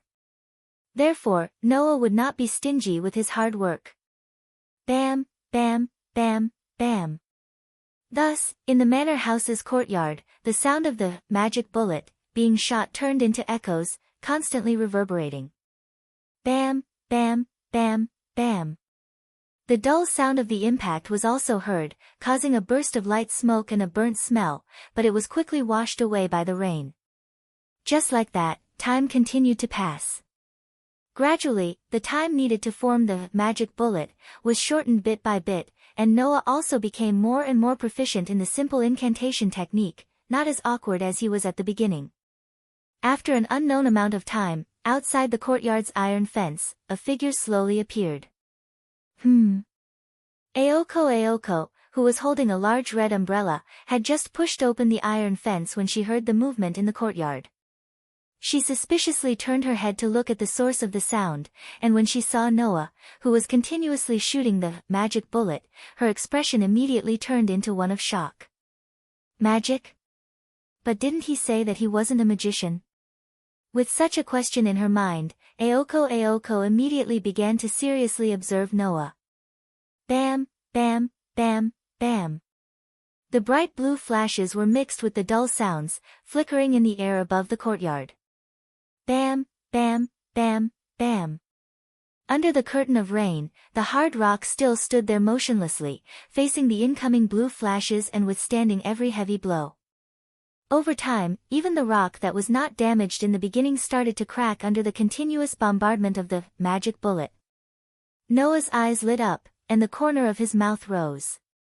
The magic in his body continuously circulated, flowing into the flickering phosphorescent arm, and pouring into the spell formation that had not yet disappeared, turning into magic bullet, after magic bullet, continuously bombarding the rock. Aoko, who was standing at the edge of the iron fence and watching all of this, already had the corner of her mouth twitching. Could it be that that guy's magic is inexhaustible? Not to mention how many magic bullet Noah had shot before Aoko returned. From the time Aoko returned, Noah had shot at least 100 magic bullet. Aoko was only an apprentice magician, but no matter what, she was still the manager of the spirit vein in Sanio City. With the support of the magic in the spirit vein, Aoko could use about 30 magic bullet a day, and then the magic in her body would be completely exhausted. Compared to Aoko, the guy in front of her who was wantonly shooting magic bullet, with a face full of unsatisfied and restless expression, was simply a monster. Aoko felt that if she continued to watch like this, perhaps her small sense of superiority in magic would be completely destroyed. At that moment, Aoko unhappily opened her mouth. "What are you doing here?" Noah, who was highly concentrated, did not seem to notice Aoko's approach. When he heard Aoko's voice, he was slightly startled, and reflexively turned his head, looking behind him. When he clearly saw the owner of the voice, he raised his eyebrows. "You're back." "Yes." Aoko still had a sullen expression, looking very gloomily at Noah. "What are you doing here?" "It's as you see." Noah retracted his mana without any hesitation, causing the tactical magic array that was floating in the air like a turret to dissipate. "I'm learning magic." "Learning?" Aoko's expression became interesting, and her tone was full of uncertainty. "What you mean is, you just learned the magic bullet?" "Yes." Noah nodded and said doubtfully. "Is there a problem?" Aoko was speechless. With Aoko's personality, how could she admit that Noah's newly learned magic was comparable to hers? Noah was not a wise sage, so naturally, he could not always guess Aoko's thoughts. Seeing Aoko's gloomy expression, he somewhat curiously asked, "What's wrong? Did something good happen in school?" As soon as this sentence came out, Aoko's sullen expression turned completely gloomy. "Hey, Noah-san." Aoko suddenly said such a sentence. "How do people communicate with bears?" "That's a very deep question." Noah was stunned. "Could it be that you met a bear?" "No." Aoko sighed faintly, and then said bitterly. "But, I really hope that I met a bear. At least if I met a bear, I could go up and fight with it. I don't have to worry about whether I can fight or not." After saying this, Aoko coldly snorted and walked into the mansion. Noah's mouth twitched. What the hell is going on? Chapter 313. The sunlight room at night was just as bright as it was during the day. The bright light illuminated the room, which was 1/3 of the room made of glass. At the dining table, a man and 2 women were once again eating dinner. Noah picked up strands of noodles with his fork, rolled them up, and put them into his mouth. His other hand was holding the book, Demonic Servant Division, and he was reading it seriously. On the other side, Yuju, who was said to have eaten outside, was also holding a book in her hand. However, her mind was obviously not on the book. Sometimes, she would look at Noah who was reading seriously, and sometimes, she would look at Aoko. Her dark eyes were filled with confusion. She wondered why Noah was reading such a book. She also wondered why Aoko was in such a bad mood. At this time, Aoko was seriously dissatisfied because she couldn't order takeout and had to cook. She ate the food she made as if nothing had happened and didn't say a word. Originally, Aoko and Yuju didn't have much in common with each other except for magic. Before Noah lived in the mansion, Aoko Aozaki and Yuju would often be like this. Even if they sat together, they wouldn't say a word for a long time. They were already used to each other's silence. However, today's silence was a bit different. Aoko didn't seem to have anything strange on the surface, but the more she acted like she didn't care, the more emotional she was. Yuju, who had lived with Aoko for about 2 years, could easily see that Aoko was sulking. Moreover, she didn't seem to be angry because she couldn't order takeout. Yuju wasn't a person who cared about other people's feelings. But this time, maybe because there was a third party around, Yuju asked Noah a question, which she rarely did. Aoko, what's wrong? Who knows? Noah was still looking at his book, rolling his noodles and speaking in an indifferent tone. I heard that you met an opponent even more difficult to deal with than a bear. I just don't know who it is. Can we not talk about this? Aoko said gloomily. I already feel like I'm very unlucky. Really? Yoju's gaze lingered on Aoko for a moment before she replied as if it had nothing to do with her. I just hope you don't affect the lives here. The side here was not referring to the life in the mansion, but the life of a magician. Although he didn't know what happened to Aoko, it seemed to be something that happened when she was active in Sano City as an ordinary person. Magicians were a special group that lived in seclusion in modern times. It could not be said that magicians did not interact with ordinary people, but in order to maintain the concealment principle of magic, magicians would not get too close to ordinary people. After all, once he became intimate with someone, it would increase the chances of his secret being exposed. Yuju didn't object to Aoko going to an ordinary high school, but she seemed to be somewhat dissatisfied with Aoko's emphasis on the life of an ordinary person. Aoko also understood Yoju's meaning, and the anger in her heart suddenly disappeared, and she seemed to have calmed down. I know what you mean. Don't worry, I'll coordinate the lives of both sides. I just lost my cool today because I met that transfer student. Noah finally raised his head from the book in his hand and looked at Aoko in surprise. Transfer student? You mean our school? I don't want to admit it, but unfortunately, our school seems to have been targeted by all kinds of strange transfer students this month. It's already incredible to have one, and now there's another one. It's simply a miracle. Aoko said this sentence as if she was referring to something. The most incredible thing is that this transfer student came from the mountains. He didn't even have any contact with life with electricity before, and he didn't know any common sense in the city. When such a person transferred to our school, even the teachers couldn't do anything about it. I see. Noah smiled thoughtfully. In the end, the teachers couldn't do anything about it, and could only let you, the student council president, deal with this wild child. You tortured our iron and steel student council president until he lost his temper, right? Can you imagine how tiring it is to introduce the school and the classroom to a guy who doesn't even walk through the front door and only chooses to crawl through the windows? Aoko said tiredly. It's already so tiring on the first day. I can't imagine how much trouble that guy will cause in the school. In other words, the student council will become a nanny team for a period of time, specifically looking after that transfer student, right? Noah couldn't help but laugh. This really makes me interested. If I have time, I'll go and meet this transfer student who came from the mountains. Saying such a sentence, Noah once again looked at the book in his hand. It was obvious that he didn't want to talk about the transfer student anymore. Why are you suddenly interested in magic? This time, it was Aoko who was curious, glancing at the book in Noah's hand. This is a book about tamed monsters, right? Don't tell me you want to make a tamed monster. Hearing this, Yuju slightly raised her eyes, as if she was also interested in this topic. I took this from your study. Noah didn't raise his head, reaching out his hand and flipping through the pages. If there's a chance, I'll try to make one.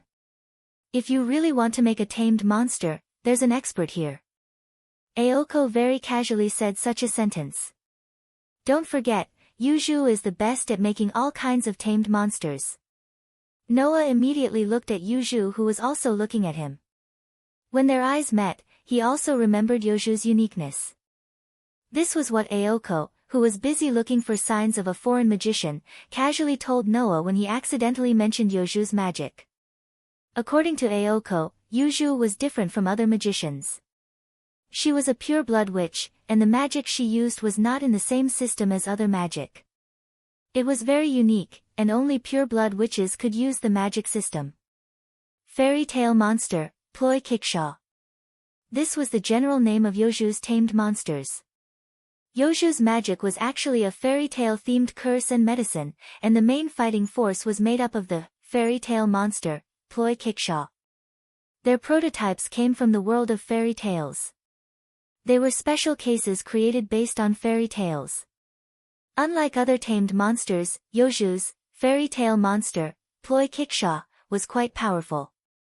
Because they were born from fairy tales, the only thing that was useful to them was the same mysterious magic. Ordinary modern weapons couldn't do anything to them. Moreover, they all existed in their respective fairy tales.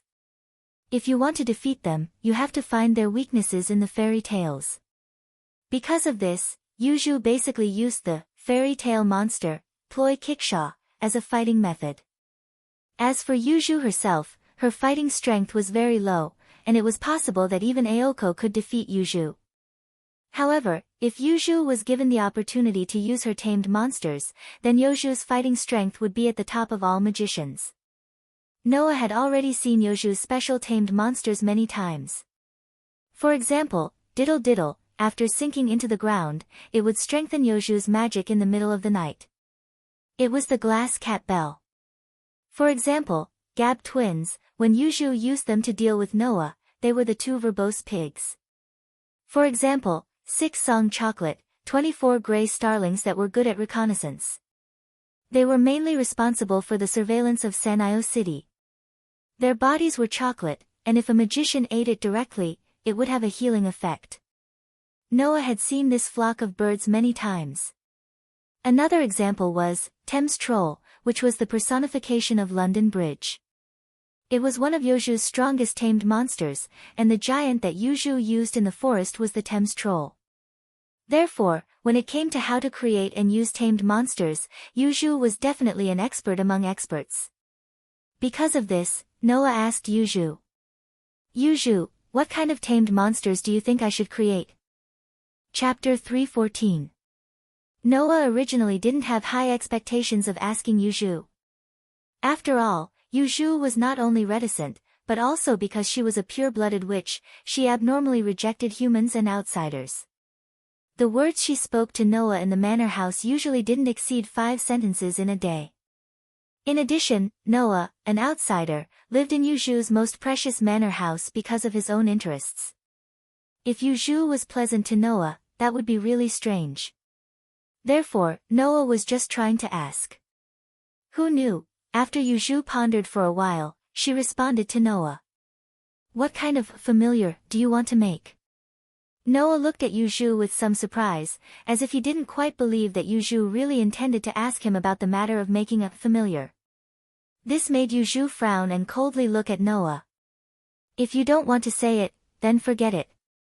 Noah finally reacted, put the book in his hand on the table, and seriously said to Yuju, "This book has recorded many types of familiar, so I can't make up my mind."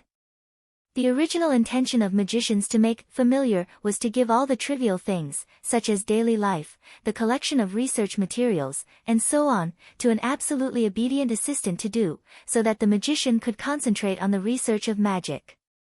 The simplest way to make a familiar was to make a part of the magician's body, such as hair, skin, and so on, and then make it into a familiar, or to transform other dead creatures, such as cats, dogs, and so on, into a familiar. In this way, the familiar created by magicians would be given a part of the magician's abilities. The way to make a familiar was something that every magician knew, the only question was what type of familiar to make. For example, if you want a familiar to manage daily life, then you have to give the familiar part of the abilities to focus on wisdom and endurance.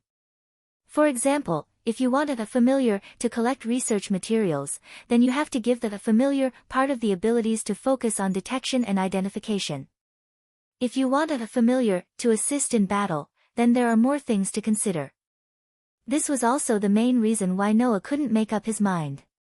To be honest, if possible, Noah would of course want to be like Yuzhu and create a familiar that was much stronger than himself, but this was somewhat unrealistic. A familiar with pearls was a special product that could only be created by a witch. Furthermore, some of the powerful tamed demons in Yuzhu's hands were not made by Yuzhu himself. They were made by Yuzhu's mother, or even by the witch before Yuzhu's mother. Although a familiar would not be stronger than its master, that was only relative. Just like Yuzhu, the tamed demons she created were not as strong as herself, but Yuzhu's mother must have been much stronger than Yuzhu. Even if the tamed demons she created were weaker than herself, they would still be stronger than Yuzhu. Not to mention the tamed demons that were passed down from the ancient witch to the present day.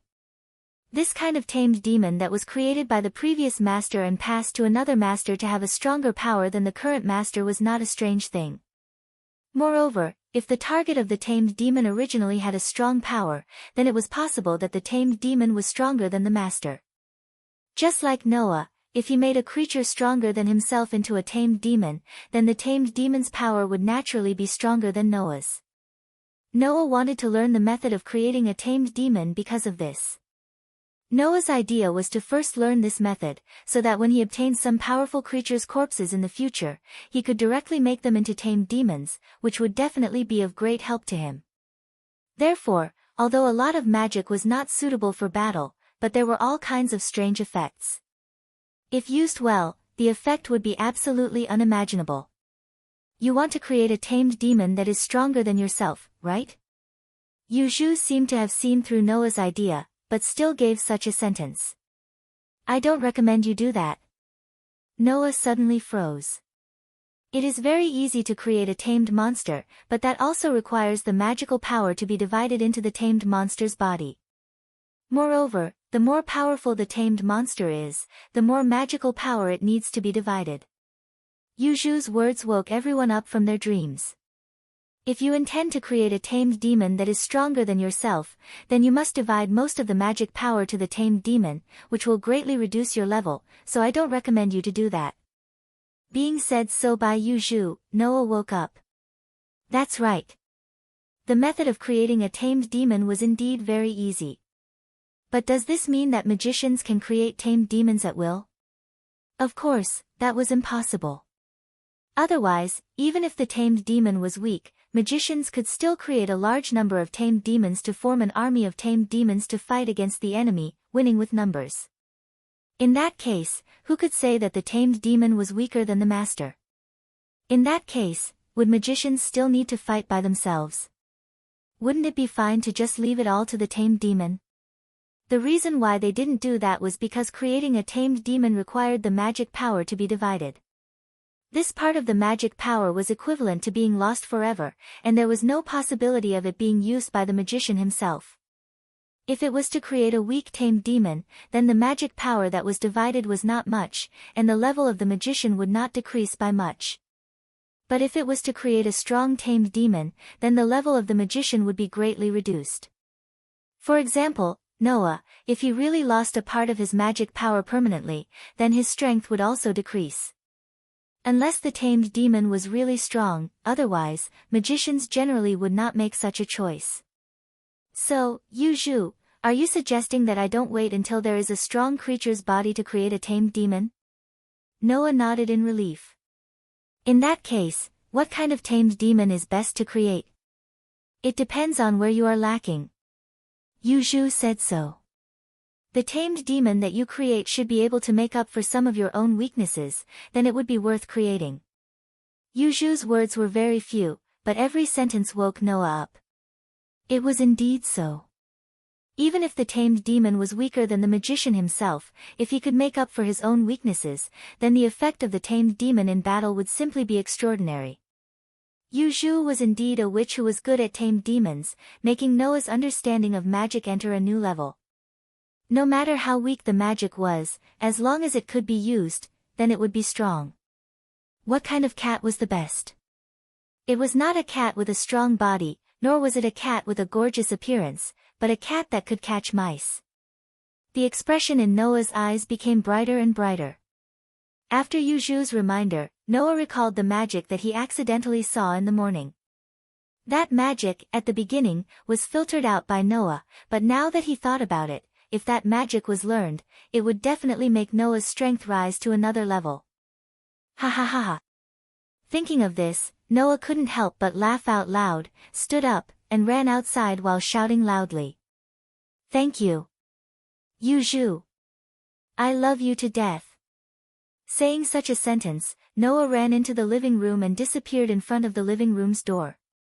Aoko and Yu Zhu had long been stunned by Noah's last sentence. After a long while, Aoko's eyes appeared like a kitten's mischievous light. With a sweet smile, she looked at Yu Zhu.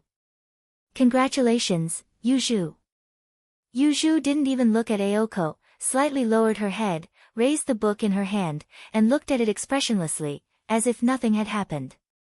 Only Aoko knew that for her to use the book to cover nearly half of her face, needless to say, Yu Zhu must be shy.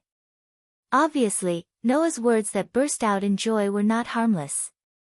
On the other side, Noah went directly to the second floor, quickly walked to Aoko's study, opened the door, and went to the bookshelf that was neatly arranged with magic books, and quickly flipped through them. At a certain moment, Noah stopped the movement of his hands, the corner of his mouth slowly raised, and he pulled out a book from the bookshelf. The title of the book, Enhance. This was the magic book that Noah directly ignored in the morning, but now he was pleasantly surprised. Sure enough, no matter how small, insignificant, and weak, existence is the absolute truth, and existence has value. After that, Noah flipped through the book in his hand, immersing himself in the world of the book. Chapter 3:15. The next day, Sanyi City's sky finally welcomed light once again. It was not as gloomy as yesterday, and it was no longer raining that made people feel depressed. Walking on the asphalt road to Mayo High School, Noah held a book in his hand and kept flipping through it. Looking at his appearance, he had long been immersed in the world of books. Next to Noah, Aoko Aozaki was also there. Although Noah and Aoko lived together and went to the same high school, they did not agree to go to school together. In the end, the two lived together because of interests. They could not even be called friends. They could only be called business partners. Naturally, their relationship was not good enough for them to go to school together. Today, they went to school together because Noah and Aoko happened to go out together at the same time. Since the destination was the same and the journey was the same, it was normal for the two of them to travel together. Because there was no need to deliberately separate, right? Aoko Aochi was not the kind of person who would be hesitant about trivial matters. Noah would not stick to this kind of small matter, so he went with the flow. This kind of relationship where they went to school together but did not even speak a word to each other. If it was an ordinary person, it would be awkward to stay together and they would want to run away. Aoko, on the other hand, seemed to be no different from usual.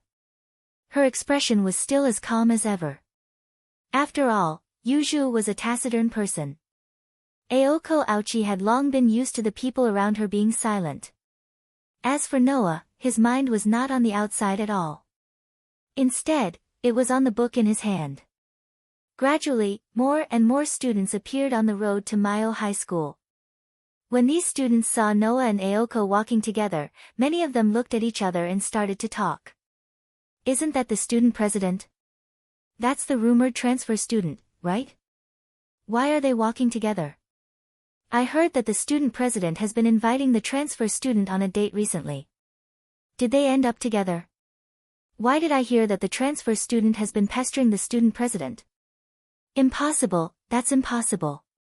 That's the student president. Don't tell me you don't know the consequences of pestering her. It seems that the student council president is wooing a transfer student. Yes. That's right. Aoko's eyes began to twitch as she listened to the discussions coming from all directions.